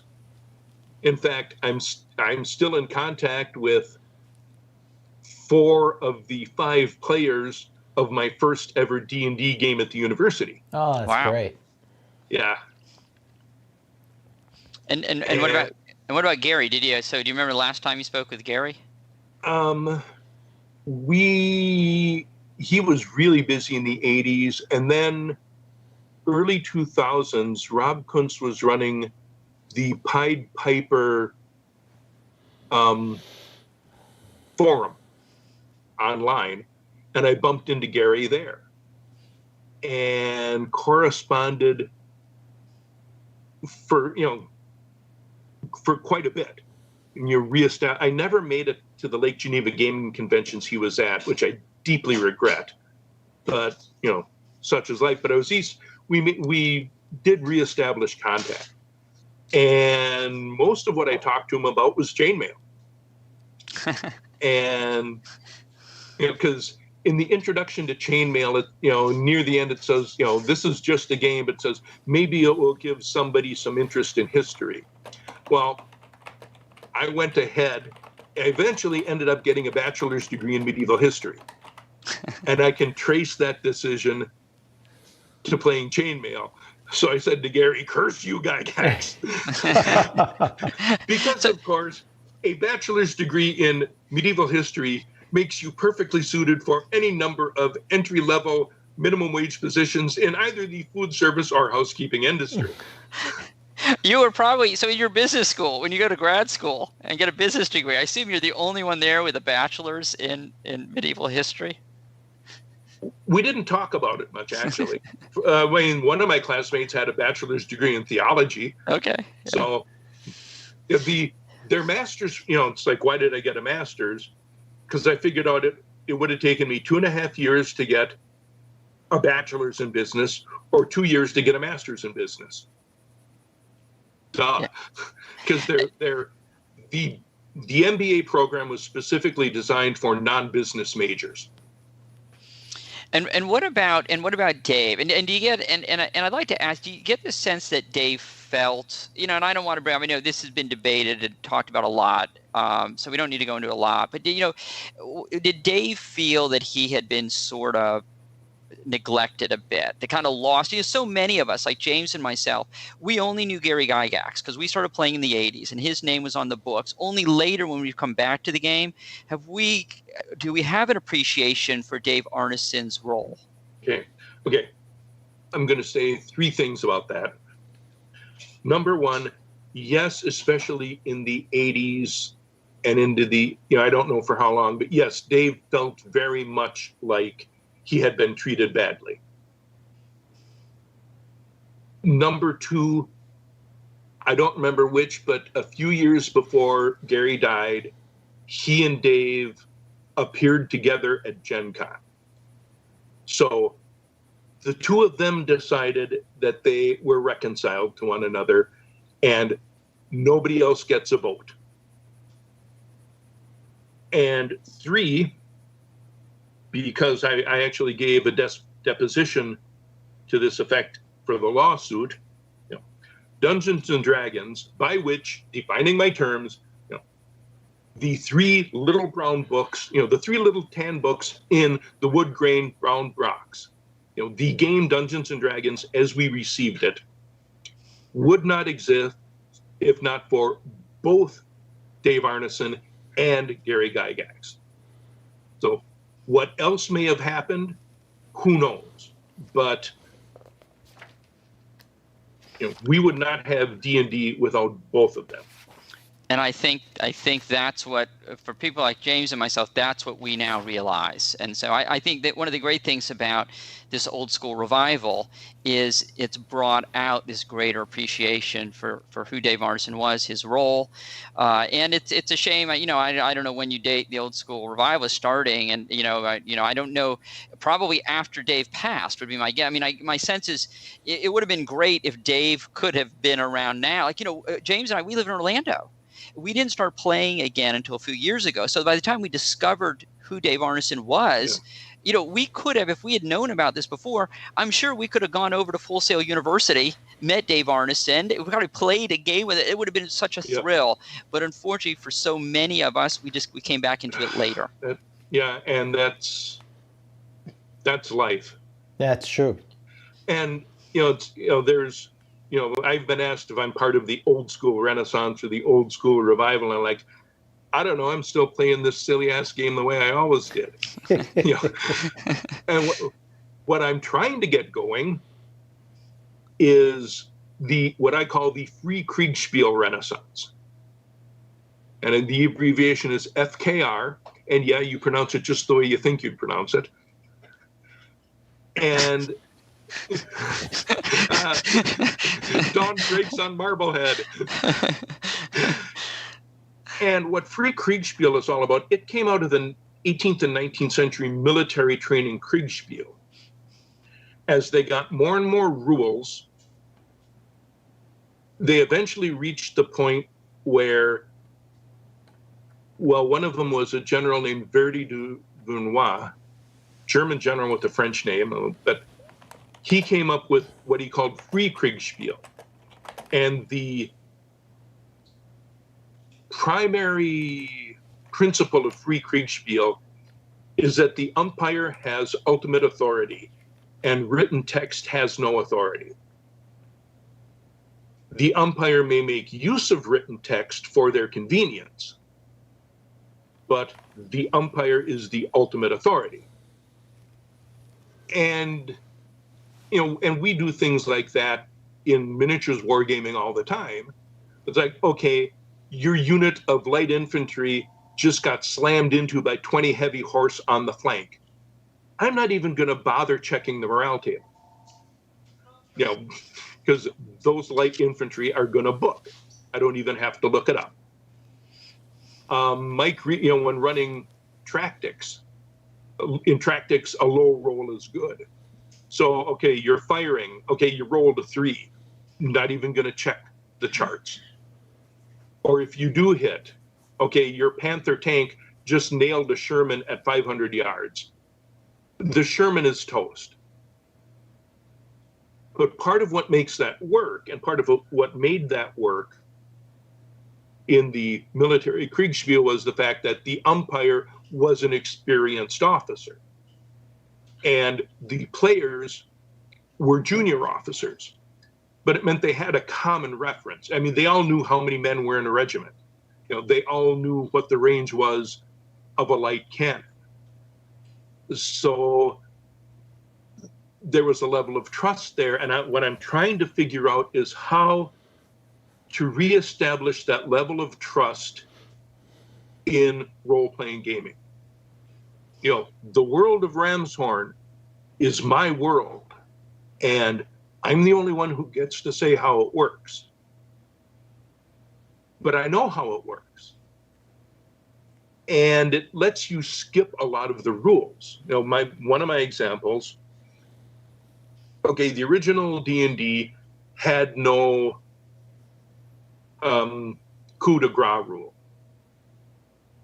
Gary didn't think it was necessary because, you know, if somebody's helpless and tied up and pinned down and you hit them in the head with a two-handed axe, they're dead.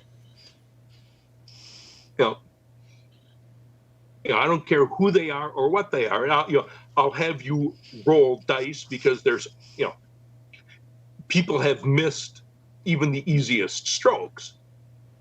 But, you know, you connect good and solid with a two-handed axe right here, it's over.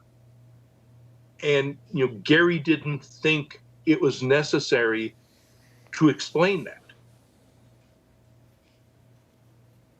And so I'd like us to be able, the hobby as a whole, to be able to get back to that point where players don't, I'd like to move off of Lord of the Flies. I want to leave the island.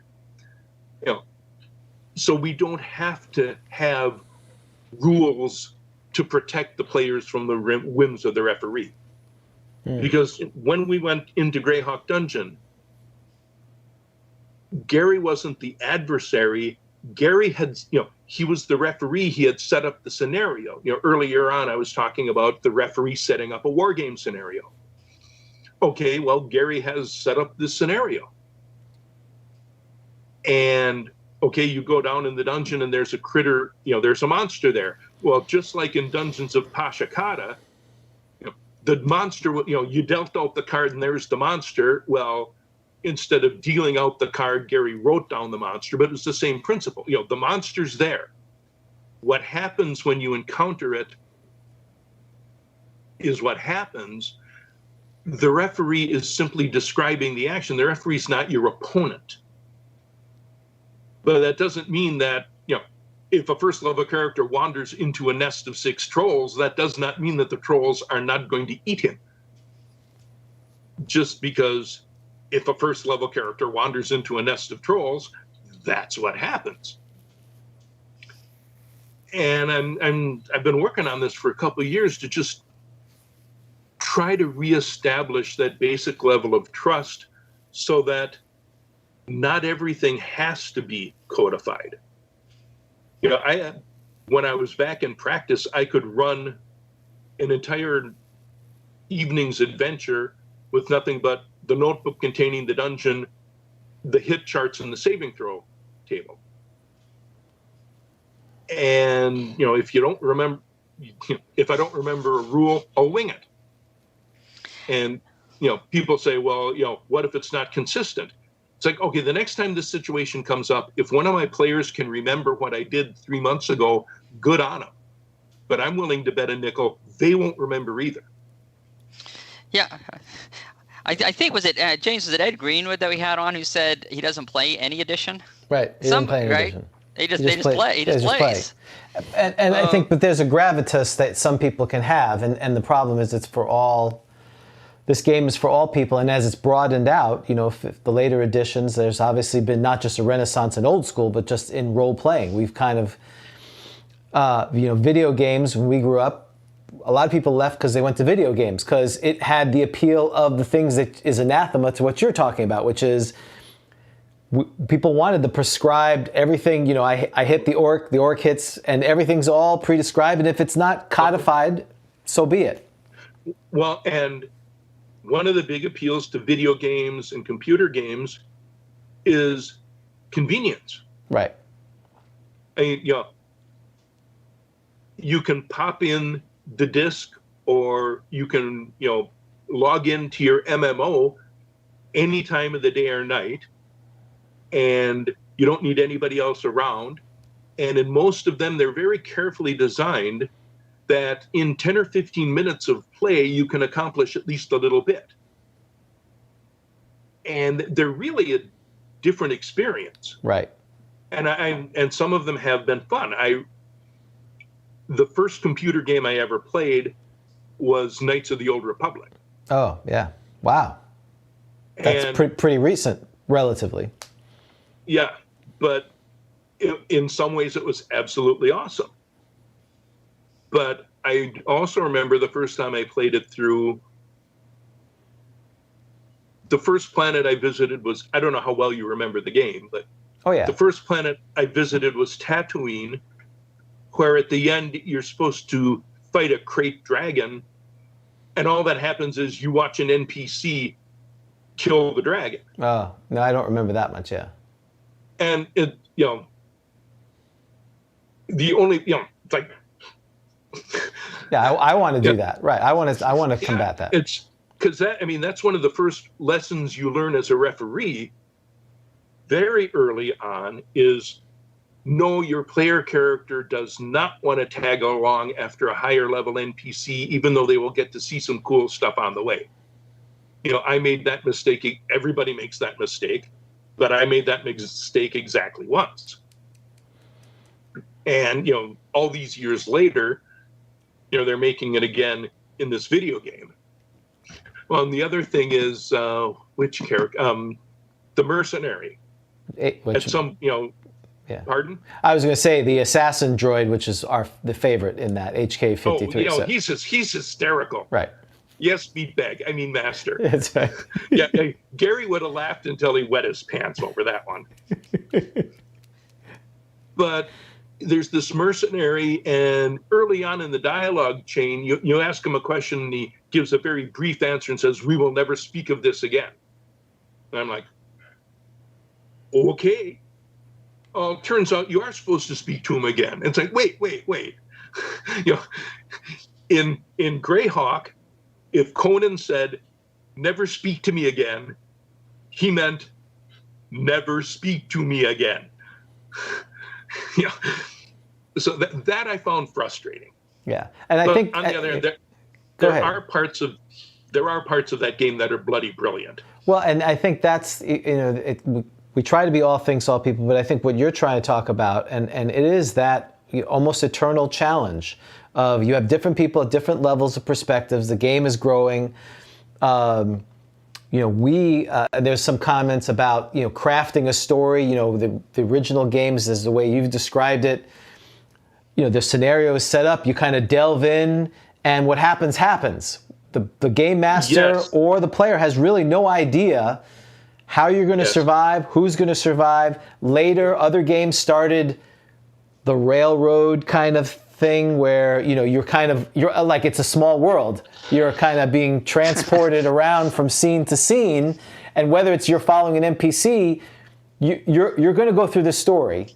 And some people love that. They think that's Dungeons and Dragons, and that's not our version of that. So what's your thoughts when you see crafting a story as Jonathan put on there? Okay. Personal opinion. That's just one random old goober on the internet. And for people listening on the podcast, that's right. That's right. He's Michael is he's self-flatulating himself. Flatulating, not flatulating. I barked in your general direction, you silly English pig dog. Now go away, or I will taunt you a second time. But again, that's just opinion. If I never, ever, ever play another fantasy game where it's save the world, it will be several eternities too soon. Story is what happens. And sometimes the story is, once upon a time, there were some people who thought they were heroes and they were wrong and they died. At which point, let's roll up new characters and get those little fuckers. That's right. That's book 2. Now, and to be fair, that's a lot easier to do when it takes 5 minutes to roll up a character. Right. And genre matters. Friend of mine ran a Champions campaign for something like 15 years, the superhero role-playing in the hero system, which it's very flexible, but very complicated. It takes between an hour and 3 hours to make a character. So, that kind of mortality rate in that sort of game is untenable. But especially if you're playing, classical 60s and 70s comic book superhero, you can get away with that. Failure doesn't necessarily mean death. And in context, I have no problem with mission-based games. One of the best examples I can think of is, Star Trek. You're playing a Star Trek game. Of course, you are the captain of the starship Invincible. You have been ordered to go to Starbase 9 to rendezvous with the Yorktown to take the vaccine for Rigelian fever to Gamma Hydra 9. You can fail the mission without anybody dying, but you can still fail. And yet that's more of a developing the story, but that's what the source material is. And I saw in your interview with Ernie, you touched on this at least a little bit, but for us, fantasy did not begin and end with Lord of the Rings. Right. Gary had this whole rack of fantasy books. I don't remember if I discovered Conan before or after I discovered Lord of the Rings, but I'm pretty sure I discovered Doc Savage before I discovered Lord of the Rings. Plus, we had all read Greek and Roman mythology. I was like 12 or 13 when I read a condensed version of Beowulf. The story of Hercules. So, the notion of you're necessarily a band of heroes indulging in a world-saving quest wasn't the root of all our fantasy. Yeah. Hercules is assigned his 12 labors because in a drunken rage he killed his wife and children. Right. And that matters too. That affects how we all saw fantasy. The first ever Fafhrd and the Grey Mouser story, it was retitled later, but the original title was Adventure. And, it starts out, they find some farmhouse out in the wilderness, and as they ride up to it, they're going to ask for lodging for the night, and off in the distance they see a tower. And they're, staying at the farmhouse for the night, and they ask the farmer, what's with the tower? And he's like, that's the horrible, evil tower of awful, evil horribleness, and no one who has gone there has ever returned. And our two heroes say, first thing in the morning, right? And they do, because they want to see what's in the tower. Now, when they get there, they're not stupid about it. But, Fafhrd and the Grey Mouser, Conan, several others started out as series of short stories. And a series of short stories will give you a totally different sort of narrative from one epic book. And don't get me wrong, I love Lord of the Rings. I read it approximately once a year. Go ahead, Dan. What's that? Oh, no, James is goading me. Apparently this is when I'm supposed to ask you your opinion of Tom Bombadil. Tom Bombadil is my favorite character. Yes. And the reason part of the reason he's my favorite character is that so many people obviously don't understand him. Thank you. Please, could you explain to, I don't know, James? Okay. There's an old English folklore figure, the Green Man. Oh, yes. Who is the guardian spirit of the forest. Bombadil is the Green Man. And the other thing Bombadil does, and this happens several times in Tolkien, in Lord of the Rings, never much, but there are these little bits where somebody says something, well, like, okay, when they're trying to go through Caradhras Pass, and, they hear voices on the wind, and Gandalf says something on the order of, there are evil things in Middle-earth older than Sauron, who have nothing to do with him. And at other point, I think talking about the Ents, it's like, there are forces for good older than the Elf. There are things going on in Middle Earth that have nothing to do with Sauron and the elves. And it's, you got to look, it's just little drops here and there. But that's one of the, and Bombadil is one of them. And it's just those little things that are never explained are part of what makes the book so great, because most of our world isn't explained. Well, James, how you feeling? I feel great because these are the 2 Lord of the Rings books I have, which is the second and the third book. I don't even possess the first book, so that's and the Fellowship of the Ring is my favorite. Thank you. So there yes. you go. There are times I will frequently read just volume 1. That's what I do. I just read volume 1 and I stopped. I tried to read Two Towers. I put it down. Just read volume 1. As a matter of fact, at least once or twice, I've gotten basically as far as Bree and stopped at Bree.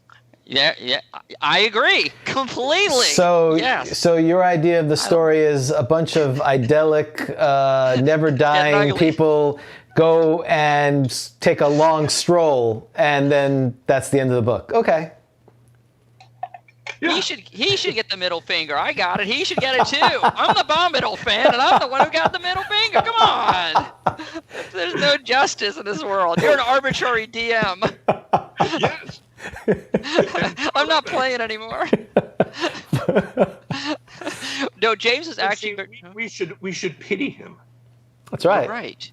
I'm sorry. You're right. I do feel sorry for him. I read The Hobbit last year again. And it was coincidence. I went to Goodwill. I was planning on buying the books, and they only had these 2 books, so I have to buy The Fellowship. But I just thought it was ironic that. Okay. So that tells you the person who liked the book kept The Fellowship, and he dumped the other 2. So there you go. Those are my 2. That's right. Yeah. Well, and I don't remember if it was Tolkien or C.S. Lewis who said, people complain about escapist literature. And said the only people who complain about escapism are jailers. And I will freely admit, I suffer from chronic anxiety disorder. Sometimes reading about the Shire and the hobbits taking a stroll is a very soothing, very comforting thing. Yeah. And that's one of my favorite authors. Okay. One of, if not the greatest fantasy books ever written is The Curse of Chalion by Lois McMaster Bujold. And absolutely everyone should read that. Writing it down. Another one of her books is and she calls it this herself, a science fiction Regency romance. And it's a science fiction world, but basically it's an old-fashioned Regency romance. The title of the book is Captain Vorpatrol's Alliance. And again, reading that book is like a cup of hot cocoa for my soul. And sometimes I need that. Now, sometimes I will read. It's not like I never read all 3 volumes. You don't know the end. Yeah, but sometimes, and I mean, once I start, I more often do. I mean, it's only occasionally that I stop in the first volume, but sometimes I want that comfort. Well, we'll see. And go ahead. Speaking of miniatures, again, personal opinion. One reason I prefer gaming without miniatures, the best illustration I can give is Tolkien's description of the Balrog in Volume 1 is more terrifying than any painting, drawing, miniature, movie projection, anything I have ever seen. And I have been universally disappointed in every visual depiction because he describes it as man-like, but power and shadow swirled around it. It didn't look like a bipedal dragon that roared. Right. Or like like a bull in go-go boots with wings in the Ralph Bakshi movie. Although back when Raoul Partha started doing fantasy miniatures, they did a Balrog, and Tom Meyer, the sculptor, I've been told, had just acquired a girlfriend. His Balrog was male. Oh yes, my word indeed, male. As in not wearing any clothes. Right. As in down past his knees. And one friend of mine who's doing, and all his orcs, they were wearing greaves, and they were wearing breastplates, but they're wearing nothing in between, and they've got all their little orc weenies hanging out. That's awesome. And so a friend of mine who's an excellent painter and a twisted individual, he's doing a fantasy army, so he's got Balrogs, and he's got orcs, and somebody was making decals for miniature war game for figures for Celtic shields. So there's these elaborate knotwork designs. So he took a decal and put the elaborate knotwork design on the Balrog's tonker, and then put the matching design on the shield of each orc assigned to that Balrog. So like, oh yeah, we're here. That's how we can tell. Gosh, they're the Swing Low crew, the Swing Low gang. That's great. Yeah. The free ball gang. Yeah, it's great. That's awesome. Yeah, and just like, alrighty then. All right, Jay, do you have anything else from the chat? No, well, let's see. Let's see, some of the folks, again, they appreciated one of our Safer Fantasy Crafting was talking about the free Kriegspiel like an hour before you mentioned it again. So he was ecstatic that you mentioned it and what you're trying to emulate. And I think you get it. It's a trust issue. It's also, in my opinion, a knowledge issue. People don't have the even though I started in, let's say, 1981, I didn't go to a hobby store to get my D&D books. It was at a bookstore. So I didn't have the culture of it. It really was, there was no game before. It was probably, there was some reference to it in one of the books, but OD&D didn't exist because you couldn't find it. If it wasn't at B. Dalton's or Walden Books, it didn't exist for a lot of people if they didn't go to a hobby store. I think the challenge is now you have 40 years of history that people don't have. And it's almost revelatory what you're saying, but it comes back to there's something about the codifying of the rules and that everyone needs to understand them that changes the game radically. And one thing I noticed, and this I really miss, for the first, I played in Gary's Greyhawk dungeon, and within about a week, I had swiped a piece of graph paper from math class and had drawn my first dungeon level, and started playing with a couple friends in lunch hour at school. And they swiped some graph paper and they drew their own dungeon levels. And I went to the University of Minnesota and ran. And within about 3 months after I started running there, at least 3 other players had their own worlds and their own dungeons. And people in the local science fiction society would see a game, or play in a game, and they'd start running on their own with nothing but a pair of 6-sided dice and just talking. Didn't even have rules. Just you'd say what you wanted to do, and you roll the dice, and the higher you roll, the better it goes for you. And those first 5 years, that's why the game exploded. Mm-hmm. And everybody was playing, even if they'd never seen the rules, because all you needed was a pair of dice and some imagination, and if you didn't understand, you talked about it.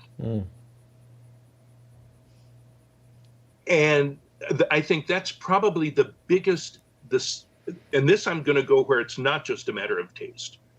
The biggest objective disadvantage, I think, to the more codified rule set is that it started a path that has led to, by now, so many people think that refereeing is this incredibly arduous, difficult task that only a few savants can master, because the first thing you have to do is memorize Humpty bazillion pages of rules. Right. And that's sad because, you know, this game got started because we made up some shit we thought would be fun. Right, exactly. You know, it just, hey, I've thought up this world. Why don't you guys come and explore it? And I miss that innocence. I miss that energy. And I miss the silliness. Yeah. You know, Rob Kuntz, on his Facebook page for his publishing company, you know, you put a little thing out there, you know, favorite sayings of various players in Greyhawk. And, you know, Jim Ward's Bombadil and Tensor, and then, you know, Gronin, Crom, and Mitra. Then a little further, you know, some more, and then down, you know, Gronin, Mommy, when things weren't going so well. And I wrote back to him and said, I'd forgotten about that, but yeah, it's like, you know, and, you know, or his magic user Otto, who had, you know, Gary's doing the voice, they're riding along, he's, Otto is my name, but magic is my game. And yeah, so, you know, Gary gives him the magic user Otto and a sage named Herb, and Rob gives Gary, you know, Sigby Rigbyson and Bigby Digbyson, and as I said, I was interviewed for a documentary on D&D. You know, when did sitting around a table with friends drinking beer and pretending to be an elf become such serious business? Mm-hmm. I mean, so many gamers seem to have all the sense of humor of an impacted wisdom tooth. And no, I mean, I get it. It can't be nothing but it can't be nothing but 4 hours of Monty Python references and fart jokes. You know, I get that. But It can't, James. this has been a rough episode for James. Everything he holds dear crumbling. Well, I mean, don't get me wrong. There's nothing wrong with a good fart joke. My inner 13-year-old child is very close to the surface. It's my whole game. You know, that's like my whole thing. Yeah. That's his whole spiel. Yeah, but you know, half Daffy Duck cartoon, half Conan the Barbarian. You know, there's got to be some bloodshed and mayhem in there. But it's become so humorless and so joyless. Sure. And convenience is a big thing. I'm with a group here in town, and the guy who's refereeing, you know, they're playing Pathfinder, and he said, you know, I have a wife, a family, a career I'm trying to build. I don't have a lot of spare time. You know, we can either play a Pathfinder adventure path or we don't play at all. Fair enough. So, I mean, I'm glad that there's a way to participate, but it just doesn't have the depth. Well, I very much miss the ability to, wait a minute, this looks more interesting. Let's go there.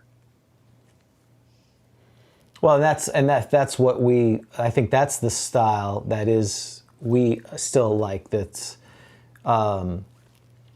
it's very, well, sandbox is the idea of let the players dictate where they go, and that's why I don't prep as much as I used to, because it became a waste of time. And yeah, you could reuse that material later, but now it's wherever. In fact, the game I'm running weekly is you go to the bar, you get rumors, you get these quests, you decide where you're going to go. Tell me where you want to go and when you want to play, and I'll get ready for it. And yes, and it says right in OD&D, you will have to go, check around at the inns and taverns for rumors, and it tells you how much you have to bribe the bartender to get rumors.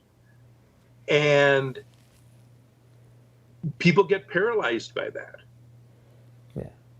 Yeah. And define.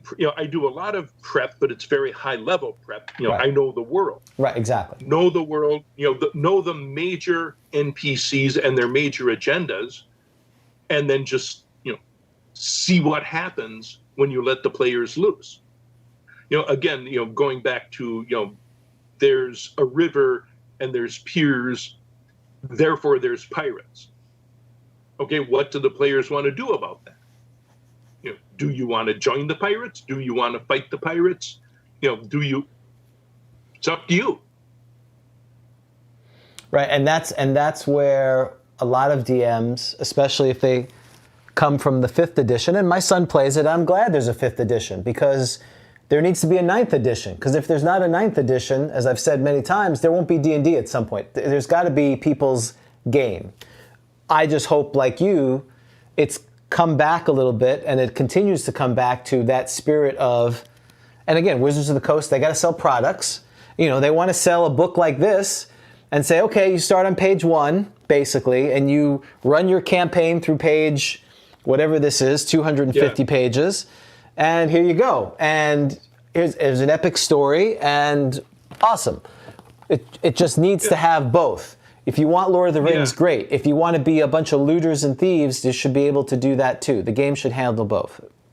Well, and again, going back to, we weren't one gang of people tied at the hip. Yeah. You can have both in the same world. Right. You can have somebody who's only in it for the money. You can have somebody who's trying to gather money because they're they're from a noble family that's been disgraced and lost their fortune, and somebody else is trying to get money to rebuild a temple. It's not only one thing to do in the game. Right. And I don't know if you want to jump back to an earlier topic or not. I don't have a clock, so I have no idea. We're going to wrap it up just because we appreciate your time, and I think we'd love to have you on again anytime you're willing. That'd be. But if you have time, there is one more brief thing I'd like to say. Of course. Sure. You're talking about Dave Wesley and role playing in wargaming, but there are two things that happened in Dave Arneson's Blackmore that I think mark when fantasy role playing became, when Blackmore became more than a war game. Number one was the day Pete Gaylord said, "I want to play a wizard," and Dave said, "Okay, what do wizards do?" And they sat down and negotiated it. And that openness was something new. And the other new thing is, okay, the scenario was the Egg of Coot was attacking Blackmore, and he was expecting that the players would fight against the Egg of Coot. Well, the players went and did other things totally. The Egg of Coot took over, and okay, theoretically the game is now over because the good guys lost. But instead, Dave said, okay, I'm just going to keep running this game and see what happens. And there was no fixed agenda. There was no predefined condition of this is how you win. Each player was able to set their own victory conditions, which, as Rob Kuntz said in his book, Dave Arneson's True Genius, that may be truly unique in the history of gaming. I don't know of any other game where a player has the complete ability to decide these are my victory conditions. Yeah. And Terry Pratchett said in one of his essays that Discworld started as a parody of D&D. But because there's these million people cities, and how do they work? Well, Greyhawk was a medium-sized medieval town of 5,000. Blackmore was a village of 500. They weren't huge cities, and after the Egg of Kut took over and the elves moved in, they put turnstiles in the dungeon entrance and started charging player characters to go down in the dungeon. And then the merchants in town set up booths and tents outside the dungeon entrance to sell the players 10-foot poles, right, and rope and spikes, exactly, and iron rations. And if Dave had thought of it, there would have been a little guy selling sausage in a bun.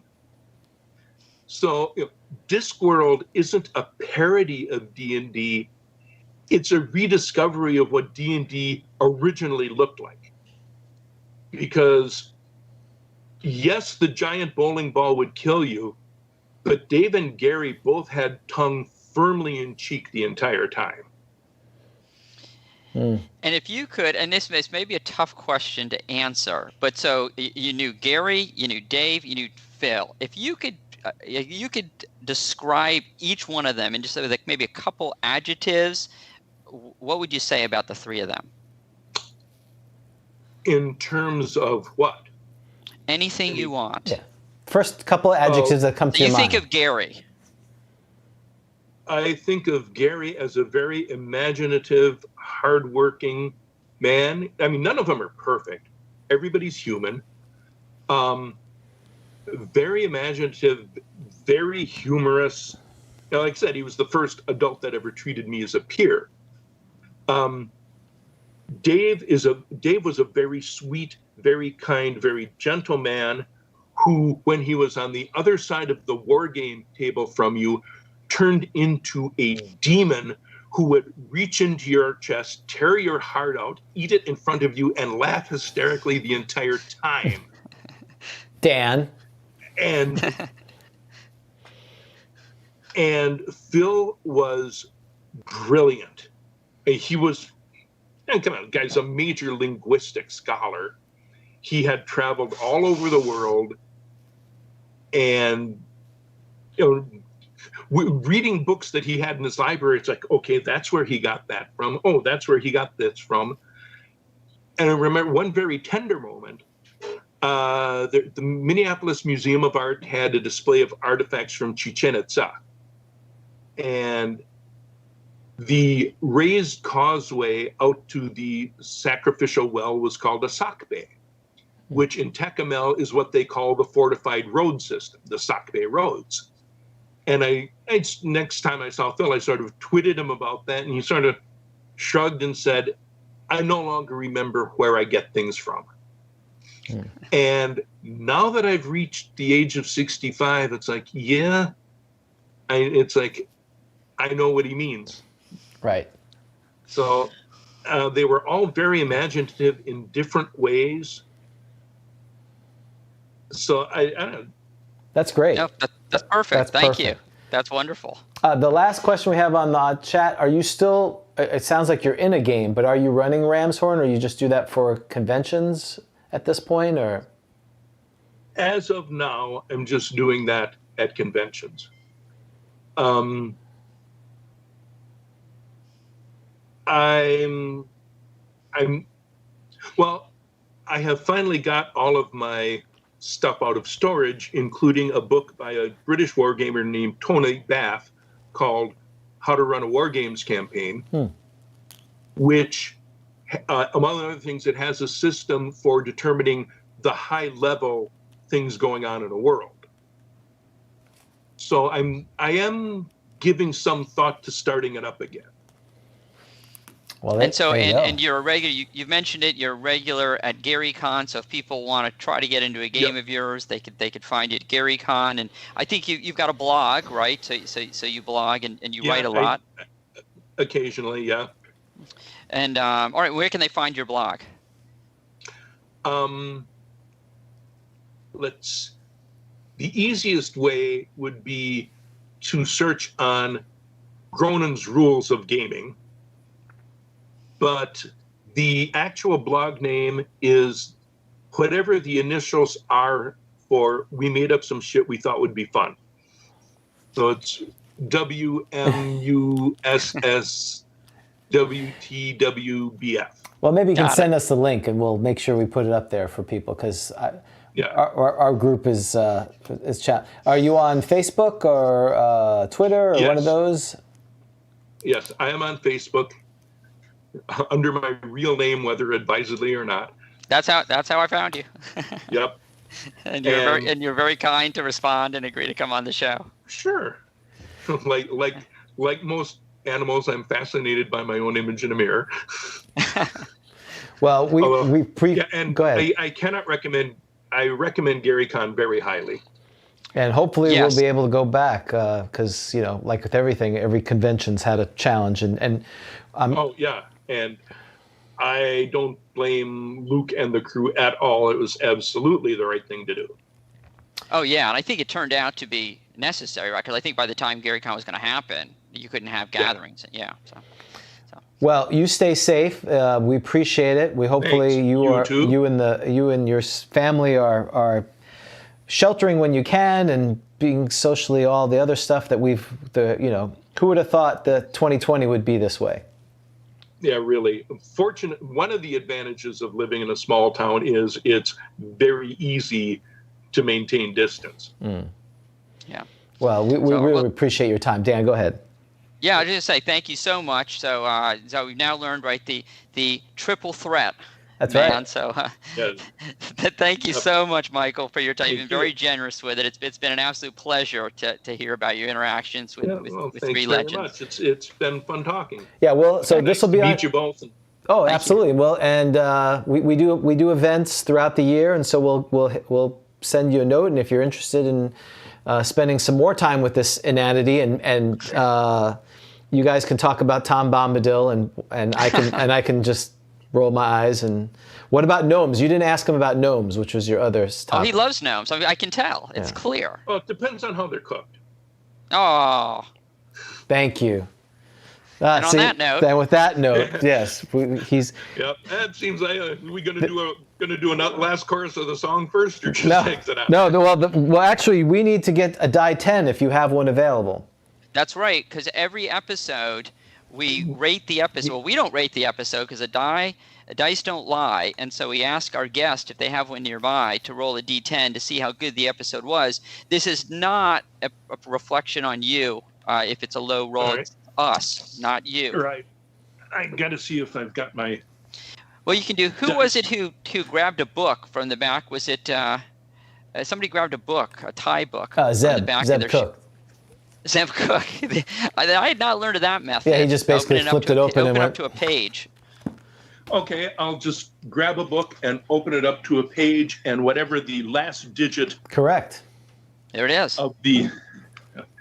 Oh, here's a copy of C2, Module C2, Ghost Tower of Inverness.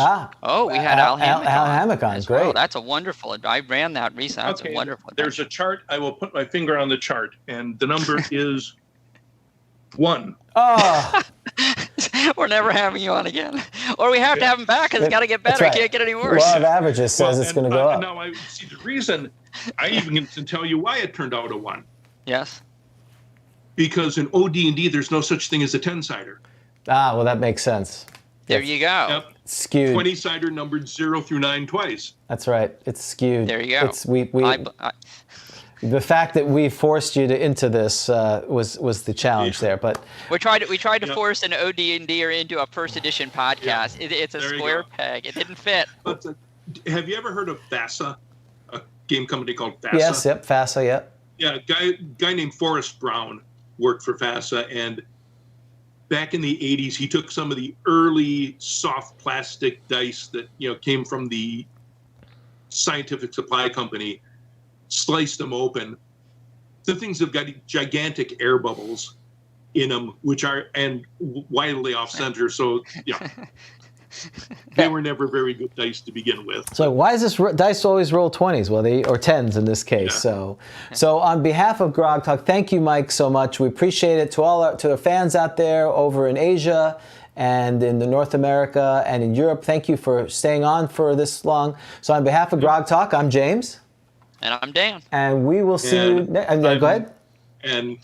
And I'm Michael, and for those of you who object to my posts on Facebook, yes, I am that big a jerk in real life. Tough. Okay. He seemed nice. He seemed nice to me. Well, he only flipped you off once, so. That's true. What was the over/under on that? I think it was 3. I think we had 3. So. We did. So on behalf of Grog Talk, we wish you a great good evening, good morning, good night, and take care. We'll see you next time.